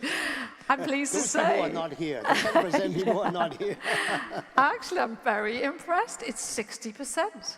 And Stanford University have a whole department dedicated to emotional intelligence. And I think we'll agree it's a pretty good university, apart from yours, of course. So backing up what you're saying there, Sarah, very much these softer skills are a big part, and being adaptable. So Dr. Chan, how are you pushing this adaptability? How are you supporting people? Yeah, I think I want to bring up one point that has not been brought up already. That is entrepreneurship. It's not about job. You can create your own job. So think about Jeff Bezos. When he was in the beginning of the internet revolution, he didn't say, what job do I get? He said, I want to create this thing now called Amazon, Google, and so on and so forth. So I think at Cows, we try to encourage entrepreneurship. There are zillions of opportunities. We have companies, startups, that use seawater to grow crop. We have one that use food waste to grow soil, to irrigate, and so on and so forth. So there's a huge number of opportunities. All you need to get together a few like-minded people. You have to have some technical background and the drive. Create your own jobs. And we saw them dipping in and out of educational institutes, didn't we? Think of Steve Jobs. That's how he learned the great calligraphy on the keyboards. He didn't come for a piece of paper. He came for the skill set, as you said. How do you bring people back in, though, if they haven't had a great education experience, but they think, right, I actually know what I want to do now, and I do need to get a few bits of paper. How do you get the people back into training, once they've kind of left the official system? Because this is where sometimes people get lost, particularly during and post-COVID. I think there's been this people have been stuck and maybe lost a year or two. So how do you bring them back in, Dr. Chan? Well, now we have the internet. Yes. So you can learn a lot of things online, even during COVID. Yeah. I mentioned about our continuing education, efforts. I think the key is that you have to have the curiosity and the drive and the discipline to want to go through with it. Most online courses have a very low completion rate. People do a few times and then they give up. So, but when there's job and so on with the extra motivation, but you can learn a lot of these things now online. So that's a great opportunity. And I'm going to bring it back to your generation again. So this learning's constant. What are your plans? Give us an idea of what you think in your mind, how you can add. I mean, you're just coming out of universities. I'm not going to put you under pressure to sign up straight away. But Sarah and Sultan, Dr. Sultan, you're in the workplace now. How are you going on about moving forward your career with this training? Okay, so personally, I've been actually thinking for a while in getting like a master's degree in relation to environment, because as I said, this is what I wanted to do in the beginning. And seeing, as I saw the cases, the patients that I see at the hospital, we actually need this. So based on our needs that I've been witnessing, I think a master's and a PhD degree in an environmental sector and the interlinking them both is what I actually really want. Dr. Sultan, you're a doctor, so, asking you to do yet more. But what interests you, even if it's on a personal level, of how to grow?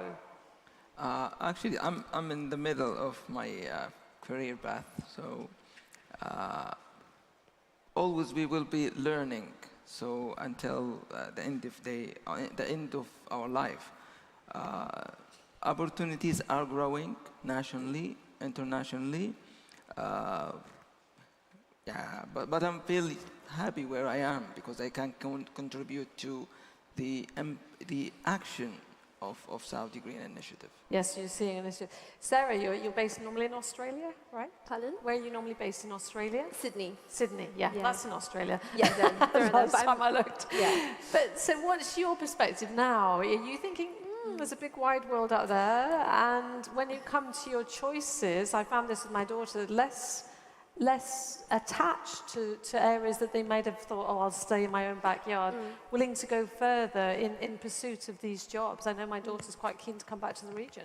Wow, yeah, no, well, I actually do study currently in Oxford in the UK, and part of my ambition to leave, like you said, like Australia, was to get that international experience, because I think that is a very undervalued value. I think people in my generation need to get that business acumen about what impacts are felt across the world. And speaking to business leaders here at this conference and at the forum here today, emphasizing back before about soft skills, these skills are vastly underestimated, like I mentioned before, and having the business acumen to be able to translate these issues that we're talking about into a business case and in a way that is solutions orientated and really accounts for the communities that are involved, I think really does involve international experience and that global perspective. But to go back to your point about if I'll continue studying afterwards, I think if I was back in Australia, I definitely would have pursued maybe a master's, maybe a doctor, I'm not quite sure, maybe I can speak to back coast afterwards, but I think I've had a bit of time in the professional sphere as well, and you learn at a very different pace there. And for me, I'm just going to work out where I can deliver the most impact, and right now it's get my degree in May next year, hopefully, if all touch wood, everything goes to plan. But yeah, just to involve myself more in the corporate space as well. And I think this ability to bob back and forth, not like, it's this factory where you do your exams, then you do your graduate degree, then you do your master's, then, perhaps postgraduate, to get out in the real world and have a little look around and see what's out there. Because as Dr. Chan said, you don't know what you don't know until you start sort of having a look around. So I'm going to put you all under pressure 1 minute each now. And Dr. Sultan, you jump on in. If I may add something. No, I think the career for sustainability is now looking for sustainability diplomacy, as we are gathering more than ever for, like next door, the COP27. Global community is talking to each other for a common reason, for a common purpose. So I think sustainability diplomacy will play a role in the next decades combating climate change and other challenges in a soft way with a soft power. I really love that because I was going to give you 1 minute, but I think that's your 1 minute because I think what you said is fantastic there, environmental diplomacy, marrying the points of what everyone's made, so fantastic. So I'm going to come back to Sarah.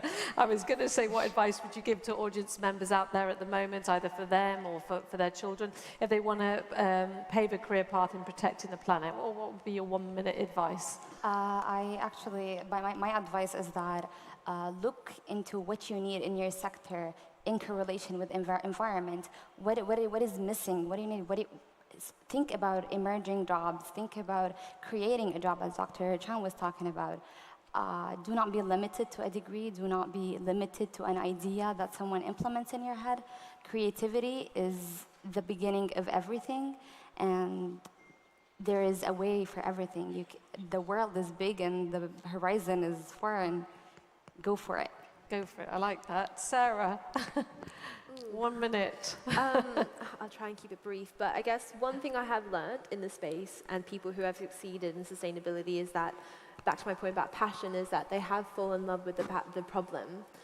And, you know, solutions do come and go. They scale, they get IPO'd, they go through a whole administration, but the problem stays the same if you aren't addressing it at its core. So I think kind of going back to the core roots of that, as we all mentioned, I think, before in the panel, and just something to bear in mind when you want to go into this career. Princess Michelle, 1 minute. The clock's ticking. All right. So for me, what counts the most is the issue of stories. I've been told too often that I'm an optimist. I see myself as a pragmatist optimist, because I really believe in the power of stories. You know, Sarah, stories have the power to either bring us down or to lift us up and energize us.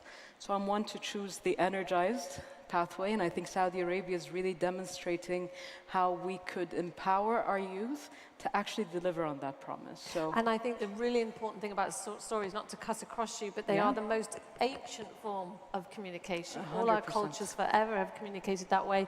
It causes an emotional reaction, causes a connection, then we're more likely to do something and we'll remember it. Yeah. So stories are absolutely where it's at. But also stories are not only stories that we tell ourselves about ourselves, but it's what others tell us about us. So we have to be very mindful about what stories we choose to tune into, and how can we use that as an empowering point to chart our pathways forward.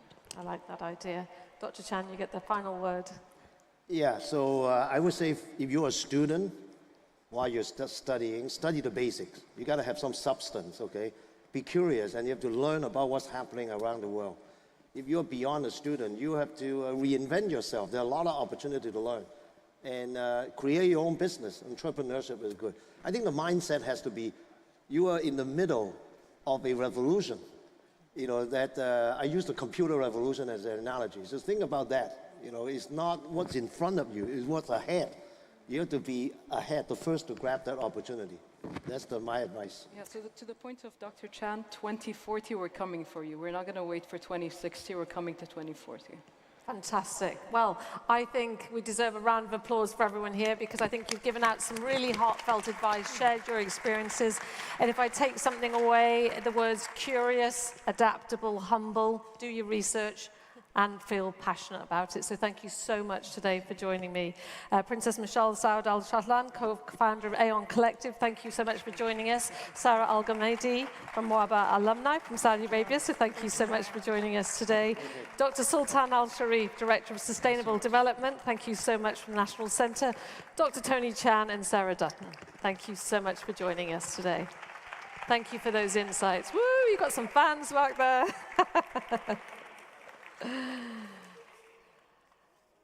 So lovely to hear those human stories, because at the end of the day, that is what it's all about. Humans talking to one another, sharing that information to move forward towards those partnerships. We have our final panel of the day, My Future, Our Responsibility, what youth wants from the company. We're going to talk about the pressure we're going to put on these companies now, because youth is at the forefront of pushing these corporations to act responsibly. Now, in this panel, leading corporate actors and young people are going to discuss what the next generation wants from incumbents from when it comes to protecting the planet. They're going to hold corporations to account, see what they want. They're not going to be happy if there's something on the back of the packet that is not true when it comes to the environment. They're going to hold them to account for that. So I would love to welcome my panelists to the stage. I think they're tucked behind the crowd there. They should be coming through. If I could start with Her Highness Princess Noura bint Turki Al Saud, co-founder of Aon Collective. So delighted you can join us today, and founding partner of Aon Strategy as well. Balkis Al Sharif from Wadi Al Nai, Saudi Arabia. Please join us on the stage. And Rishi Kapoor, the co-CEO of Investcorp Bahrain, sorry, can't speak anymore. And Sarah Al-Hafi, she is the Executive Manager of Business Development for Aqua Power. Please come to the stage.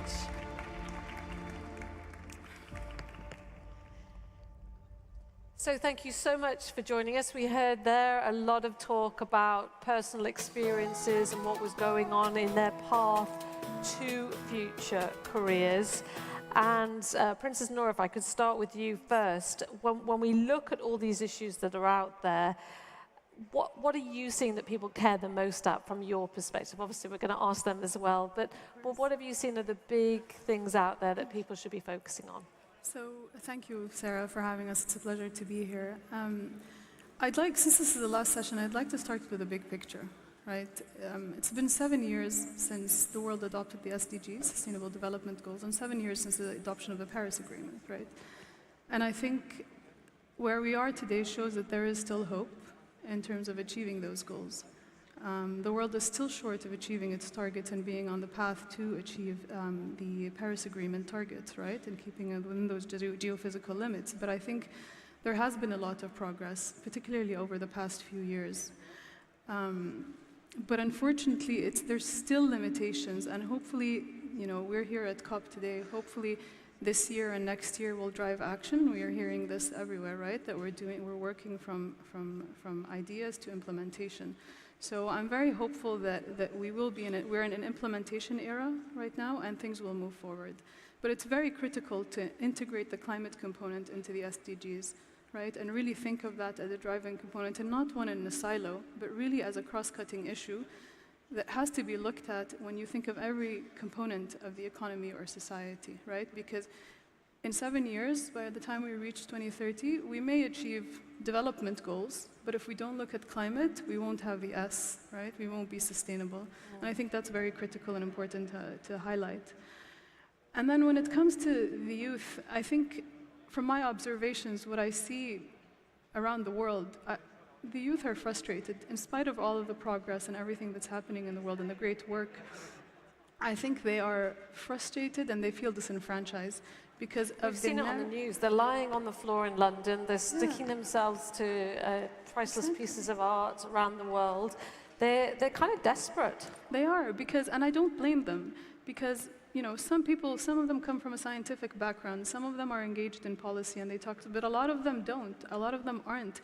They see the headlines on the news, they see these apocalyptic scenarios and the news that point to that, and then they see that the narratives of the politicians are completely disconnected from the actions on the ground, right? Yeah. And that level of insincerity and lack of clarity creates this sense of frustration. It creates a feeling of frustration and really fear, right? And they're in this constant state of anxiety, and they find themselves in a quandary because, they're seeing wildfires, sea level rise, all of these things happening around them. A lot of these environmental issues that are being exacerbated and will be even worse because of climate change.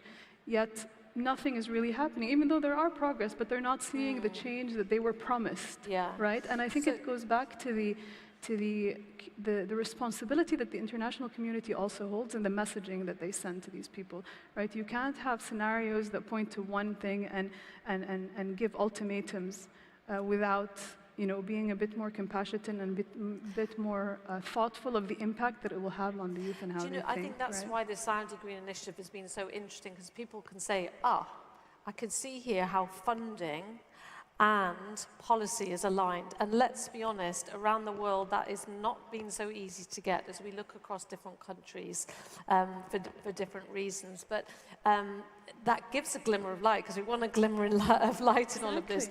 And that's why people are suddenly turning their heads. I've said it a couple of times today, but I really feel, even me personally, I'm starting to think, gosh, maybe we've got a chance here. And Rishi, I want to bring you in on this, because companies are feeling the heat, right?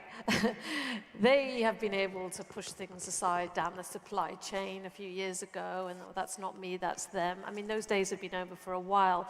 But now, when you're looking at investments, I know you mentioned to me earlier, we need to invest for the future into products that people are going to want and that are going to be environmentally sustainable. Otherwise, they're going to be off the table, and that investment will be wasted. That's absolutely true, Sarah. But before I go a little deeper into that, let me just start off by referring to something at a personal level, because that's how you started this conversation. This morning, when I told my 22-year-old daughter that I'm going to be on the stage with 3 young, thoughtful, dynamic women talking about the future and our responsibility to the youth, I think I won the most brownie points that I've ever won. I mean, more power to diversity. Look at this panel. I'm the old male on this on this panel, and I celebrate that. It is really, really fantastic to be here on stage today with all of you. On the point that you just made, I use a very simple analogy. We talk about, particularly when we talk about emissions, we talk about scope 1, scope 2, scope 3. Guess what? Scope 1, scope 2, scope 3 does not start with the companies. It starts with the end consumer. Every single person in this hall, in this auditorium, is responsible for their scope 1, scope 2, and scope 3 emissions. And guess what? If they focus on scope 3, that backward integration through the entire supply chain, starting from the consumer-facing brand or retailer, whatever the firm is, all the way back will happen. And that is really what is going to drive the next generation, led by the youth of today, because they are the consumers of tomorrow. So we're going to have the top-down push from the government, because there's going to be regulation, hopefully, and more legal requirements, and then the push-up from the customers, and hopefully somewhere in the middle people go, oh, we've got no choice. Regulation alone is not going to do it, Sarah. It's going to be driven by consumer demand, because ultimately 70+% of the global economy is serving the end consumer. And if they clearly lay out what their expectations are in terms of not just commitment to climate, but commitment to resilience and sustainability overall. So it includes better labor practices. It includes diversity, equity, and inclusion. It includes biodiversity as well. So all of that gets packaged into a bill of goods, if you want to call it that, that is stuck on the label, just like the calorie content of a product is. And the consumer says, well, I prefer this one because it's got a better sustainability footprint. And it'll trickle all the way back through the supply chain, to every supplier in that. And they're going to have to hit the targets that the regulators set. Now, I want to bring Balkis and Sarah on this from a corporate level first, from your professional level. As the end consumer, you were sharing with me, you're in desalination, and that's a big part of your business. The demands you are now making back to your suppliers, you've been maybe happy with a certain product for a certain time, and now you go, no, I want something better in terms of its environmental impact and various other things. So, I mean, you went off, thought, oh, I'm changing the supply chain, oh, I'm changing things. But are you starting to be more demanding of the environmental impact of the things that you work with every day? Well, from my experience, I think that as a scientist, I'm a graduate student in CAUS. I study environmental science engineering, and I'm young, so I noticed that there is like a huge gap between the industrial and the scientific world. I do see that if we try to build a bridge between the science and the industrial world, by, as an example, support the innovative startup, the startup that are working on innovative or environmental friendly materials like membranes, green chemistry, membranes that is used in filtration, separation, or in water sector. And yeah, if we try to support these innovative startup, maybe we can reach a circular economy that can use the nature to treat the nature. So getting more demanding, as you said, and bridging that gap between science and corporate. Sarah, there you are at Aquapower. You're developing the business, but you're starting to get that this is definitely part of the agenda when you're looking at the business that you want to develop? Well, before starting to address this point, I would like to echo the sentiment of Princess Noura when it comes to the contextualizing the youth in this discussion. Globally, youth are despairing. But I think what's happening in our country now is that we're seeing a youth quake, where we're seeing youth are engaged actively and meaningfully in the public sector, in the private sector, in the eco-entrepreneurship, as well as in the civil society. And this is inspiring to our leaders, where they're hearing us and they're creating a lot of changes, and it's becoming an impetus for them to create a change that is sustainable and that is meaningful to us as young people. When it comes to looking at, as young person, what we want to see from the private sector, I think it's important that we want to see transparency. We want to understand what the private sector is doing in terms of reduction and in terms of abating CO2 emissions. We want to go beyond pledges. We want to understand how the environment, the social, and the governance is working on these companies and converging into a baseline of standards that can allow us as customers to compare a company X from company Y and how they're really performing. Are they really following their pledges? Are they really net zero or not? So we want more transparency that will allow us as customers, as he said, rightly so, to make the decision to opt for a product or not to opt for it, understanding what is the cost on the environment of each and every product. How much CO2 emission is it emitting? How much is it exploiting of land? How much it's exploiting of bodies of waters? How much it's emitting pollutants to the air? So all of that is the demands of youth. This is what we want to see from the private sectors and corporates. So Rishi, we are in trouble as a corporate because, no disrespect, but when I was your age, I wasn't so well informed and talking about transparency and governance. I mean, I had to do my compliance in my banking job. But, you know, the very fact that it's so firmly on the next generation's agenda, this transparency and governance and big topics such as that, these companies are going to have to act fast, aren't they?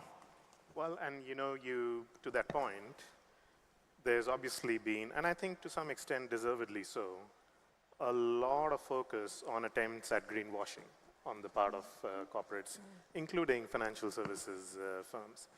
My own read of this, Sarah, is that let's take greenwashing for a second. Greenwashing, some of it is intentional, predominantly driven by marketing motivations, misrepresentation. A lot of it is actually unintentional, right? And the best mitigant to that unintentional greenwashing that occurs inadvertently is really what Sarah was referring to, which is state your objectives very clearly and then report against them in a very transparent manner, data-driven, and then last but not least, be honest. This transition is a 30-year, 3-decade transition. It's not a 3-month or a 3-day transition, right? So it's okay to take your time. And actually on that, let me add one more comment to this. You know, the journey with youth in particular, because of the anxiety that they face today and are experiencing, which has a bearing on their mental health and so on, starts with education, right? I think And by the way, I'm not just the father of a 22-year-old. I head a company where the median age is also predominantly youth. It's 30-something years. And I come from a country where the median age is 28 years, right? For a lot of them, to hear clear, succinct messaging around not just what the targets are, but what the journey is going to be towards those targets, in itself is a very good step towards providing the reassurance and allowing the youth and the population at large to hold you accountable and responsible, whether you're a corporate or an investment firm or the government. It doesn't matter. We all end up having to get measured by the same set of yardsticks, right? It's true that my employees don't vote me in, but guess what? If I don't deliver, they can vote you out. Exactly, exactly. We don't want that to happen. I want to pick up on greenwashing, Princess Of Noor. course. I think when it comes to greenwashing, there's a legacy issue here that we're dealing with, right? And a lot of it, as you said, some of them are intentional and some of them are not. And I think today we're in a situation where I believe a big portion of the promises and targets and commitments are sincere, to be honest, but it's the difficulty of changing a system that requires every player within an economy, whether it's the investment community, the business community, the research community, the political community, and civil society, to come together and actually find solutions that create the right ecosystem and the right structures, whether they're guidelines, transparency measures, and all of that, that actually, and these things take time to shape, right, and to take form. And I think this is why I feel like what's happening in the kingdom is nothing short of remarkable, right? Because the youth are engaged in the decision-making process. They are there on the decision-making table. They are sitting with the experts. They are learning from the experts, and they are giving their own opinions and their thoughts, and that's being considered by the final decision-maker, right? And then what's even more important is, like, contrary to bringing, a youth activist or someone who is deeply passionate about the topic to come and speak and leave, what I think we're doing is saying, no, come, sit, learn, grow, and build, right? Because they are essentially going to be the leaders of tomorrow. And I guess when you protest, you're at the end of your tether, because you don't know what else to do. Because you're frustrated and you no longer, yeah, exactly. Yeah, and you tried, and maybe, like you said, maybe you can try harder, but you didn't know where to try, how to try, and maybe that's part of the education. Exactly, engaging them is the first part, education and engagement, talking to them, having these conversations. The more you engage people, the more knowledge creation you share, the more solutions you can find, and the better conversations you can have with society. And I just kind of want to ask the audience, I mean, do you think it's a good idea? How long did it take us to get sort of calories, fat, green, red on the back of our packets of food? Would you be happy, would you want to see a similar sort of thing for the environmental impact? Yep, 2 hands from this gentleman. Is that something you think that we should start to see out there on the back of a packet, rather than we see organic or this, that, and the next thing? Yeah, so a lot of you, so we can make the proper decisions and not be hoodwinked. Like I said, Sarah, your scope 3 is my scope 1 and 2. My scope 3 is, and so on. It, goes all the way back the supply chain. It's probably one of the most appropriate mechanisms to ensure accountability and responsibility. I think building on the greenwashing discussion is what I'm afraid of is the greenwashing, honestly. Where corporates are afraid to talk about their carbon emissions, and they're not comfortable to talk about what are they doing in terms of the environment, because they are exploiting the environment, and they're leaving a harmful substance to the environment that are impacting people and planet. I think what we need to see is, as we talked about effective engagement of youth on all levels, is private sector allowing the communities to be involved and looking at representation of youth and women in consultations, in boardrooms, where we really engage the community as part of our decision making, where we're not afraid to say, okay, we're harming the environment, but how can we look into ways that can take us away and transition beyond that to end this greenwashing phenomena that we're seeing today? So it strikes me we need to have somebody, like you have a compliance officer, right? It's a very important person in finance, an environmental compliance officer in the middle. And how many boards have got the people that they sell to on the boards, representative of the people they sell to.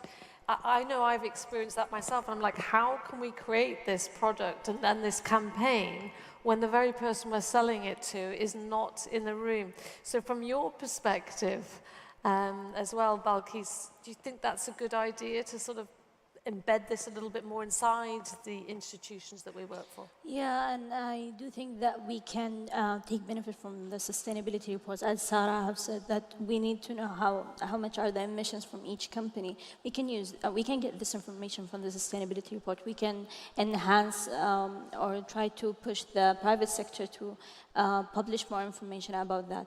And also we can, as the gap, as I was mentioning before, we can fill this gap by by building communication system between the two sectors, the scientific sectors and the private sector. I do think that we need to see more environmental representative inside the institutions. It's like the science communicator. Like some people are scientists, they communicate with the community to try to translate the science and make it simple to the community. So we can have something like that. It's like an environmental police or something like that inside each institution that can report and check and follow up on each company and each corporations. Yeah, I think we almost kind of need more cooperation inside, don't we, Princess Nora, if I bring you in on this, the fact that, you know, it's all too segregated at the moment, and we get stuck on train tracks. You know, you run a company a certain way, you're doing certain things, and we almost need to rip some of it up by the roots and say, yeah, you don't have to be over 30 to be on our board. You just need to be representative, you know, not quite a baby, but representative of who we're selling these products to, you know, the mothers, the younger generation, and being held accountable.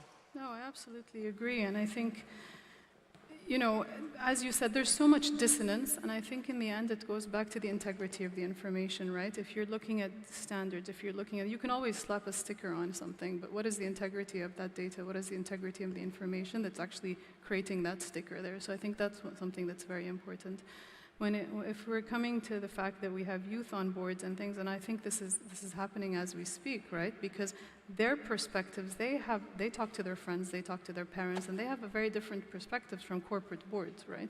Having them in those boards are actually, you know, you have to have a diversity on the boards, whether they're women, younger, youth, older people with the experience, men. Everyone has to be on the board because that's how you get inclusivity in the decision-making process, and you're able to think in a 360 perspective rather than being, you know, narrow-minded. And honestly, again, back to my point, I am seeing this with my own eyes, and this is my own experience. I've been in this, in the issue of climate change since, following it and talking about it since 2014, right? And there was so much cynicism, there was so much like people rolling their eyes and telling us, oh, what do you know? Did you ever get tired and think, it was you know tiring. what? I feel like I'm banging my head against a wall. I don't think I felt frustrated because I knew that there was a purpose and I knew that there was an opportunity, but you were just kind of no one was engaging with you, right? Or someone back then, I was younger, people were like, oh, come back to me when you have some white hairs on your head, right? Whereas now, that was told, I assure you, that was told to me, and I heard that. But now you see youth engaged, they are on the boards of the biggest institutions, you know, whether they're government institutions or private institutions, and I think that's the change that we want to see, and that's what's going to create a better decision-making process. So Sarah, do you feel more optimistic? Do you feel things are moving in the right direction? Well, my experience is a testament of the optimism that I have. When I started my climate interest, maybe it was around the time that it was around Paris Agreement, where we saw everyone globally talking about the climate issues and it being heightened to a certain level. I wanted to be part of the change. I wanted to be, I'm an engineer, I'm a problem solver. I wanted to be part of that transition. And my dream was to work in the energy sector and to transform the sector to a green and a clean energy sector. And I'm doing that every day. I work in developing renewable energy projects that are emitting zero emissions of carbon to the environment. I'm working on developing green hydrogen. Never ever in my dreams I thought that I'll be able to do that every day. And sustainable infrastructure and utilities. And for me, that translates beyond how many megawatts we have created. It translates to me how many people that I have helped to have access to energy, to have access to electricity, and how that access to electricity have enabled them to have access to opportunities, to education, to learning, for them to thrive. So I think I'm optimistic. I understand that the image might be dark at the moment, but I do see a path where we all work and engage to try to solve the issue. And a path, that's a really interesting concept, as you said, you know, when we're navigating that, Rishi. I know when I talked to you earlier, because we've been talking a little bit about B2C here, you know, the consumers' rights back up the chain. A lot of businesses, it's not that case, it's business to business, B2B. We've seen the pressure come in through those supply chains, but in your experience and where you're investing, is that a big part of your decision-making process now, where these environmental impacts come into? So what we've done, Sarah, on this is actually spent a fair bit of time and effort developing what internally we refer to as our responsible investment framework. And it's really premised around 3 key pillars: responsible employment, responsible operations, and responsible commitment to the community that we operate in, including the environment. A key conclusion that we drew from doing all of that work, actually several key conclusions. One is that this is not about negative screening, yes or no, binary answers, right? Precisely for the reason that I was outlining earlier. It's a journey, and it is incumbent upon us as investors, as deployers of massive amounts of capital that savers, both individuals and institutions, are entrusting us with, to deploy and generate a return on their behalf and mitigate the risk on that capital as well at the same time. It is incumbent upon us to identify the assets that will generate that attractive risk-adjusted return and make them sustainable. Create sustainable long-term value. That's what Is it almost becoming too risky not to do it? You know, we want to imagine everybody does things from a good place, but let's be honest, a lot of people still care about money. That's their priority, making profits, and to be honest, survival, and sometimes that's fair enough. But now it's almost too dangerous not to build that into your plans because you could lose your license or create a product that nobody wants. Well, I mean, I'll tell you, it's a myth that there is a trade-off between expected return and building sustainable long-term value into the business, right? Complete myth. It's as fundamental to long-term value creation, i.e. sustainability, as having a solid management team, a solid capital structure, a good go-to-market strategy, et cetera, are. It's as fundamental. Why? Precisely for the reason that you outlined. Any business, whether it's a B2B or a B2B2C or a B2C, right, is going to find itself potentially at risk, not just of being shut out from the capital markets, being shut out from its own customers if they are unable to demonstrate a true, genuine, verifiable, transparent commitment to sustainability. Not today. I'm not suggesting that that is the case today. But that's the journey we are on. That pathway is very visible. It's visible to us as investors. And the good news I see is it's visible to corporates, generally speaking. So they're getting too scared. Princess Noura, in terms of this, not just from a corporate perspective as well, but are you starting to see that consciousness growing? As you said, it took a long time. You felt like sometimes people were sort of disregarding it. Do you think it's the momentum's growing? Because everything we've heard in COP27, everything we've heard now, is actually what we're doing is not enough. Yes. You know, we need to do it quicker, and actually even 1.5%, we're struggling with that, but even that's probably too low. Yeah. So do you think the urgency is creeping into this discussion? I think the urgency is certainly creeping. So there's 2 points. So one, to touch on Rishi's point about the binary. I think for the longest time we've been operating in a place where we were always talking about this is good and this is bad.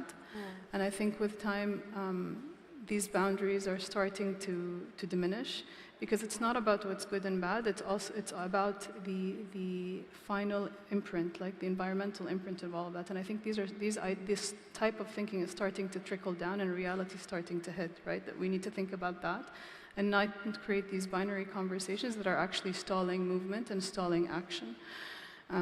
That's one, and it's an iterative process, right? It's an iterative process, it's a learning process. We've never been in this situation ever before, and I think it goes back to the sincerity of the actors. And I'm hopeful, and I see the sincerity in people. It's just difficult. It is very difficult, but I think what's also challenging and alarming is just, last week there was a new report. There's the 100 billion that the developed countries were promising developing nations, right, in terms of adaptation. It's not been paid. It hasn't been paid. Now they're saying, oh, it will be by next year. But who knows? If they spend 7 years not committing to that, and then add to all of that now, there's more numbers. The numbers are even higher. They're close to 2 trillion in funding, right? So that's just an overwhelming piece of information that can weigh people down. But I think it should not detract from the efforts, and it should not detract from the momentum that exists, because we have to build on each other's momentum, because if we get stuck in the negatives, then we can't move forward. It's going to be very difficult to move forward and be proactive. So I think we should take these heavy pieces of information as a stimulant to act faster and be humbler, right? And talk to people and understand different perspectives to move action, as opposed to having that as a barrier that stalls us. And let's be honest, it's going to be more hard now than ever. We're facing difficult economic hardships around the world, unsettled security issues that are really, really pushing even quite developed countries, shall we say, into very difficult choices between moving forward on their green environment and literally providing heating to houses and for countries. People being able to provide food on the table. I remember my brother last week, I was in the UK, and he said to me, Sarah, I've got a team of 25 people, and he said, for the first time, my people that work on my team, and some of them are managers, are going to the food bank in the UK. So they're feeling this real crunch. So, that's when it can get dangerous. The environment can just slip a little bit off the agenda. With people saying, I can't afford to live it, I can't afford to pay for the future and save that as well. Agreed. And again, it goes back to my earlier point that when you look at climate and environmental stewardship, climate action or environmental stewardship, you can't look at it in silo. It needs to be a core component in every other development aspect, right? In economic and social development first and foremost, right? And I think it goes back to political consistency, right? And long-term planning, thinking of today's needs, addressing today's needs, and at the same time thinking of the future. And unfortunately, it's not what we've seen in the West, particularly now in Europe with the unfortunate situation that they're finding themselves in.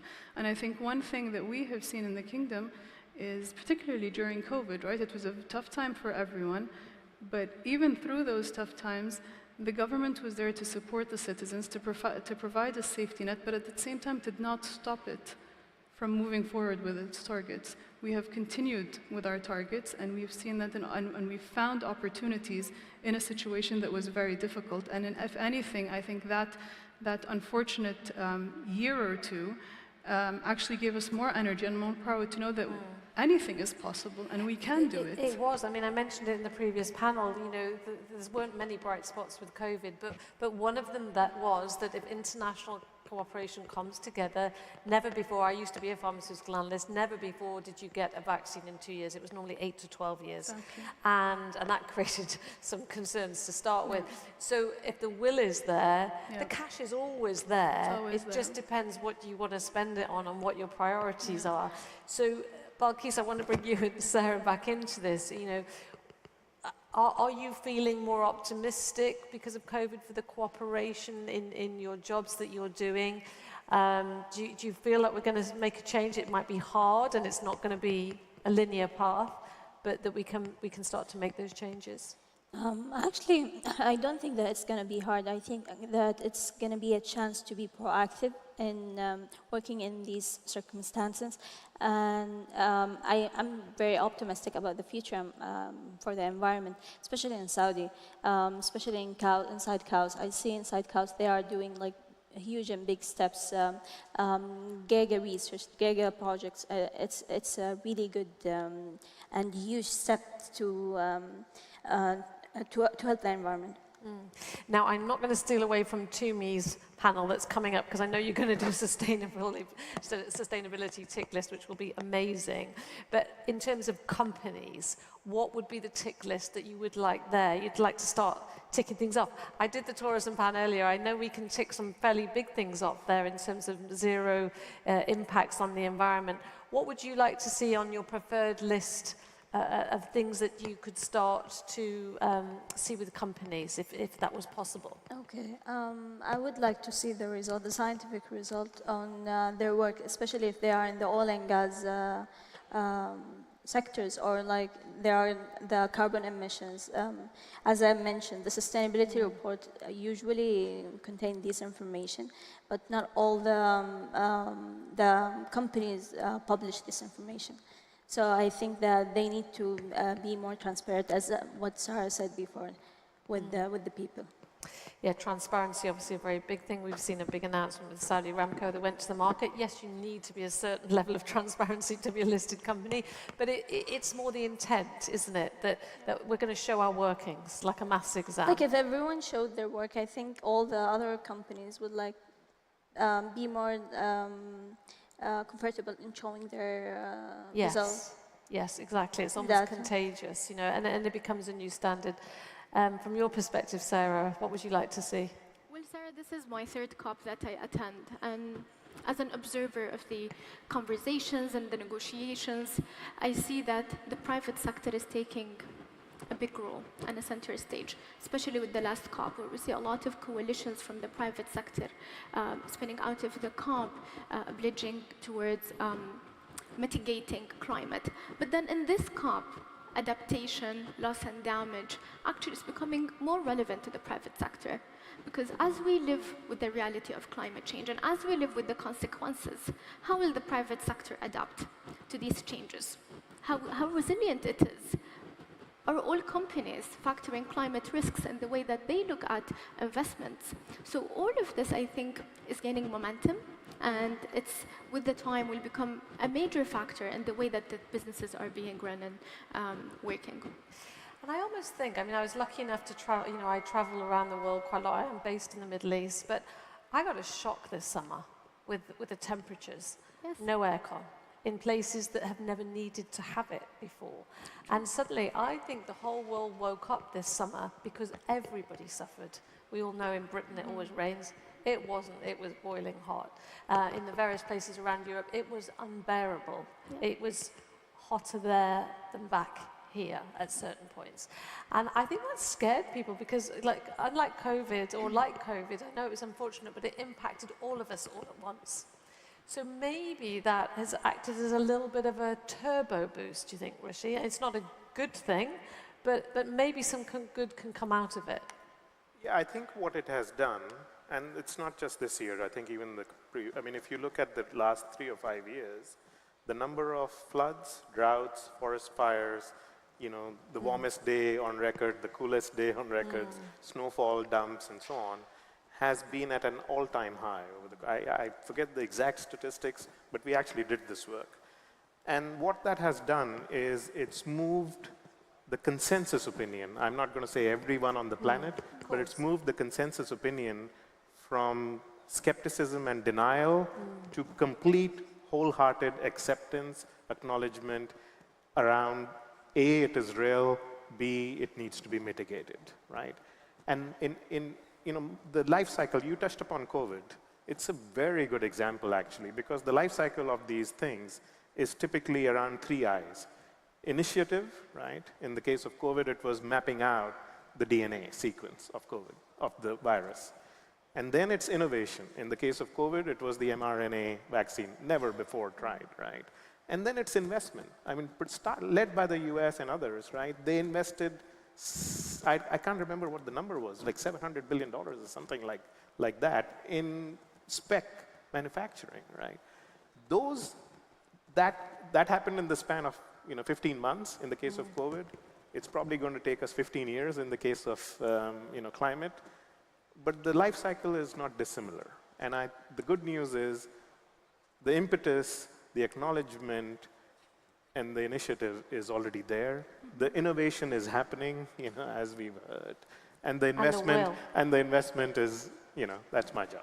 And we're going to have Sarah and Balkis holding us to account. I can tell. I wouldn't want to cross them. They're going to be pushing hard. And it's good to see that the next generation it's so firmly on their agenda that they're just not going to let us off the hook. Princess Noor, I want to end with you. The mirror is firmly in front of our face. The pressure's on. Hopefully we have hope to be a little bit more optimistic. I think so, and I think that pressure is good. I think as long as we keep having these checks and balances and constructive dialogues and criticism as well, we need that.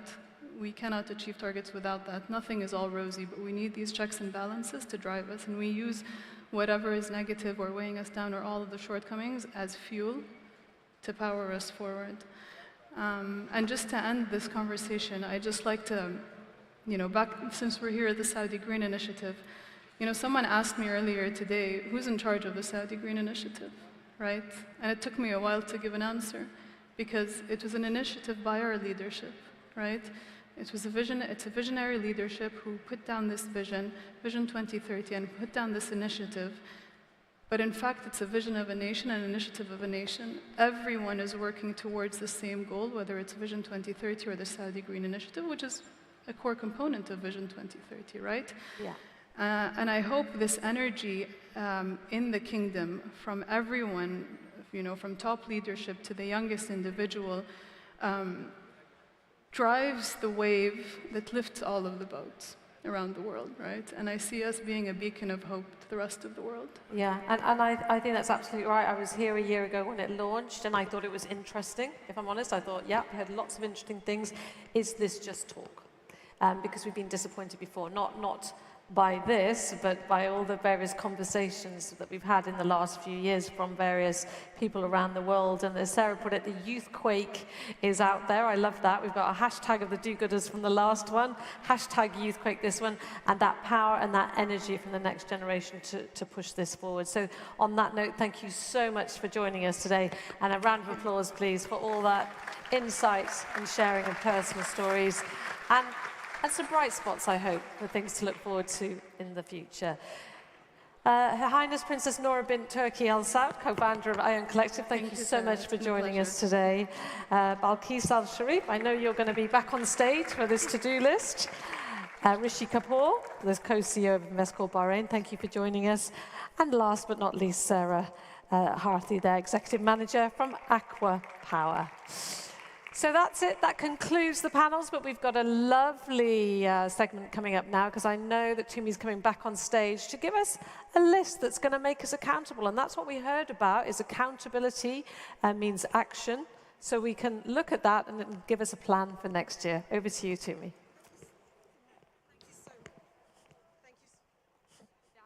Fighting.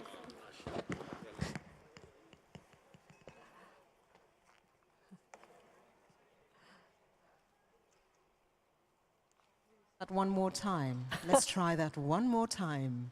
I think I said thank you about 6 times to you, Sarah. I hope it finally reached you. Thank you for taking a bow.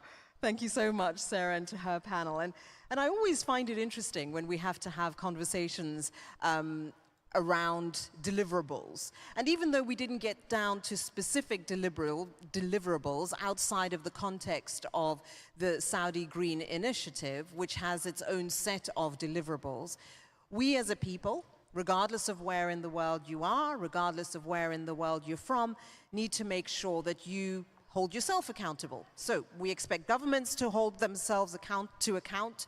We expect companies and corporates to hold themselves to account. It's just as important that we, as people, hold ourselves to account. So, I'm really excited about this last panel, not because it's the last one of the day, but because it's going to be a women-only panel, so it's only the 3 of us up here.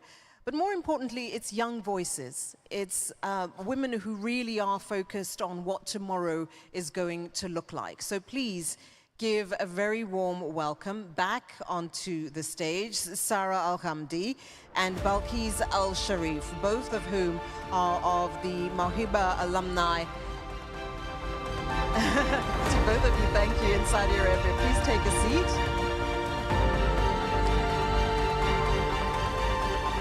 And no, nobody gets any extra points for guessing who the old person up here is. You don't get any extra points for that. Both of you, thank you so much for joining me. I've been looking forward to this discussion all day because I think it's really important for us not just to take stock about the conversations that have been had over the past 2 days, but I think really importantly to look ahead and to see what can, cannot, must not be done. So lists can be very long. I don't know about you, but my lists are always really, really long, especially my to-do lists. So let me get straight into it. When it comes to looking at what we do or don't do in the future, it can have things that are quite challenging to achieve, not just in terms of what they are, but how long they take to do. And then there are those things that many of us love, that are low-hanging fruit. So I'd like to talk about a little bit of both of those. So let me start with you. For you, what needs to be at the top of that to-do list when we are looking at writing the sustainability list for the next 12 months? What needs to be at the top? So, as I think actually 12 months isn't like a very long time, and we need to choose wisely what we're going to focus on. So if I am going to prioritize the list, I will be first thinking about research and focusing on a specific problem, going through a previous study and customizing them to fall or align with our goals and what we're working towards. And as I previously mentioned, I believe that, and I always say that and I'll keep saying it, scientists cannot do it alone. All sectors need to be involved, all sectors need to be integrated. So I think this integration could happen through laws and regulations that will help join both sides of a single coin towards reaching our goal. Okay, well, let's ask the scientist. I probably switched it up a little bit on both of you because I didn't start with the scientist first, but let's go to the scientist. What needs to be at the top of that list for you? From my perspective, I see that we need to focus more on transitional research. As Sarah said, the timeline is quite short. If we want to get a quick and a good result from our to-do list, we need to work with what we have. What we have are research. We publish research. We publish research in Nature and top science papers. But we don't see it in real life.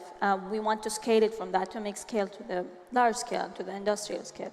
So transitional research are the research that we can commercialize easily, and it's customized to a specific problems. So yeah, I think this would be my top priority. Before we move on to the next one, if you're saying customized research, how would you want that to look?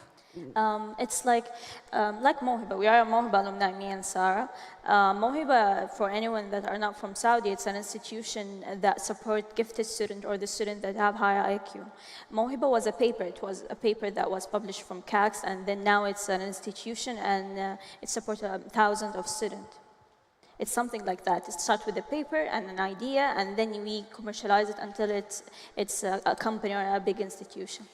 And how much of it is about making sure that solutions that we're identifying, so if you're talking about the research and the paper needs to be solving a particular problem, but that problem affects certain people, right? So in the process of ensuring that that research is customized, it surely has to be relevant to those people for whom it is intended. Not just because we think so, but because they also have a say in the process, no? Yeah, sorry, right? It's okay, you can go ahead and then she can... I remember I used to take a fellowship with MIT called Co-Create Fellowship. It was a fellowship from the Human Centralized Center where they give us a problem and then we need to try to solve it based on what does the client or the person need, not just what me as a scientist I need. Yeah, also in CAUS, they give us, in the entrepreneurship course, they bring 3 scientists or 4, and then they give us the research, and they ask us to try to commercialize it, try to solve these problems. So yeah, to make it in a human-centralized way that can emphasize what you have said. Sarah, your view? So I actually believe that there is a gap between research and scientists inside labs and the public. What do they actually want, and what do they understand of it? Where do they want to go with it? And I think this gap should be filled through, as I said, involving the other sectors through reporters. We need entrepreneurs, medical reporters, and educators that are involved in the public, listen to the public, see what youth and even adults, what do they want from scientists, and be there for the scientists to guide them through the needs of the public, because this is a huge transition, not only industrial, it will affect people, it will affect citizens. And not everyone is familiar with living in this new lifestyle. This is why one other way into integrating or involving the public is setting laws. Laws are not only helpful in making them understand why is this important and how important this is. It only helps us track our progress through this shift. And the reporters, of course, are a great way to see how we're improving and where we're going. If we take onto that and add a layer, and that layer is the question of sustainability, how would you address, in light of what you've both said about the need to ensure that research is relevant, that there are easier pathways for conducting the research and making sure that it's relevant, what is it then that makes the question sustainable if we add that layer? If I could start with you, Sarah. Can you elaborate more on the question? So if we're looking, so for example, if we're looking now at the environment, and we're looking at greening the environment, and we say that in a particular community, they're having X problem with their water. We need to do research to figure out what the problem is and how we can solve that problem. How does sustainability feature in that process? The idea is living and going through industrial processes in a sustainable way. This is what we want to implement in community. Solving any problem should be in a sustainable way. Living regular lives and doing regular habits should be in a sustainable way. And this is why we're talking about implementing laws, just to inform the public of how important this thing is. And it's not about being one thing being sustainable. It's about a practice of sustainability, a lifestyle. Yeah, I agree on what Sarah has said. It's a mindset. I think to make it sustainable or pragmatic, we can add some KPIs to follow, and we can track this KPIs on our to-do list, and to know if we are moving with our steps in the right way or not. So essentially better processes, right? Processes so we can keep track. And in fact, what you were discussing in the earlier panel, this conversation around making sure that we're hitting the mark and somebody is following up. Somebody's following up to make sure that Dumi committed to do X, Y, Z. Did she do it? If she didn't do it, what was the problem? How do we solve that problem? We're coming, that was really quick, but we're coming to the end of our session. If there is one thing that both of you think needs to be done, not just on the list, but needs to be urgent, what is that? Balkis, if I could start with you. Yeah, I think in CAUS we have this lab safety responsible team where they go into the labs just to make sure that follow with our lab and to make sure that we are doing our work in a safety way. So I think that we need something like that for environment problems inside the private sectors. Okay, and Sarah? I do agree. We need environmental inspectors. This is very necessary in order for them to give us the base of what do we need to fix, what laws do we need to implement, and where do we need to go. Those inspectors could go into different organizations in different fields and sectors and grab all the violations and all the problems that these organizations are causing to the environment, not necessarily intentionally. And based on that, educators could go in as well to inform these institutions that you could do this, and that, and you can fix this, and that, and this is where consultations come in. Great, so I'm going to quickly wrap up what you have said, and of course you're allowed to tell me if I got it completely wrong, but hopefully I haven't gotten it wrong. In your previous session, Balkis, you said one of the things that was really important when it comes to the question of sustainability was transparency. The other thing that you said, which I think is really relevant, is ensuring that the research work that we're doing, almost regardless of what the sector is, that the research work that we're doing is more targeted, it's more specific, and it's more customized. And scalable. So that we are sure that we're solving problems and not just doing stuff for the sake of doing it. That we need to close the gap, Sarah, you said, between the public that are going to be benefiting from the work that is being done, and those who are doing the research work, be it in the lab or out in the field, that there needs to be perhaps better collaboration, but ensuring that the line between the two isn't broken. So again, we maintain beneficiation. That processes are done in a more sustainable way, Sarah, you said, that the processes themselves are constantly checked so that, one, they are not negatively impacting, but that their impact is also sustained over a longer period of time. And last, making sure that what is agreed and the laws that are made are implemented. Would that be correct? That's perfect. Did I get it right? Yeah. How many points do I get? 100. Do I get an A? Absolutely, an A+. To both of you, thank you so very much for sharing your thoughts and your insights. And I think I'm really encouraged and excited that if the future has more young people like yourselves in it, it's going to be a wonderful place to live. Ladies and gentlemen, please put your hands together for Sarah Al-Hamdi and Balkis Al-Sharif. Thank you to both of you. Thank you very much. Thank you. Thank you. Can you believe we've come to the end of a really special 2 days, the end of the Saudi Greening Initiative, of course, an initiative by His Royal Highness the Crown Prince. It's been an absolute pleasure to be here with you. I've certainly learned a lot. I hope you have learned a lot. I hope you enjoyed the information sharing, the challenging thoughts, the perspectives, and of course, the dancing as well. And if you didn't dance, shame on you. I'm going to be leaving you shortly. My name is Dumi Makhabo, and I'm going to be leaving you with a reminder of some of the really special moments that we have enjoyed over the past 2 days. For those of you who are staying either here in Sharm El Sheikh or in Egypt, stay well. Those of you who will be traveling to the far reaches and corners of the earth, safe travels, and may you have the wind behind your wings.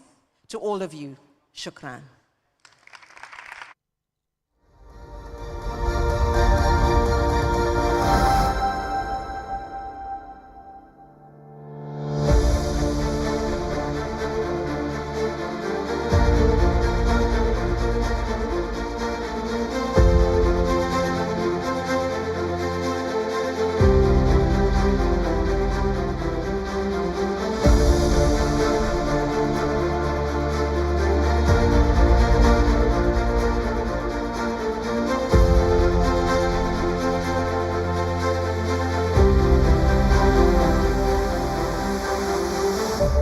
Minister of Energy from Saudi Arabia, His Royal Highness Prince Abdulaziz bin Salman bin Abdulaziz Al Saud. Today the color is green.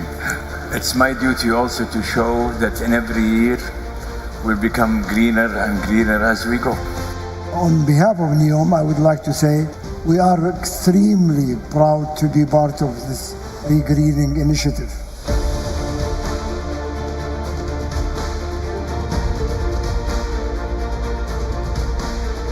وإن مبادرتي السعودية الخضراء والشرق الأوسط الأخضر دلالة على العزم المشترك والدور المحوري للتعاون الدولي في تحقيق أهدافنا.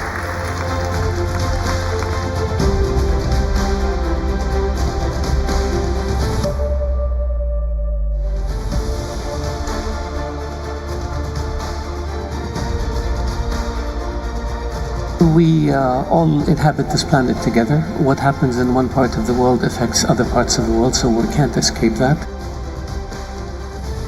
The Saudi Green Initiative is a turning point in green efforts. Climate change is real. This is why we are here today at COP27 to stop thinking and start acting.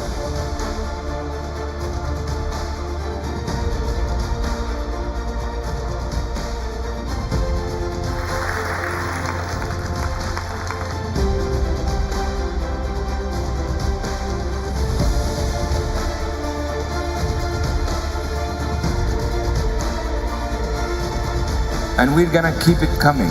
Wait for us next year.